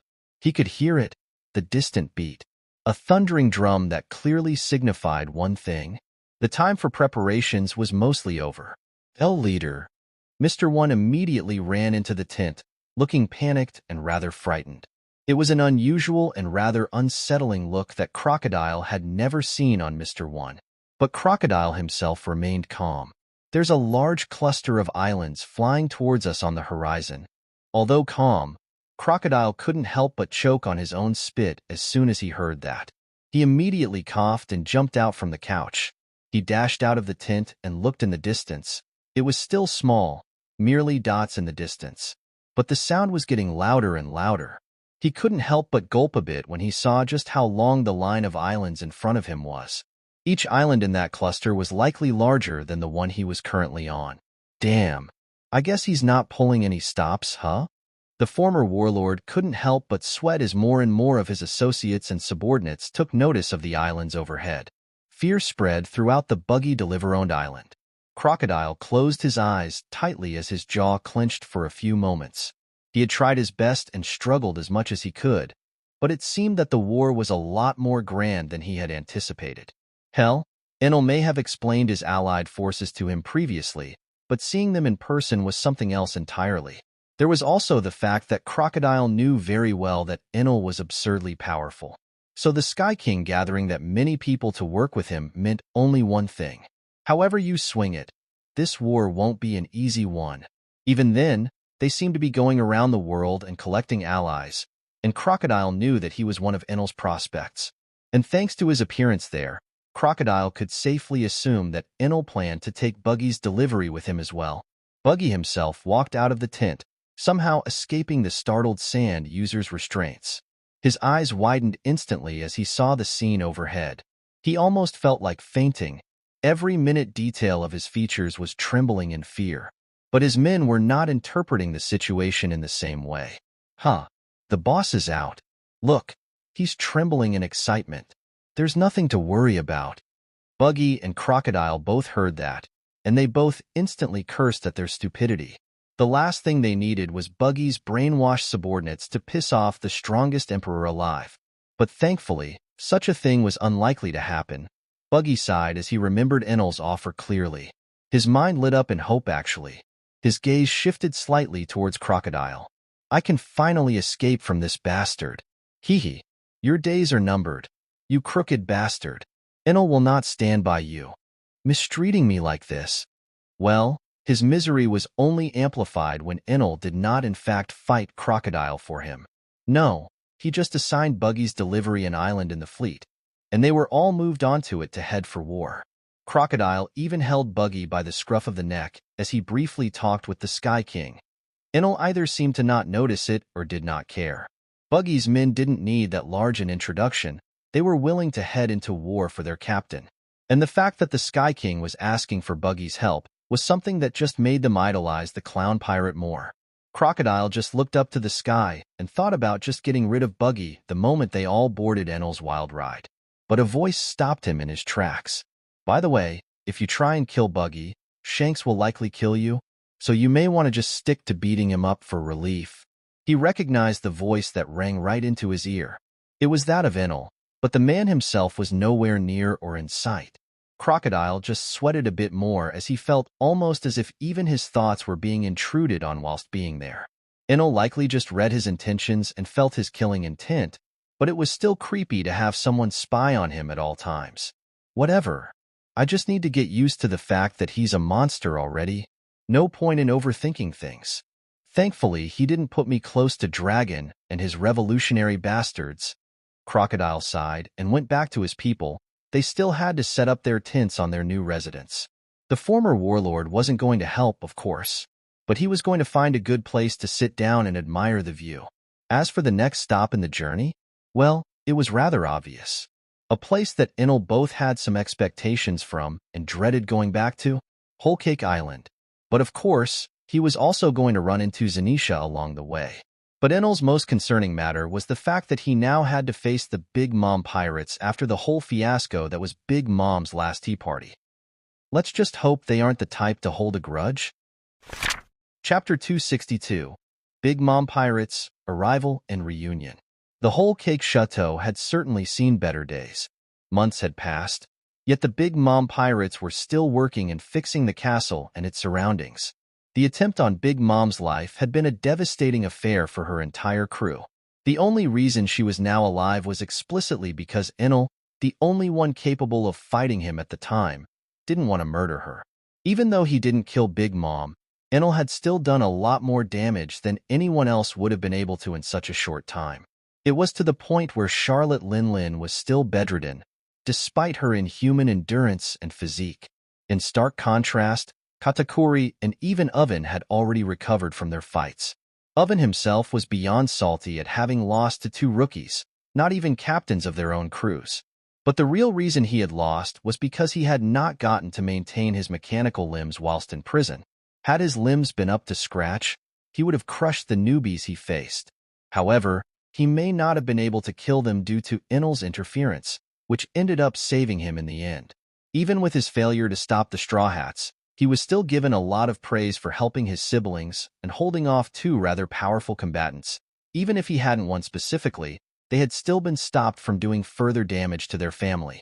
And because of that, as well as their mother still being unconscious, Oven was allowed to roam free after the Tea Party assassination incident. But he wasn't exactly ecstatic about that. He had a lot of work on his plate now, and most of it was concerning rebuilding the palace. All of his siblings had to let go of their rivalries. They all came together under the leadership of Perispero, Katakuri, and Oven to start rebuilding. Thankfully, their family hadn't lost any siblings. Even Bruel was left unharmed at the shore of one of their islands. Overall, it could have gone much worse, and it likely would have if Enel really wanted to kill any of them. Oven made sure to point that out and didn't allow any of his siblings to antagonize his friend, even though he had fried their mother. In the end, the entire incident had started due to a third party's assassination attempt, which Big Mom took as an affront and attack from Enel. The Lightning Emperor hadn't been the first one to make a move, although he did seem to be protecting the Straw Hats and their associates to some extent. Oven just rationalized it as Enel wanting to minimize casualties in general, and most agreed with him. Katakuri had gone deeper and deeper into his training as soon as his body could move from the beating that Luffy had given him. He had lost, but the bout had been really close. Luffy was sickeningly talented, consistently getting stronger throughout their fight until the very end when Luffy overcame Katakuri's observation and future sight. It was a final clash that thundered throughout the mirror world, but it ended with Katakuri receiving a punch that had knocked him out cold. The Dough Man was sure that he had damaged Luffy as well, but by the time he woke up, there was no one left nearby. A hat covered the lower half of his face. His injuries were also mostly closed as well, but his mind was still rattled. Oven also continued his training, this time altering his mechanical limbs even further to withstand his Devil Fruit's power. The two of them spared for days on end when they could. Most of the time they ended up drawing, but most of the time Oven won. Katakuri's dough was getting cooked constantly. Oven was simply a bad matchup for him. Even then, his future sight gave him an advantage, and it allowed Oven to learn some new tricks to surprise his opponents. In those few months, Oven had even attained a small glimpse of future sight, although he was still not at Katakuri's level. Currently, Most of the Big Mom pirates were gathered in the largest hall of the rebuilt castle, and in the middle of that hall sat a gigantic bed in which lay their mother. She was still covered in bandages from head to toe, parts of her skin were burnt off, and her eyes were still firmly closed. Mother should be waking up soon, right? Smoothie, the tall juice devil fruit user, sighed as she eyed her mother's current state. Without her, they were a lot weaker. That was true for both physical and mental strength. They weren't prepared to lose their mother, simply put. I think she'll be up any second now. Paraspero chimed in as he took another lick of his large candy cane. Any second since last month to today. Charlotte Compote, Big Mom's first daughter, scowled a bit as she spoke.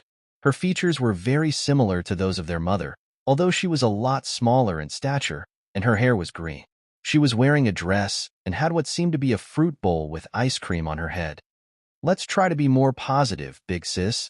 Charlotte Daifuku, Big Mom's third son, responded with a scowl of his own. He was one of Oven's older brothers, and overall not one of his bigger supporters.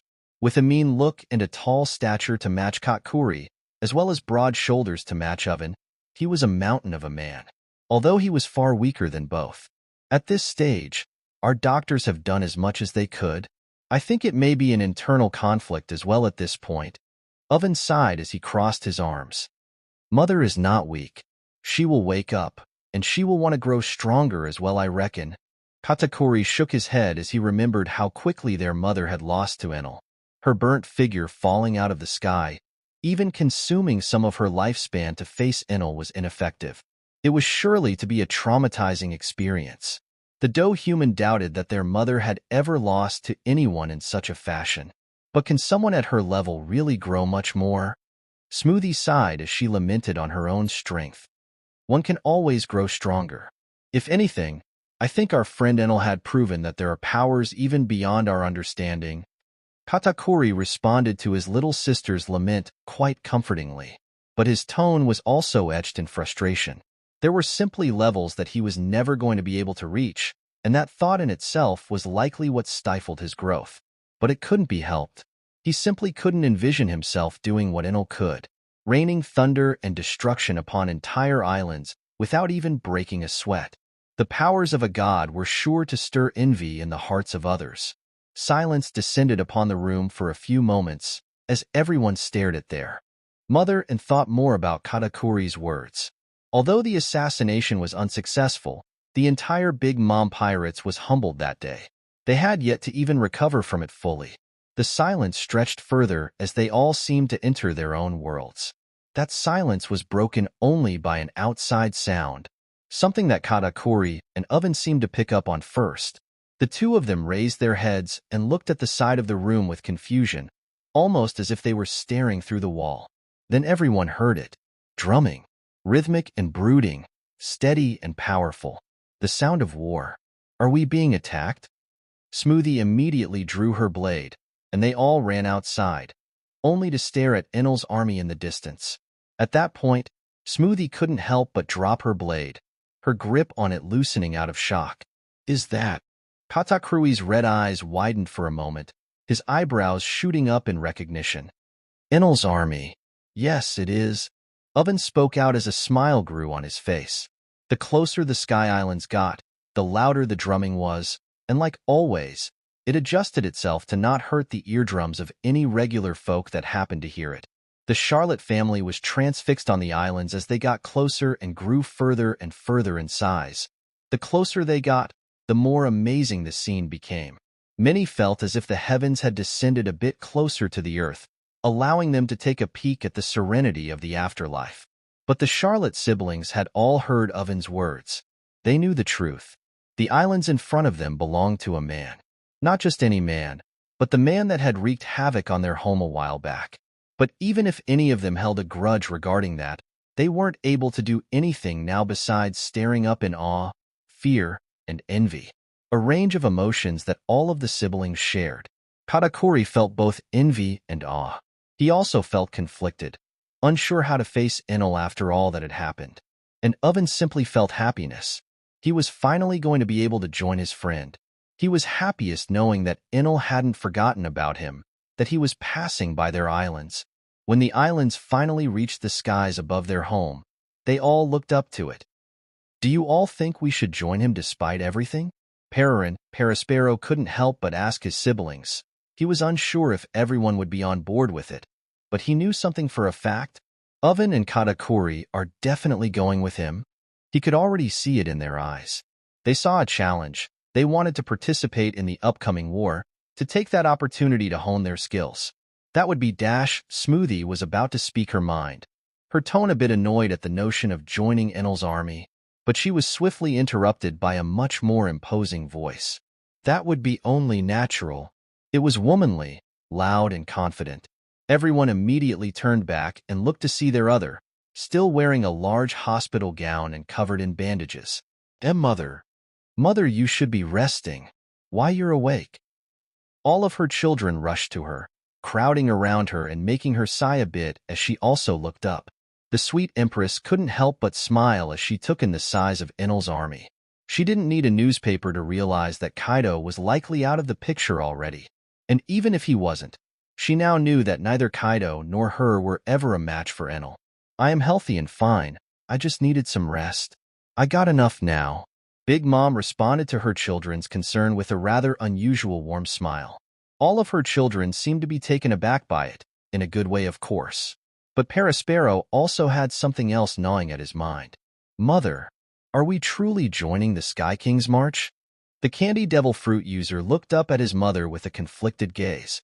Of course we are. At this point, it's either we join him, or we sit idly by while the score gets settled. Whoever is likely to win is also likely to erase us as well. Linlin spoke in a rather defeated tone. She truly felt as if she wouldn't be able to defend her homeland from whoever managed to win the war. Swooping in and trying to finish off the winner was also not something she was confident of doing on her own, so she only really had one choice.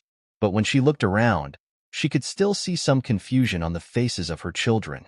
So with a deep sigh, she proceeded to explain further.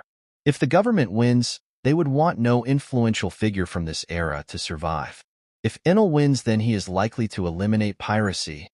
He may spare us, but I don't like taking chances. Well, it's true that I would spare you.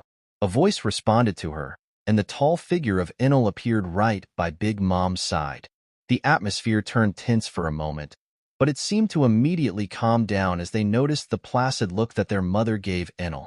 Nice of you to make an appearance personally, and here I thought you'd try to avoid me. Linlin smiled as she spoke, further unnerving some of her children with her cheerfulness. Why would I be avoiding you? I am not the type to get hung up on misunderstandings. Enel gave her a small laugh as he crossed his arms. He then looked up a bit, and a stone seemed to descend at great speed. Linlin looked up at it as well, and immediately she seemed to become more guarded.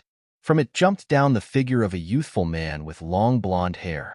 He had deep blue eyes, and he wore a rather simple opened-up white shirt and loose black pants. At his waist was a saber that Big Mom recognized as well. Guzman, you've certainly not aged a day. Or rather, you've aged backwards. Big Mom smiled a bit, her eyes shifting a bit towards the sheath of Francisco's blade. What can I say? Good thing I remembered to put on moisturizer. Huh? Francisco laughed a bit, before turning around slightly and looking at the members of the Charlotte family. Damn, you've got the biggest family I've ever seen. I sure hope one of those is mine. Francisco narrowed his eyes, and immediately everyone gave him a weird look. What?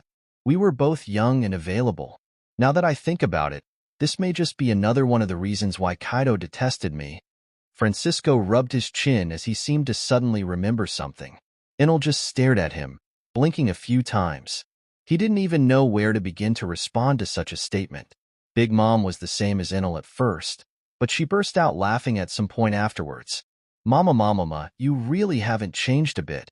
Her hearty laugh dispelled some of the awkwardness that Francisco's words had brought. Honestly, I was worried that you were holding a grudge. I guess you were always the bigger person, huh? Big Mom's tone became a bit melancholic as she spoke. Heh, I may have held a grudge for a while. But after so many years, I'd rather look forward to the future instead of lamenting on the past. Francisco smiled at Big Mom. He decided not to comment on her appearance at all, knowing that age just had its way with some people. We have a lot of catching up to do. How about we do it in the sky? Big Mom laughed a bit as she then gestured for all of her children to start packing up. We will continue our journey in 5 hours. Anyone that wants to come with us is free to do so. Enel spoke out before waving to Oven and Katakuri. He then turned into a bolt of lightning and disappeared.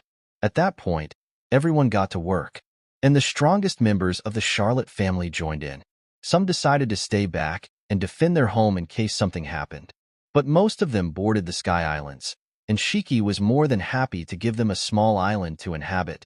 After they were settled in properly, Enel started looking forward to their next stop, which was Wano, of course. Since he hadn't felt Zanesha anywhere yet, Enel assumed that he'd find him nearer to Wano. Or maybe the elephant had decided to hang around Joy Boy. Regardless, Enel was going to find out one way or another. Chapter 263, Land of Wano, Developments and Goal. On a flowery hill on the precipice of a grand canyon stood two figures. One was a young man with long flowing black hair wearing an orange and white yukata. He had very sharp features, dark eyes, and a large smile on his face. By his side stood the figure of a voluptuous woman, wearing a sleeveless traditional samurai garb, showing some rather deep cleavage. On her back was a chipped and cracked metallic club. She had a rather round and beautiful face with fair features and shining and large blue eyes, which seemed to contrast well with her flowing white hair that stood caught in a ponytail and the two small horns on her forehead. The two people were none other than Momonosuke and Yamato, one being the biological son of Kazuki Oden and the current young shogun of Wano. The other was a young woman who had been deeply inspired by Oden's story and the courage of his subordinates. She was inspired to the point where she decided to become a man. The two were staring at the valley below. Just months ago, they had bid farewell to the Straw Hats and the people who had saved their country. So much time has passed. I wonder when they'll be back. Momonosuke crossed his arms as he looked in the distance with a fond gaze. It hasn't been that long, you know? Yamato narrowed her eyes at the young shogun to her side. The passage of time does seem a bit confusing to me, but I'll get used to it. Momonosuke rubbed the back of his head, keeping the wide smile on his face unhindered. Usually, children perceive time much differently from adults. Although his body was that of an adult, his mind was still that of a child, so there were some discrepancies there. Still, it's been a good few months. I wonder how everyone is doing.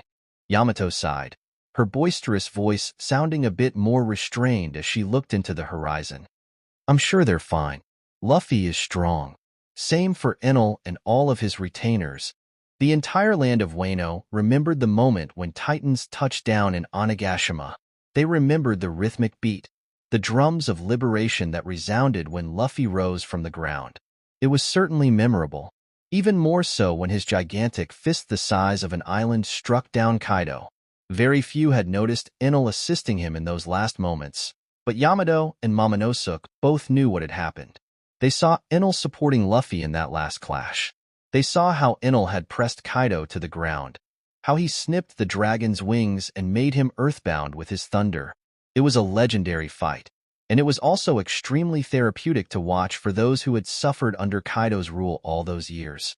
Yamato did feel a smidge of pity towards her father. She had at some point hoped that there was a softer side to him, but it seemed that she had always been mistaken. One part of his habits sure never changed. He was always looking for Joy Boy. There was a reason why he very rarely killed prisoners in the past. He believed that one day he would be brought down, and that only Joy Boy would be able to do that. No, he could only accept dying at the hands of Joy Boy. Yamato didn't really ponder on his death for too long, as she saw it as good riddance to some extent. She did regret not getting to join the Straw Hats in their journey, but at the same time, she wanted to be there to protect Wano just in case. The country was still closed, but there was a possibility of there being visitors in their lands. She also took that time to teach Momonosuke more about Haki. The dragon cub had a very long way to go still, but he had made outstanding progress in a short few months, being already able to use the most basic form of armament. His control over his dragon artificial devil fruit had also improved a lot. although he still had trouble summoning the flame clouds that Kaido controlled with so much ease. But now they took a break from training, and Momonosuke was free to wander the flower capital for a bit. The people of Wano were welcoming to him and his reign. Many felt as if they were waking up from a nightmare. Momonosuke was not yet at the point where he was making decisions by himself. He was still quite immature. His grandfather, Kazuki Sukiyaki, was the one currently in charge of most duties. Momonosuke still had a lot of work in front of him before he became a proper ruler, one that Wano deserved. But he was willing to learn, and he wanted to give his people the best. Wano shines best at night? Huh? Momonosuke sighed as he then turned back and looked at the sunset. It was then that he noticed it. A slight shadow cast over the sun, looking like a small dark cloud in the distance. Then he heard drums, not like the ones that he heard from Joy Boy. No, these weren't the drums of liberation, but Momonosuke couldn't quite put his finger on it. Drums of war? The person by his side seemed to have an idea, however.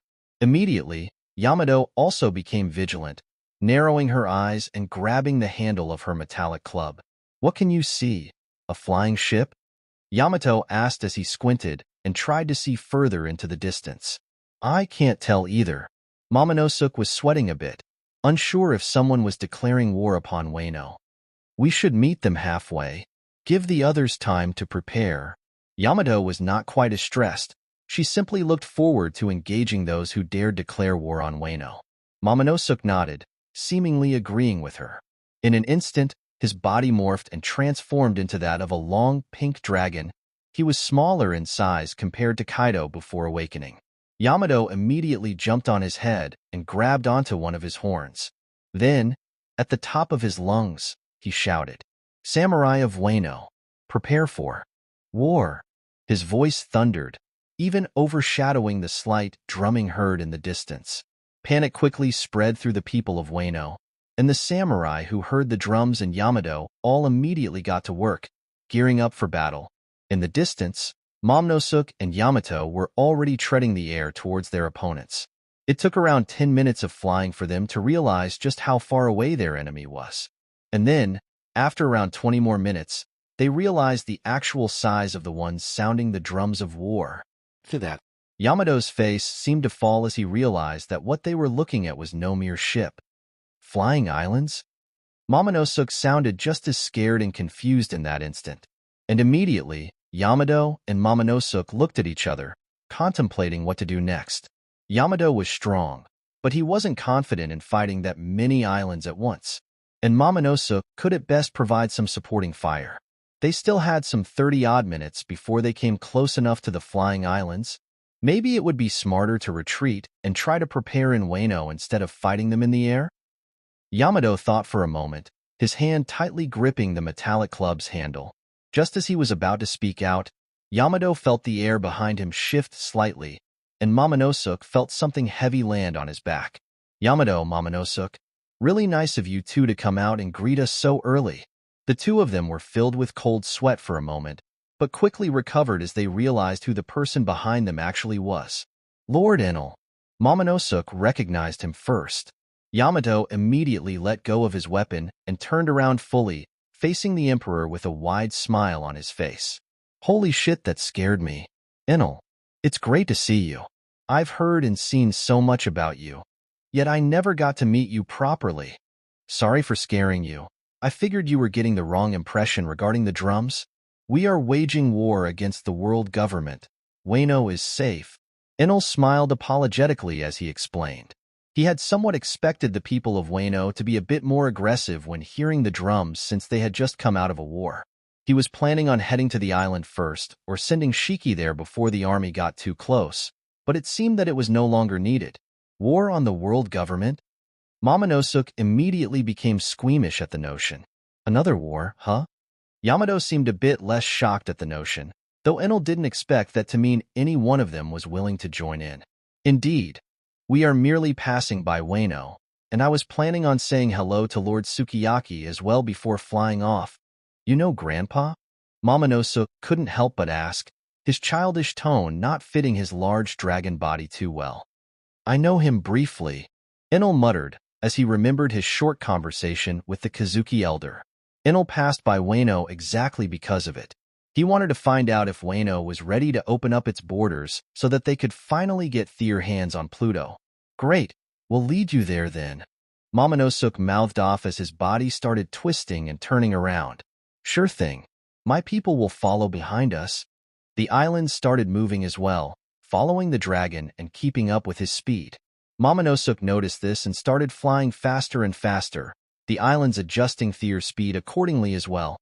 You won't be losing them anytime soon, Momonosuke.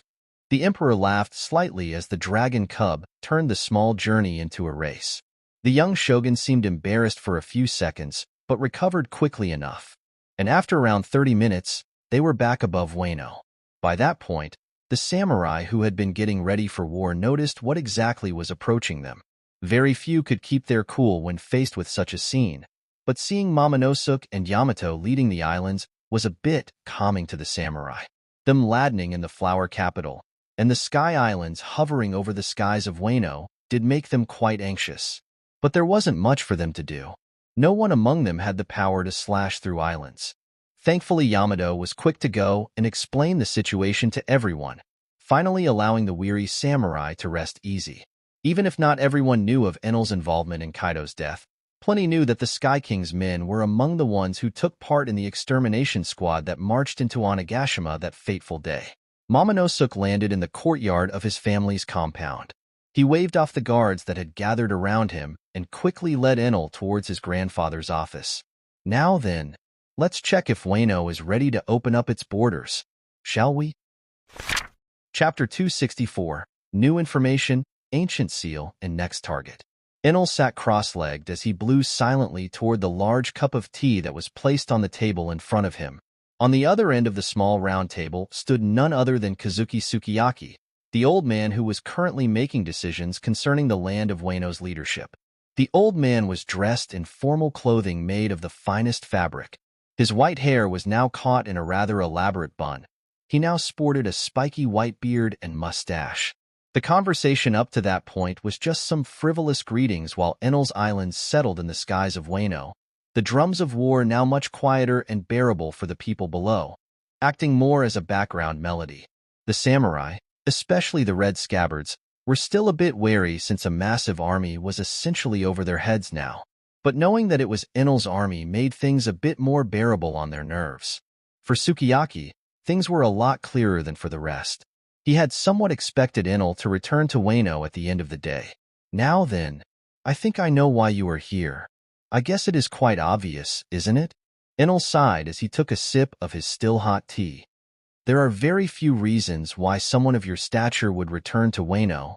You are looking for Pluton, aren't you? Sukiyaki took a deep sigh as he remembered the name of the ancient weapon residing beneath Wano. Yep, Pluton. But it is my understanding that the country needs to open in order for it to be released. Enel nodded, one of his earlobes gesturing towards the ground and then towards the sea.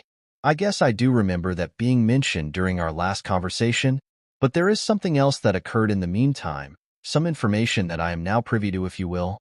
Enel raised an eyebrow at that and gestured for the old man to continue speaking. The closing of the country of Wano's borders was specifically done to contain the ancient weapon, that much I knew of as well. But now I found out that there was never a designated way for someone to take the ancient weapon out of Wano, even if the borders were to open. Enel seemed a bit taken aback by the news. He hadn't quite expected to hear such words. After all, he had assumed that the people that had sealed Pluton had planned to use it in the future. But by Sukiyaki's words, it seemed that they never meant for Pluton to ever see the light of day again. They'd rather it doesn't fall in any hands than having it fall on the wrong hands, huh? But that is not the most alarming part. After doing a bit of digging, I was able to discover that even attempting to take the ancient weapon out of Wano would lead to the entire island sinking. Along with the ancient weapon, the old man's voice sounded quite distraught, but Enel still had plenty of questions in his mind. For starters, how were you able to find out exactly? Upon searching through the ruins of Onigashima, I was able to find some interesting texts, poneglyphs, but not written upon the stones, on paper. It was faded and hardly readable, but it had a rather clear message, that the ancient weapon was never meant to leave Wano. And we, as the descendants of the writers, are meant to serve as a last line of defense against anyone looking to use this ancient weapon. Enel slowly stopped listening to the old man's story as his senses spread out. He had not sensed any hidden rooms within Onigashima at the time. At the very least, it was difficult to tell if there were any. His senses couldn't really be deceived. Not even a room laced with sea stone could hide from his sight now that his radar was active. So Enel had no choice but to assume that the old man was either lying, or that he had somehow found ancient poneglyphs on paper just standing around in a collapsed library by sheer luck. It was hard to tell if Sukiyaki was lying just by looking at his expression. The old man seemed to have a perfect poker face. But the other scenario was not quite believable. No matter how many blind eyes Enel was willing to turn to the conveniences in that story, it was simply improbable. Sukiyaki would never have ignored such writings if they truly existed. Sure, the old man was now able to provide ancient-looking paper with poneglyphs written on them. But the old man had failed to account for the fact that Enel used to be an archaeologist in his past life. Enel spent decades of his life validating and examining countless pieces of history from many civilizations, some much older than the Void Century. With a side glance, Enel was easily able to tell that the type of paper that the poneglyphs were drawn on was not the type that would survive for more than 200 years even under perfect circumstances. It was not treated in any way to last longer and to be passed on to the next generations. Enel assumed that Sukiyaki had chosen paper as it was a lot harder to forcefully age stone quickly. Enel did remember that there was someone among the red scabbards with the ability to age things, but it seemed that no such powers were used on the paper. Enel didn't really know much about that person's abilities anyway. There was a chance that they only worked on humans. In the end, the Lighting Emperor was forced to concede. He could try to force Pluton out of Wano, to ask Shiki to make sure that Wano didn't sink in the process, just in case. But it was all likely going to cause a lot of chaos for the people of Wano, and that was likely something that Sukiyaki wanted to avoid. Enel didn't blame the old man for lying, nor did he feel insulted in any way. At the end of the day, Sukiyaki was simply choosing what was best for his people. He was essentially asking them to open their gates whilst a war was happening in the outside world. It was likely difficult for the old man to outright refuse Enel twice on the same matter, so to avoid any conflict arising from that he prepared an elaborate lie. Regardless, the Sky King was forced to leave the country of Wano empty-handed. He didn't make any fuss. He simply bid farewell and sailed off. He was going to the next island on his radar. At first, he had pondered going towards Egghead to pursue Luffy, but the Straw Hat had likely already passed the technologically advanced island. So Enel decided to go where most of his allies within the New World had already gathered, Elbaf, the Island of Giants. Chapter 265, Giants, Emperors, and Hostility. Another one. For the good days ahead, Shanks shouted, raising an oversized cup of sake to the sky, his eyes shining a deep red as he celebrated with his allies, at least the ones that were still standing. Gururara, by his side, stood none other than Whitebeard. His long yellow hair flowed with the wind, and his children were also by his side, celebrating his health once more. In the background, hundreds of giants roared simultaneously, raising gigantic cups to the sky and drinking heartily. Their celebration had already lasted for weeks, to the point where few even remembered what the celebration was even about. But at least they were all in one place. God only knew it had been a long time since they all gathered there. All that was missing was Roger, and their party would have been completed. But they also had some new faces around, like Hawkeye Mihawk, who was rather reserved. He still raised his cup out of respect, but it was not accompanied by a roar of excitement. Instead, he drank in silence and observed the people around him. He was rather confused at first as to why his old friend would call him towards Elbaf. He claimed that there was a surprise for him there, but upon his arrival, very little was explained to him, and he simply stuck around out of curiosity. For one, there were the giants. Among them were some rather legendary pirate captains. Mihawk had even heard legends about them in the past. Dory and Broggy were among those figures, pirates and captains of the giant warrior pirates. The celebrations in place were partly because of the fact that the crew had now reunited and reformed after a long break. But aside from the two captains, there was also the royalty of Elbaf present. The king, Ymir the frozen giant, a gargantuan man, twice bigger than a normal giant, with an extremely bulky build and well-defined muscles. He had a long white beard and wore a blindfold. His clothes were not all that regal, but he did wear a crown on his head, clarifying his rank and position. But despite that, he fought and drank with the other giants without any restraints. On his back, bound with leather straps, was a gigantic club that looked as if it was carved out of an unmelting block of ice. Mihawk had heard tales of that weapon. He had read plenty of books mentioning it.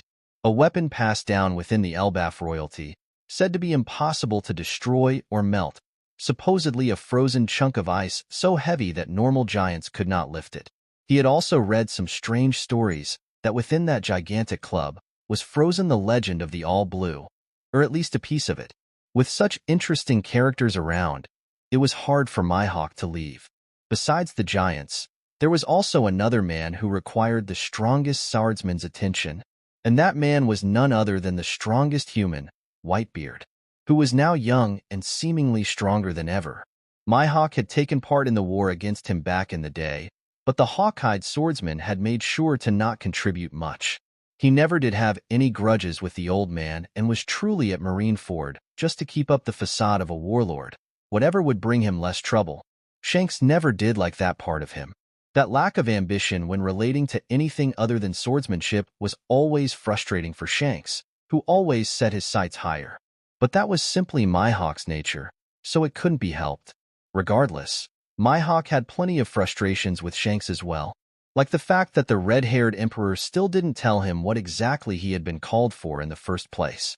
He had heard snippets that a war was coming, and hell, with the current ongoing climate in the world, anyone could have guessed that much. But Mihawk had no interest in going to war. He only really cared about swordsmanship. If he hadn't gotten to duel with some of the sword-wielding giants on Elbaf, then he likely would have left quite a while back. His curiosity could only stretch so far after all. I'll drink a few more cups and take my leave.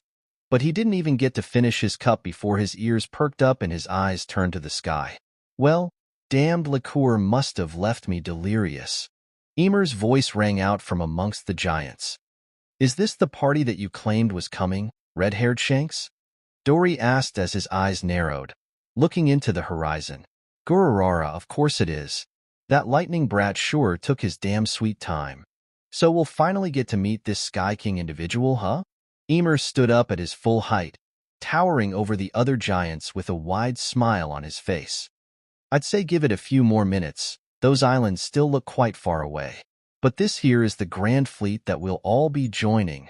Shanks laughed a bit as he took another sip from his drink, only to be stopped by Mihawk, who gazed at him with anger.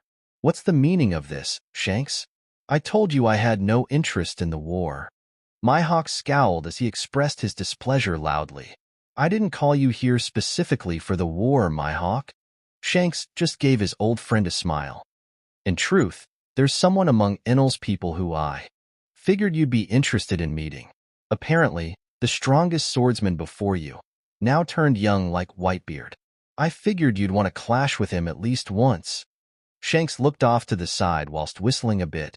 That's interesting, Mihawk whispered as his muscles seemed to stiffen for a moment, but he was still a bit confused. Why didn't you just tell me that from the beginning? Faced with Mihawk's piercing gaze, Shanks just laughed and turned his head. Well, the main reason I called you here is a bit more embarrassing, honestly. Let's just say that maybe I wanted my best friend and rival to see me off when I go to war. Gather up for one last drink, you know, just in case things do go to shit. Shanks sighed and looked at his crew with a bit of embarrassment. None of his men seemed to judge him, though. They all knew how deep his rivalry and friendship with Mihawk ran. Mihawk himself was taken aback by Shanks's words, especially the last part. SK, is the situation so dire that you're jumping into a war without the assurance of victory? The strongest swordsman simply felt odd just saying those words. Shanks had always been the man with a plan. He never was in way above his head. Honestly, I thought I'd be able to make a difference at first, but now it's hard to say.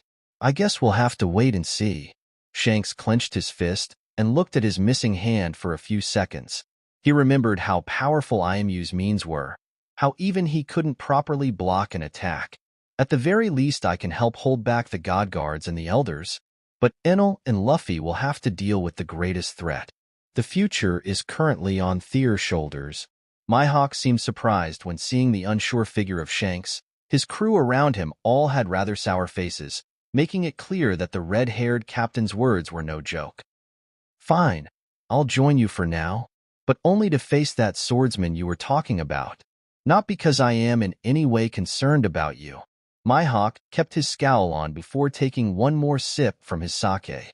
Shanks blinked a few times when hearing that statement, and not long after a wide smile spread on his cheeks. Heh, he's always been like this, but I'm glad he's tagging along now. Before long, Enel's islands hovered right above the gigantic island of Elbaf. Whitebeard and Shanks both looked up to with wide smiles. Marco was already flying up there, turning into a bird and looking at the multitude of islands and people in Enel's army with fascination. Huh, that's a familiar stench. Ymir scowled as he also looked up. The islands above seemed so much closer to him, but they were still large and out of reach. But what attracted his attention most was not the number of people, but some of the people present. Oh yeah, seems the Big Mom pirates joined in the end. Shanks felt a bit embarrassed as he looked at the sky, and felt them as well. This isn't ideal for us. We giants made it clear that we want nothing to do with that demon. Ymir huffed, cold air emitting from his stuffy mustache. Now, isn't that a bit petty?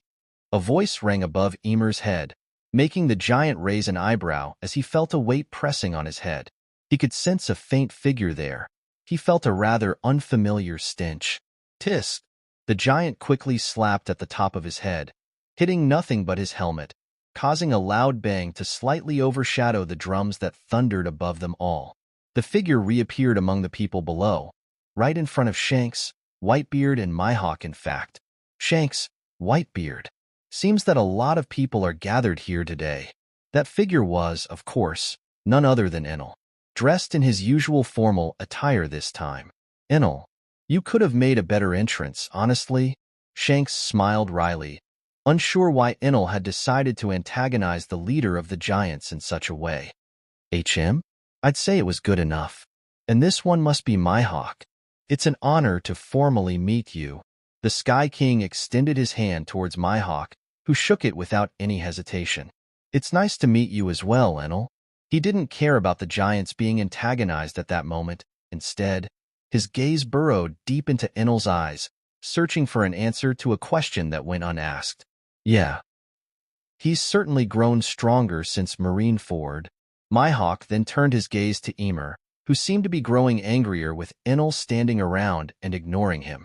You have some gall, stepping into my kingdom and disrespecting me in such a way. Ymir huffed some cold air before reaching for the mace that was still strapped to his back. But before he could even clutch it in his firm hand, Enel appeared right in front of his eyes, floating in midair, his eyes sparkling with energy. Touch that weapon, and it will be the last thing you'll ever do in this world. I wonder what'll melt first, that ice or your flesh. The air around the Emperor's body sparked dangerously, his glowing gaze staring straight into the giant king's eyes with a resolute look. Shit, this isn't looking too well. Why is Enel so hostile?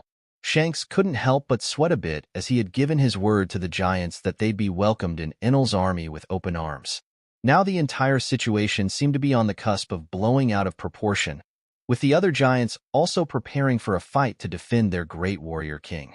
Well, if a fight does break out, Shanks stared at Mihawk and Whitebeard, and both of them nodded silently. Let's see how things unfold. Chapter 266, Giants, Impressions, and Parting Words. Touch that weapon, and it will be the last thing you'll ever do in this world. I wonder what'll melt first, that ice or your flesh.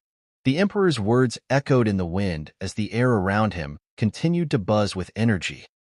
You came into my home, disrespected me in front of all of my people, and now you dare threaten me. Ymir clearly didn't take kindly to Enel's words. The other giants below all started getting riled up as well, not appreciative of Enel's apparent disregard for their king. I was not threatening you, King Ymir. I was giving you a warning. Maybe I was a bit disrespectful to you, Giant King, but I couldn't help but get mad at your words.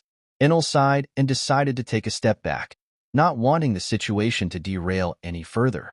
It wasn't like it was difficult for him to defeat the entirety of Elbaf even alone, but he was not exactly in the habit of genocide, at least not anymore. At my words, Ymir raised an eyebrow, not quite sure if he had said anything specific to the Sky King to gain his ire. Oh, let's just say I didn't appreciate you calling one of my associates a demon. You see, I happen to be very good friends with one of her children as well, and I didn't take kindly to that. Ymir, as well as the other giants that heard Enel's words, seemed to be a bit taken aback by it. I was unaware that you had heard my conversation with the red-haired one, but even then, it was in relation to our past with that D-dash, with Charlotte Linlin. Her actions spoke for themselves. She earned her name. Ymir seemed to stand by his earlier words regardless of how they may have affected Enel. I do happen to know that past you speak of, the actions of a child who couldn't control herself. That is what you have based your entire judgment of her on. I always thought you giants were great warriors with honor and wisdom. I guess I was wrong. Enel shook his head as he remembered a bit more about Big Mom's rather tragic story. She hadn't shared it with him in that life. Sure, Oven had mentioned some bits and pieces, however, and they were enough to help him remember her story that he read in his past life. The fact that the giants still held their animosity towards her for an incident that happened while she was an uncontrollable child was rather pathetic. She, as a child, could simply not control her hunger. Her special body made her always desire more, and she went mad with that hunger. Of course, she didn't remember those fits of anger. She didn't remember eating all of the people that she cared about at the time. She only remembered waking up to no one left around her. It was a rather strange twist of fate. Had that not happened, then she, as well as all of the other children, would have had to go through hell due to being sold into slavery by their dear Mother Carmel.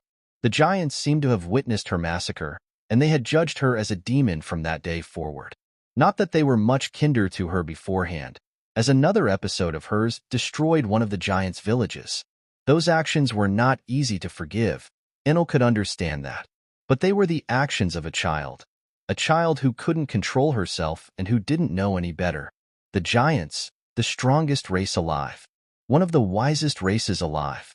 But they couldn't spare the time of day and manpower to actually try and help Big Mom. It was just ironic. Big Mom would go on to cause a lot of suffering to a lot of people, yet that all could have been avoided had the giants stepped up to help a child in need. In the end, the event lowered Enel's opinion of the giants drastically. Her actions were inexcusable, and I stand by our decision to not associate ourselves with her. Besides, her actions throughout her life make us want to associate with her even less. She is an evil pirate and the worst of scum. And the fact that you would keep someone like her by your side makes me question you as well, Sky King. Ymir's tone seemed to become a bit condescending by the end, but Enel didn't seem all that bothered by it. Back on the ground, Whitebeard, Shanks, Mihawk, and the others were still looking at the situation with the expectation that things could go down at any moment. The red-haired emperor didn't like the idea of fighting against the giants, but at the same time, he knew that Enel's army was the only one capable of facing the world government. In the end, he couldn't afford to stay impartial right at that moment. In the skies above Elbaf, Big Mom and Enel's other allies looked down at the situation with quite a bit of confusion. Big Mom herself was unsure how or why Enel knew about her story, but she could at least assume that Oven had told him. She felt a bit flattered that Enel would go that far for her, although she was not the type to have others fight her battles for her. Despicable? Maybe. Maybe they are beyond that. Maybe they are the worst scum of the earth. Okay, maybe Enel wasn't actually defending her all that much after all, but that was okay with her as well. She didn't care much about how others saw her actions anyway. But you know what? Now that the time has come, Lin, as well as all of her children, chose to fight by my side. For the sake of giving this world freedom, what do you plan to do? Enel took a short pause as he stared the giant king in the eye, awaiting his answer with a challenging gaze. The world's freedom? From my seat, it just looks like a change of leadership. I am not going to endanger my people to fight for your cause. The kingdom of Elbaf will take no part in this war. Alas, it was not exactly the response Enel wanted. "This isn't just my cause, Giant King, but I doubt I'll be able to make you see reason no matter what I say." But the Sky King wasn't going to keep pressing the issue endlessly. Some of the giants, Bragi and Dory among them, seemed to have been moved by Enel's speech. They seemed to want to speak out, but they were forced into silence by their king's decision. In the end, Enel decided to no longer waste his breath on the Giant King. He just ordered Shiki to lower the islands for the Whitebeard pirates, red-haired pirates, and Mihawk. Even if he left without the giants, he still gathered quite a large army just within the island of Elbaf. But before he left, he took one last look towards Ymir, who was now standing with his arms crossed and waiting for Enel and his army to leave. "Your choice today is to stand on the sidelines and hope for the best, something that I am sure the great warrior giants of old would find laughable. You proved yourself to be a ruler of cowards and a cowardly ruler.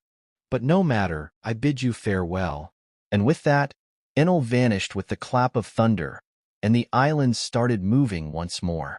In the skies above, Mihawk's eyes were as wide as saucers as he entered the command station room where everyone else was present. What? He felt as if his eyes were deceiving him. Whitebeard passed by the massive doors and laughed a bit when seeing the figures inside. "Sengoku, you old crook, seems we're fighting Tagator this time." He was a lot less affected by the sight of so many legendary figures in one room. Don't get used to it, Whitebeard. The Marines plan to go back to their previous job after we win the war." Sengoku scowled a bit, not commenting much to either Shanks or Mihawk. Marco was also joining them momentarily, and his reaction was a similar state of shock to Mihawk. The strongest swordsman did manage to regain his composure, however, although he still felt a bit strange. Even compared to Shanks, he wasn't lacking in terms of power. He was used to walking into a room and being the most dangerous man within it. He wasn't expecting that to be the case with Enel's army, but the extent to which that wasn't the case was simply astonishing. I guess I can understand why Enel didn't feel it a priority to convince the giants to join in. This place is already crowded. Well, there won't be any need for people like me to become pirates if we win. Freedom is the goal of every pirate. The only thing left would be the criminals, so I guess Lin would be the one in danger here. Whitebeard walked up to the table and sat on his larger-than-normal chair with a wide smile on his face. Stop living in the past, old man.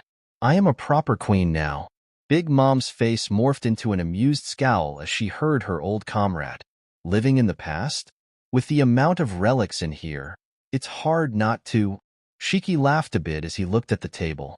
Suffice it to say, it was a gathering of old legends, each powerful in their own right, rulers of their generations. Even though there were some exceptions to the rule, like the admirals, the table was still mostly filled with old people. "You folk are sure lively today." Enel appeared already sitting down on his golden throne, as the table and map in front of them opened up. "Of course we are. Lots of new people to introduce to the shit show," Garp said as he gave Enel a toothy grin. "Well, I'm sure you'll all have the time to get acquainted. In the meantime, we should all start heading for our next stop." The Sky King smiled at everyone present and raised his gauntlet hand, pointing a finger at one specific island. Egghead, the most technologically advanced island in the world, home of Vegapunk. Chapter 267, Marine's Perspective and Destination. Enel yawned as the voices around his table continued arguing and bickering like children. "I guess that, at some point in our lives, we do all revert to being children." Big Mom continued to throw random jabs at the Marines, seemingly enjoying their reactions. Akainu was especially livid as he considered Big Mom scum, but he couldn't harm her as they were currently allies. Enel looked at the two of them with a rather conflicted gaze. Akainu was not going to be an extremist when it came to his justice. It was absolute justice at the end of the day. His hate for pirates like Big Mom ran deeper than anything in the world. The only difference was that he now saw the difference between pirates like Big Mom and the Straw Hats. It was a combination of Enel and Akiji's influence on him, as well as the fact that he was no longer blind to the many flaws of the world government. The Magma user was still very much inclined to slay any pirates, but he now understood that some people got the title of pirate just because the world government couldn't control them. It was a rather disheartening discovery for Akainu, finding out that his fists had been pointed at the wrong people so many times. After all, O'Hara was not the only example of the world government harming others. Akainu and the Marines had gone along and allowed the world nobles and government to do a lot of despicable things, from assisting in enslaving and killing off entire races to committing mass murder on their behalf on multiple occasions. The Marines in general, the admirals and fleet admirals specifically, were more than complicit to those crimes. This fact was among the things that enabled Akainu to work together with pirates. It was a stray thought that happened upon his head at some point. In fact, it happened upon the heads of most of the Marines present at Enel's round table. How have we been better than pirates all these years? If anything, pirates like Whitebeard had done a lot more good in the world than someone like Akainu and Kizaru. It was sickening. Now that they had this new perspective, they couldn't help but see the arbitrary and downright evil ways of the government. They were never fighting for justice. No, they were just working constantly for the world government's interest, to maintain and expand its power whenever needed. The Marines were nothing more than a tool, and Akane was mad at that realization. Sengoku, however, always knew that. He had never had a doubt in his mind that the Marines were nothing more than tools, but there was no other choice for him. He knew of no power that could stand up to the world government, so for so many years, he tried his best to climb to the top of the Marines. When he was younger, he hoped that he'd bring about change in the world, but he ended up becoming nothing more than another cog in the machine, working with the world government's best interests in mind, if only just to preserve his own position and life. He had fallen into a trap that had swallowed up many before him. In a sense, Garp was smarter than Sengoku in that regard. Instead of trying to make changes through the world government, he just did his own thing, refusing to work directly under them as an admiral, and going off to start his own organization within the Marines that worked outside of the government's view for the most part. Unfortunately, not much was left of said organization currently. Garp had no way of knowing how they had ended up, but not all of its members had come in with the Neo Marines, so it was safe to assume they were either dead or no longer allies. Things were looking up, however. At the very least, they had built up a force large enough to reform the Marines after the war. Garp had also managed to train up Kobe and Helmeppo into capable Marines, future leaders even. But that future hinged on the results of the upcoming war, so it was easier said than done. It's only a matter of time before we reach Egghead. I wonder if Vegapunk has finished those serifs. Enel pondered for a moment, his mind clear as the atmosphere around him continued to rage on. Shiki, Francisco, Whitebeard, and Big Mom seemed to have formed a clique of their own, seemingly just like back in the old days. Mihawk and Shanks seemed to be conversing more with Dragon and his revolutionaries. Mihawk had already proposed a duel to Francisco, but it was set to happen after a few days, giving Mihawk some time to get accustomed to his new surroundings. At least that was the excuse Enel gave the two swordsmen to stop them from going for each other's throats moments after they met. Francisco was loyal and disciplined, so he understood that his captain didn't want them to cause too much damage by fighting. Mihawk was a bit miffed, as he was eager to prove himself against someone from an older generation. The two of them had already studied each other, and at the very least, they were able to tell that their understanding of the sword was reaching a similar level. When it came to Haki, however, it seemed that Mihawk fell a bit short. Not by much, but from Enel's observation, it was enough for the stronger between the two to be decided in the Lightning Emperor's eye. Enel, have you been in contact with Vegapunk at all lately? I've been meaning to ask, as this has been bothering me for a while now. Dragon approached the Sky King with a rather concerned and questioning look. I have not been able to reach him as of late, no. The Emperor just shook his head, immediately dashing the revolutionary leader's hopes. Well, I doubt anything bad could ever happen to that man. He is after all the smartest in the entire world. I'm sure he can look after himself. Sengoku, who seemed to have overheard their conversation, decided to join in. I would tend to agree, but it seems that fate had other plans. Enel immediately stood up. He felt something finally reaching the limit of his radar far into the distance. Before anyone at the table could ask him what he meant by his words, he vanished, turning into a spark and flowing through the clouds, reappearing far into the distance and right above the structure he had felt egghead, or rather, what remained of it. It was similar to a cracked shell. With the naked eye, Enel could deduce that more than half the island had been erased.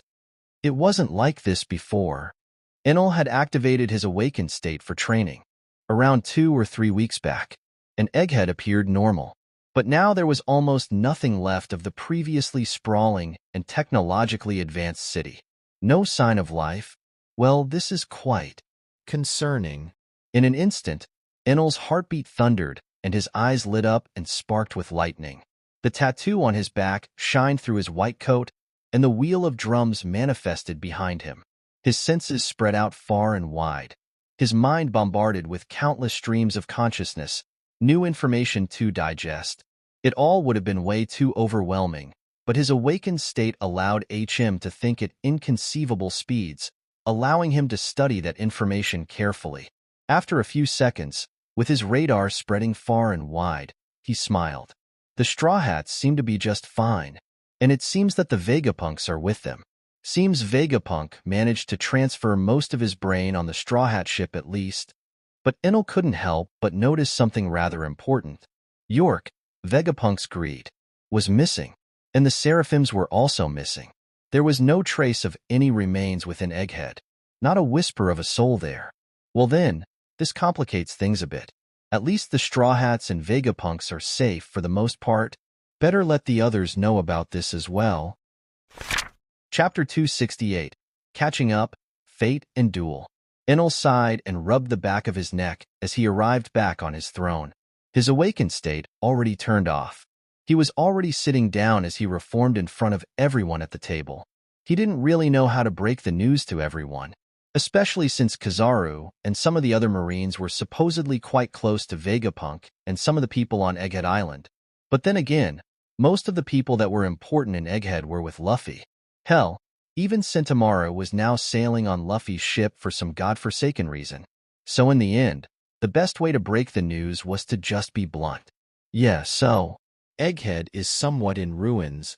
The Emperor's serious gaze scanned the table before his lips turned into a scowl. Kizaru snapped his head at Enel in that moment, his overall mood and the atmosphere around him changing instantly. The Light Admiral immediately started to bombard the Emperor with questions, breaking his usually lazy facade. He calmed down and returned to normal quite quickly when he found out that Sentomaru and Vegapunk were both fine. Sengoku was quite composed, seemingly expecting something like that to happen. It's only natural that the world government tries to get rid of Vegapunk. He's always been a bit of a wild cannon, and they can't risk having him at their side in the upcoming war. The former fleet admiral's reasoning was quite sound. He also had the most knowledge regarding the dynamics between the government's deals with Vegapunk. But they do seem to have taken the Seraphims, and one of Vegapunk's satellites was missing. Greed, I think. Enel seemed to accept Sengoku's reasoning as well. I did hear word that the elders had a mole on Vegapunk's side. I thought they were just referring to the agents on the island, but I guess not. Akainu scowled as he remembered a few meetings with the elders where they had spoken briefly about the scientist. This doesn't bode well, especially if they can somehow control the Seraphims. Sengoku's hair seemed to be whitening more and more from the stress of the situation. Well, they have one of Vegapunk's satellites on their side, so it's safe to assume they can control the Seraphs. Garp chewed on a cracker as he made a point that most people also thought about. Well, not really. I doubt the satellite currently with them is functional currently. Vegapunk's satellites all need to be within a certain distance of the Punk records, and I am assuming that it is currently with the Straw Hats. Kizaru rubbed his chin as he remembered some details about Vegapunk's brain. This caused Sengoku to give the Light Admiral a sideways glance, as he remembered no such information from Kizaru's reports regarding the mad scientist. Among the people in the room, Borsellino was the one with the most knowledge regarding the way that the scientist worked and operated. He always reported to Sengoku at that time, but he also kept a few things secret at the behest of Sentomaru. It took no effort to omit some details after all, not that Kizaru's reports were ever all that specific or detailed due to his laziness. Well, in that case, we should be able to overwrite their authority with the help of Vegapunk. Unless the world government finds some way to alter their programming in the meantime, Dragon remembered that the government still had plenty of scientists on its side. The Seraphs were rather complex in nature, but they were still androids at the end of the day. Genetically modified and mechanically enhanced Lunarians. Their minds were constantly controlled by orders, and the only thing that mattered was the order of priority that Vegapunk had set. The elders had obviously requested that they were to be the highest priority, but Vegapunk had likely not done such a thing, unless York, Vegapunk's greed, had altered the Seraphs without anyone's knowledge. Whatever. We're still just dealing with kid Lunarians. Even if they somehow inherit Xebeck's skills through lineage factor, they will still be rather simple to fight. We'll cross that bridge when we get to it. Garp sighed as he remembered just how vicious Xebeck was during his time. But the Xebeck of back then was a fully grown adult, not a child grown out of a test tube and given cybernetic enhancements. Well, there's also one silver lining here. One of the Seraphs has Xebeck's soul. It should still be able to influence the body to some extent, and Xebeck would sooner kill himself 10 times over than take orders from the celestial dragons. Whitebeard laughed a bit as he thought of the former rock pirate captain's reaction to being ordered around by any of the elders. Needless to say, even if the elders were strong, the Golden Lion didn't imagine that they would have survived trying to pull such a stunt. Well, they are robots at the end of the day, even if more fleshy than others. I'll just fry them with a wave of my hand if necessary. Enel shrugged and shook his head, choosing not to worry about that anymore. There was a chance that fighting IMU was going to take his full attention, but with Luffy's help, he was sure to be able to spare some glances to the side, even if very brief. In his awakened state, Enel needed only the blink of an eye to wipe out an island. But the government was more than likely aware of that as well, so they must have had something prepared. Hell, Raijin himself was obviously capable of that, and he still lost. So Enel expected IMU to be able to counter most of anything thrown his way somehow. But Enel was not going to give up as easily. IMU was bailed out by fate all those years back. There was no such thing as saving him now. Enel sighed as he felt a bit more confident with that train of thought. He then opened his eyes and smiled. So, mind telling me why Mihawk and Francisco are facing each other on one of the islands right now? Enel's smile strained a bit as he looked at the people around the table with scrutiny. He had trusted them, and he had left for a whole 2 minutes while looking at Egghead. He noticed they weren't at the table first thing as soon as he came in, but decided to hold off on it at first. Well, it was clear that they wanted to fight. The only way for us to stop them would have been to physically hold them back, and I doubt either of them would appreciate that. Dragon recalled the strained atmosphere in the room as the two swordsmen stood up. Shiki was the one to point them towards an empty island, and they went there without any hesitation. Yeah, boys will be boys at the end of the day. Big Mom seemed to be quite excited to find out which one of them would come out on top. Enel just sighed. Most of the Marines didn't bother stopping the two as they couldn't be bothered. The revolutionaries didn't want to antagonize them, and the pirates wanted to see who would come out on top. It seemed that the only one against them fighting was Enel. Majority vote, huh? If they come close to injuring each other too much, I am stopping them. The Emperor shook his head and spread out his senses, closing his eyes as he moved his mind to that scene. Dracul Mihawk, the strongest swordsman in the world, with Yoru already drawn and held in both hands, with its blade aimed at Francisco, the strongest swordsman of the previous generation, already clutching his blade, the saber of Xebeck in one hand. Without a word, they launched themselves into action, their swords flashing in a deadly dance. They didn't use any Haki at first. Instead, they displayed their skill with their blades. It seemed like a blur of movement, each strike and parry executed with precision and grace. Each time one gained ground, he was forced back, all the same. Every slash, swipe and thrust was matched in intensity, strength, and skill. The ground around them became filled with scars as they continued their dance, each and every slash aiming for an ending, but only serving to prolong their battle. Eventually, the two pushed each other back, and Francisco smiled, dust rising as their unmoving feet dragged on the broken ground beneath them. Neither swordsman took a step back, and neither one made a move at that moment. Throughout that confrontation, it was clear that the two of them were matched in skill, but they were entirely different. Their understanding of the sword was fundamentally different. Francisco relied on speed, accuracy and surprise bursts of speed and strength. Mihawk, on the other hand, was a lot more steady, his style more heavy, sharp. He was hard to describe for Enel, who was a layman when it came to swordsmanship, but Mihawk's style felt more refined in a sense. But even though their levels were similar, results still varied. Mihawk had a few very small scratches on him, including the one on his cheek, and Franxico had one slightly larger scratch on his torso. Overall, one could say that the first round had ended in a stalemate. I must say, I was not expecting you to be this skilled, but the true winner will only be decided in the coming bout. Francisco smiled, his blue eyes glistening with a red tint as a wide smile spread on his lips. No need for words. Let's let our blades speak for us. Mihawk matched his gaze in intensity. A calmer smile spread on his lips as his yellow eyes glistened with a green hue. The gazes of the swordsmen met in the middle, and in a moment that seemed to stretch into eternity, the world around them slowed down, and the air crackled with energy. The clash of their swords had sent shockwaves rippling through the air, and the ground trembled beneath their feet. But now it was time for a different type of clash. Suddenly, the sky above them split open, a burst of green and red lightning sprouting from each fighter's eye and meeting in the middle, the colors swirling and dancing between them like ethereal ribbons. A clash of conquerors, a battle of wills that transcended mere physical combat. At the end of the day, willpower was the most important component of a swordsman. In fact, a man wielding a sword would never be called a swordsman, no matter how skillful, unless they had at least some basic understanding of Haki. So for two master swordsmen, a clash of willpower was simply natural. As their auras collided, the very space between them was bending. The distance seemed to become meaningless.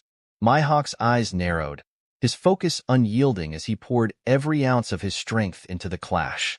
Francisco met his gaze head-on, his own determination shining through the storm of concentrated willpower that surrounded them. For what felt like an eternity, they stood locked in a stalemate, neither willing to take a step back. Francisco's Conqueror's Haki seemed to be sharp and threatening.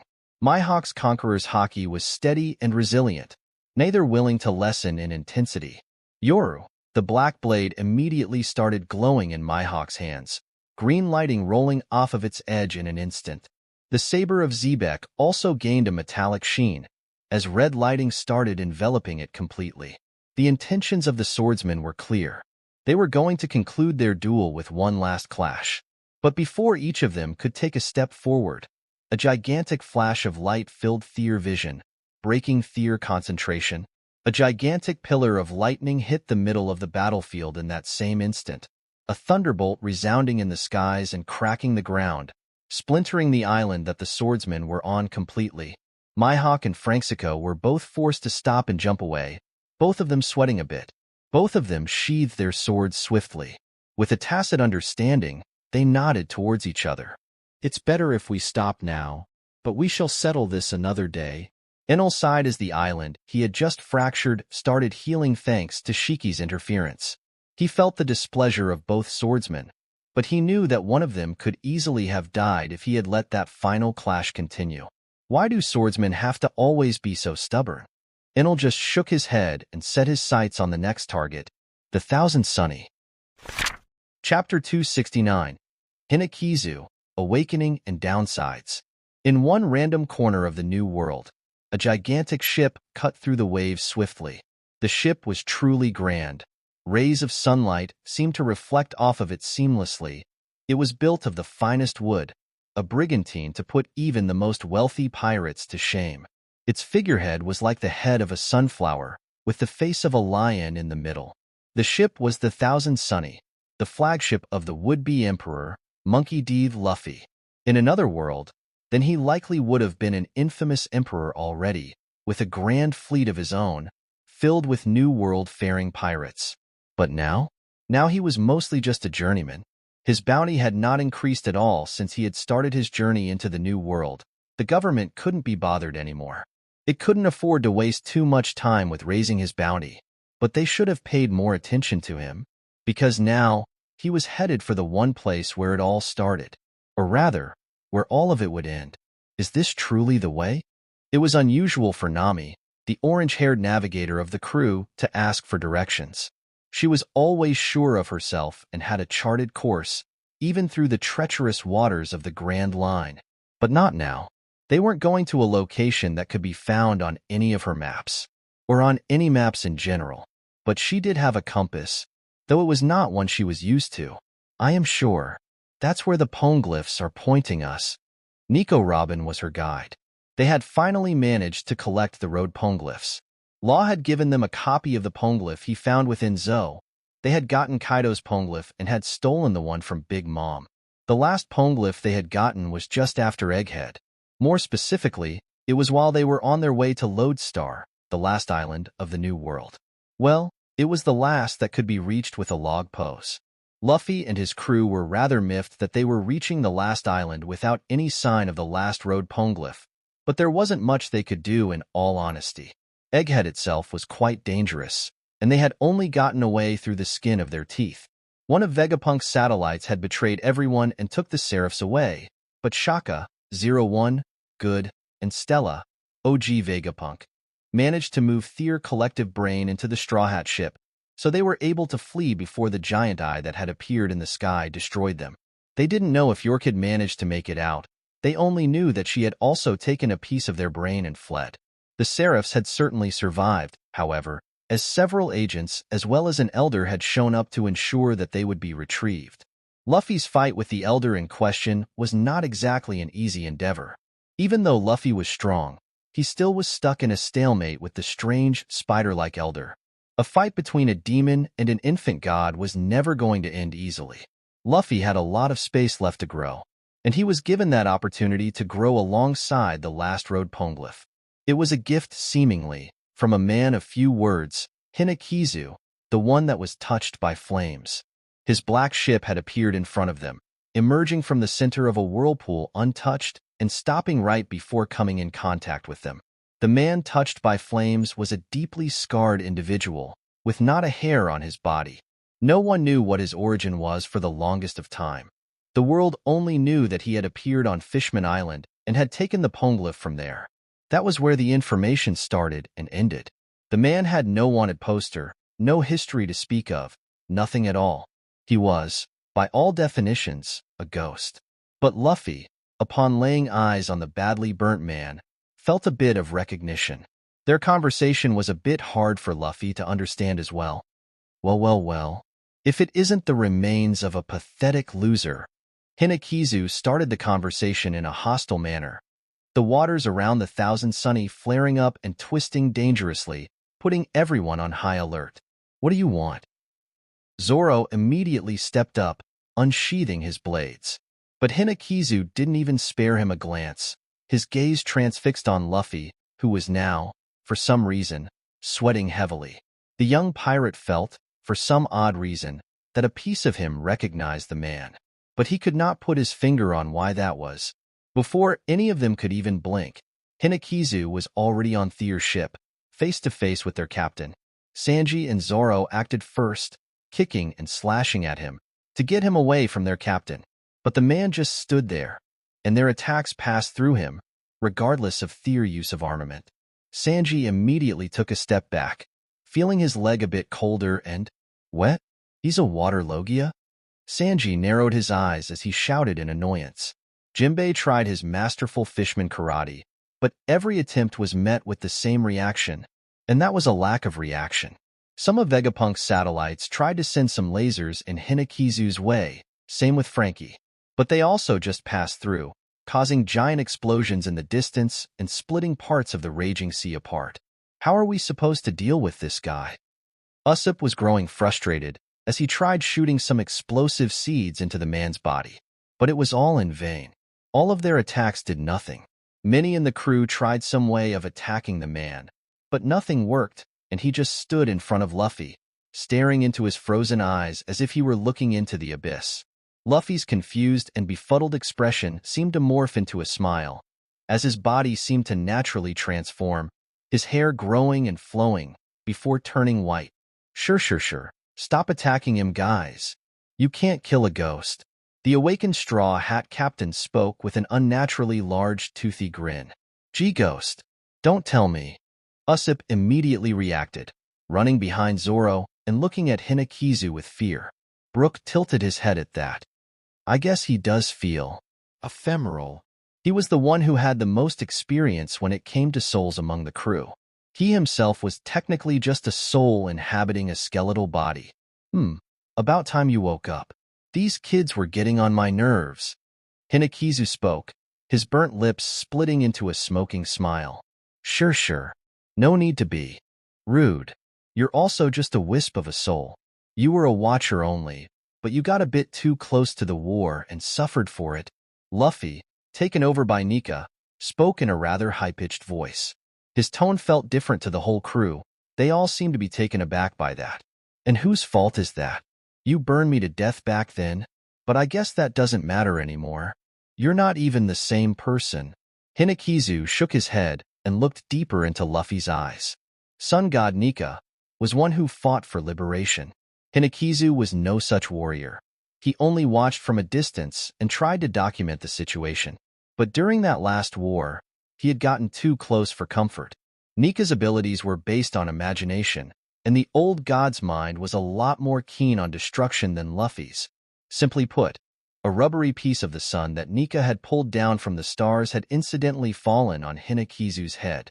Although not a god, the Watcher's will was just as strong as that of the gods. He was determined to see the story through to the end, so he was able to keep his soul bound to the earth, bound to his ship that had already turned to charcoal. The Watcher wanted to live through it, to see the ending with his long-dead eyes. So he decided to judge the current Nika. You have a lot of growth to do before you are ready to face him, alongside Raijin's incarnation. The man marked by Nika's flames could easily tell that Luffy was still lacking. And Nika, who had momentarily hijacked Luffy's body, thought the same. True, but there is still time. Luffy stretched his body in odd ways as he spoke, turning his head towards the black ship. His eyes gave away exactly what he wanted. I guess there is still a chance for me to see the dawn of a new age. Fine. Take the Poneglyph.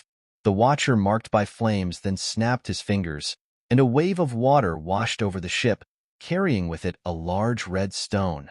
The Road Poneglyph. Find Rafel. No one's touched the treasure you prepared there. Get your soul in order and prepare. I will be watching on. With that, Hinakizu turned into mist alongside his dark ship. His presence was blown away by the wind, and the waters finally calmed down. He left the Straw Hats quite confused and rather scared. But they were more scared because Luffy had passed out as soon as Hinakizu left. Of course, there was also the fact that Luffy had seemingly been controlled by his devil fruit. It was worrying for the crew to watch their captain turn into someone completely different. They were only able to really calm down when Luffy woke up and was back to his normal self. He didn't seem to remember anything at all, but just claimed to have a greater desire to train his awakened state. The others weren't exactly worried by his newfound desire either, since Luffy was still in a stalemate with an elder, someone that was underneath IMU greatly. By that point, all of the Straw Hats understood what their captain was going to face, so they understood that their captain needed to at least be as strong as Enel. And something was sure.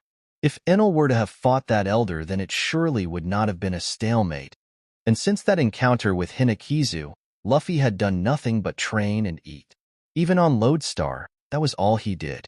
He had advanced to the point where he had turned the ocean into a bouncing castle with very little effort. But he still could not maintain that for too long. He felt as if he was still lacking something. Every time he used his awakening, his appearance changed. He felt as if he had grown. His beard also started showing at some point. His muscles had become more well-defined. This prompted a very thorough investigation by Chopper and Vegapunk satellites. They were able to rather quickly determine that Luffy became a bit older each time he used his awakening. It was as if his overflowing imagination was powered by his vitality. But Luffy didn't stop training because of that. He figured that he was going to find his answers in Rafel regardless. And, incidentally, they were not that far from Rafel. Land ahead. Nami's shout caused every head on the ship to turn towards the horizon. In the distance, shrouded by mist and barely visible, was a large island. And in the center of it was a large white and gold temple. We're here. Luffy's eyes sparkled as a large smile grew on his lips. Onwards. To the One Piece. Chapter 270. Anxiety, Laugh Tale in One Piece. It was said within the story of One Piece, the great pirate king's treasure, that upon finding Rafel, Roger laughed. He laughed so heartily that it remained ingrained into the memory of the crew members who were still alive to tell that tale. But what exactly was so amusing about the treasure he found? Well, Robin could never quite put her finger on it. Neither could Luffy. The rubber human had heard the story from Rayleigh and Ace during their training, but Rayleigh never did tell anyone what the One Piece actually was. Rayleigh and all of the crew that had seen the grand treasure had kept silent about it for the longest time. It was truly odd how secretive they were about it. But soon, everything would come to light, the missing piece of the puzzle. The beginning of Luffy's great end goal. The very thing that started the Great Pirate Age. The thing that lit the fire underneath Luffy and made him set out on his journey. It was finally within his grasp. With this, I'll become the Pirate King. I'll finally be able to spread freedom to the world. The young Luffy felt elated as his dream came closer to its realization. Luffy always said that he wanted to be the Pirate King, but that wasn't because of his fixation on piracy and his reverence for Shanks. That was because he revered something that Shanks always stood for: freedom. And freedom was what Luffy sailed out to find. But as he traveled, his vision expanded, and his goals did as well. He subconsciously pursued the ultimate freedom, the title of Pirate King. But at some point, during his travels, as he saw the struggle of many in their unfair world, he decided that he would spread his freedom to the world too. He no longer wanted to just become the Pirate King. He wanted to spread as much freedom as possible to the world. It was his ideals that allowed him to awaken as Nika, the sun god, or rather, the god of liberation.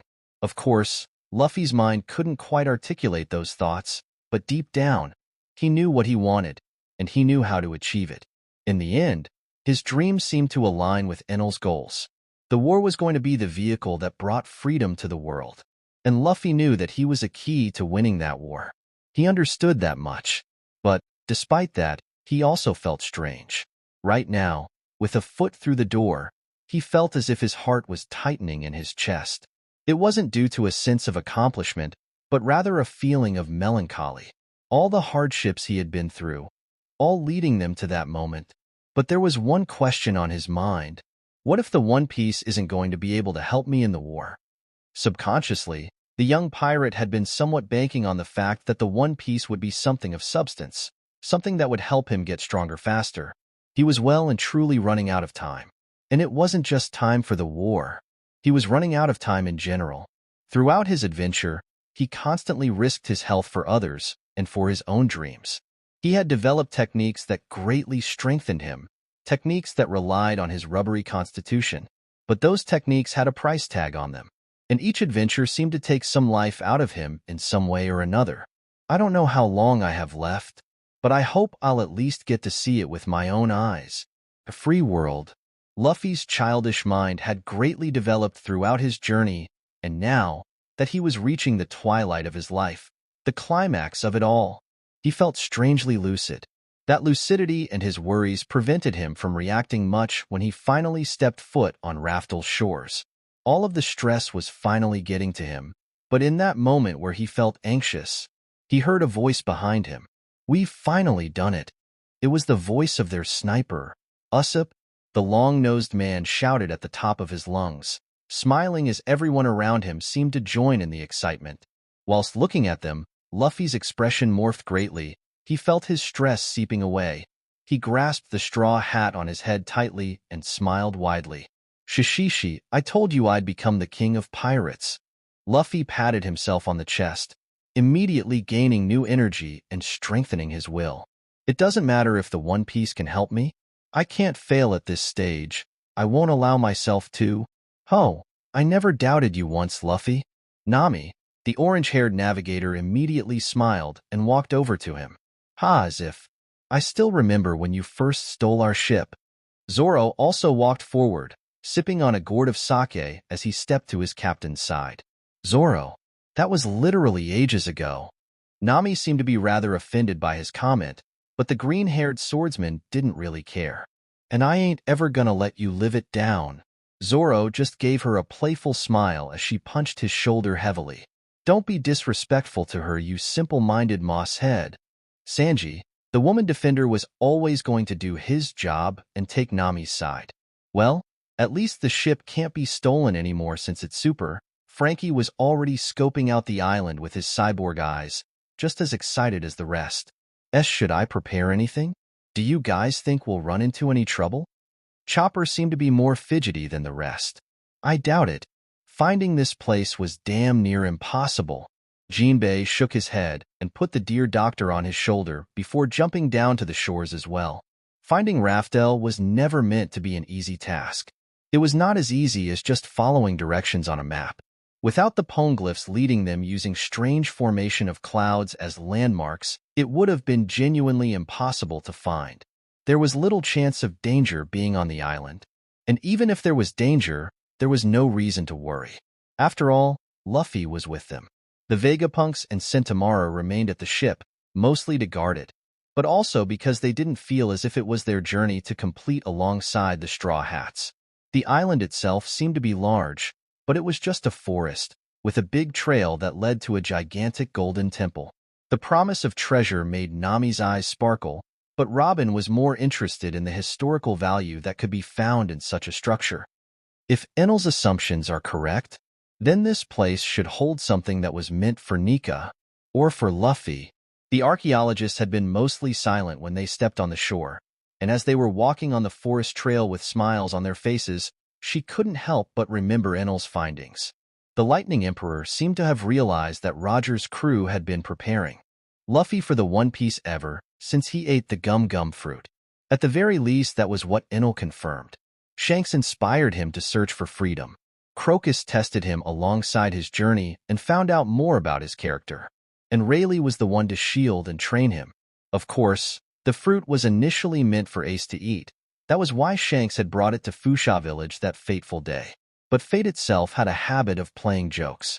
And it seemed that no one from Roger's bloodline was ever fated to be Nika, to bridge the gap into that period of freedom that the world so badly needed.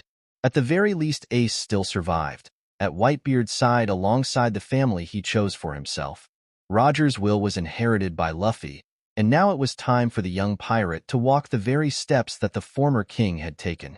Luffy felt almost as if he could see their footprints in the dirt, almost as if they had never faded away. Wait, why are there footprints here?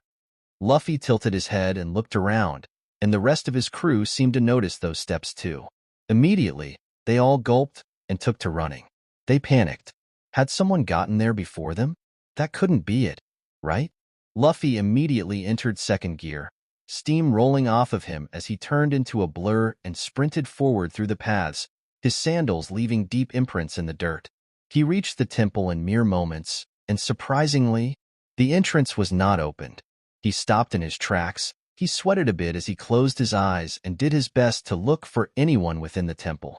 But there was no one. He could feel traces as if someone had been there just moments before. But the place was seemingly untouched. He turned around to see the rest of his crew trailing behind him. Usopp and Nami were riding on Chopper, and Frankie had turned his legs into wheels. Zoro was the first to make it to his side, blades already drawn and ready for a fight. Where are they? The swordsman was seemingly itching for a battle. He couldn't allow it. He couldn't allow his captain's dream to be snatched up from right in front of them. Even if he wasn't the strongest, he was going to put his life on the line for it. He was more than willing to do so. There's no one here, Luffy said as the steam rolling off his body dissipated and his skin lost its redness. We might have been too late. The young pirate seemed conflicted. It felt so strange that no one even knew how to comfort him. But he still stepped forward, his hands opening the gigantic doors of the temple in stride. The temple was golden, filled with shimmering lights that turned on as soon as the doors flung open. It was filled with treasures of all kinds, from gold to jewelry to paintings. Everything that one could consider valuable was there, in those grand halls. Truly, it felt as if everything that the world had to offer was there. That's odd, Sanji muttered as he also stepped inside. None of the treasures in front of them seemed to have been touched by the ones that had come before them. It just felt bizarre. "This isn't the treasure we're looking for," Luffy muttered, and everyone looked at him curiously. No one knew what the One Piece was, so how could their captain be so sure? Roger had said that he had left all of his treasure there, all the wealth he had gathered throughout his adventure. No one truly knew how much there was. But Luffy looked at that treasure and felt as if he was looking at an empty room. Instead, he walked further into the temple, past the piles of gold and treasure, not even sparing them a glance. The crew decided to trail behind him. Nami had to be dragged off by Usopp and Frankie, not willing to split up from the treasures in front of her. Eventually, through the twists and turns of those golden corridors, Luffy's heart finally found the treasure he had been looking for. A long hallway, a red carpet with golden linings, a room somehow even grander than the rest. And at the end of that red carpet was a pedestal. Within it was not a grand weapon, nor was there a chest full of more treasure. No, it was something a lot more simple. Something that made Luffy's heart beat in a funny way. It was a small golden pot, with just regular earth within it. And within that earth was grown a very small tree. The tree had only 2 branches and only a few leaves. But the thing that stood out was the large swirling apple that was grown on it. What is that? Jinbei asked as he felt a strange but powerful aura coming out of that small tree and fruit. It felt overwhelming, and everyone else seemed to feel it as well. There's no one else here. All the treasure is untouched. Luffy smiled widely, unaffected by the pressure as he stepped forward. But what about the tracks? Usopp asked as he suddenly felt a bit of fear welling up inside him. He didn't like the idea of ghosts after all. Meh, who cares? Luffy just shrugged it off as he walked in front of the tree. On the platform that the tree pot was sitting on was a lot of writing that felt very familiar to Luffy. "Robin, can you translate this?" Luffy turned his head around and shouted, the same wide smile present on his lips. The archaeologist of the group nodded and immediately followed her captain's steps on the red carpet, ignoring the pressure emitted by that small tree. She put her reading glasses on as she looked at the last poneglyph of their journey. Seconds turned into minutes as she read that giant bit of ancient script, and Luffy patiently waited with the same smile on his face. "This is..." Robin's expression morphed as she read the ancient scripts in front of her. The text went as such: amidst the verdant embrace of primordial forests, there stood a tree, its roots delving deep into the essence of creation. As branches reached skyward, so did the aspirations of mortals, entwined forever with the essence of this grand life form, a symbol of manifested desire, a symbol of freedom, granting others the capability to defy fate. A symbol that was burned down by those that wished to usher in a different era. Robin felt a bit conflicted as she read those words out loud. Luffy and the straw hats behind her listened intently as they all looked at that small tree. It somehow didn't feel as grand as the description, but the next paragraphs that Robin translated cleared some things up. And with its death, humanity's desire shifted and freedom became stunted. All that remains is a small echo, a branch that grew out of a branch. A new desire has formed, a desire for freedom, one that grew and festered over time, to spawn a fruit that shall grant humanity the possibility to break a new dawn. The fruit of immortality. To be immortal is to break the shackles that fate has placed upon humanity, to achieve true liberation. And he who was liberated must work to free the others as well. A picture, once blurry, was now becoming clear in Robin's mind, and Luffy smiled as he turned his gaze to the fruit growing on that tree. May these words guide the next Joy Boy, the chosen bearer, on his quest to free the world from shackles and limitations and usher forth the dawn of a new era. It felt grand, regal, greater than anything she had read before. Hell, the golden plaque that it was written on exuded elegance and power. It felt as if a god had inscribed those words with his very own hands. Robin smiled as she read that last part, realizing the significance of the message and slowly turning around to her crew members. But just as she did so, she noticed something written on the side of a pillar, and she immediately walked towards it. Poneglyphs carved out by the tip of a blade, left on a golden pillar. I may not have been fated for this treasure, but I pray that the one who reads this is. Thank you for following my steps. Signed, Gold Roger. Robin couldn't help but smile when reading that. She also pointed it out to Luffy, who seemed to gain a conflicted expression upon hearing the message conveyed. But he quickly shook his head and turned his head towards the fruit. It's time to take the final steps in fulfilling my dream. That's the end of this tale for now. Thank you for watching, and I'll see you in part 10. Peace.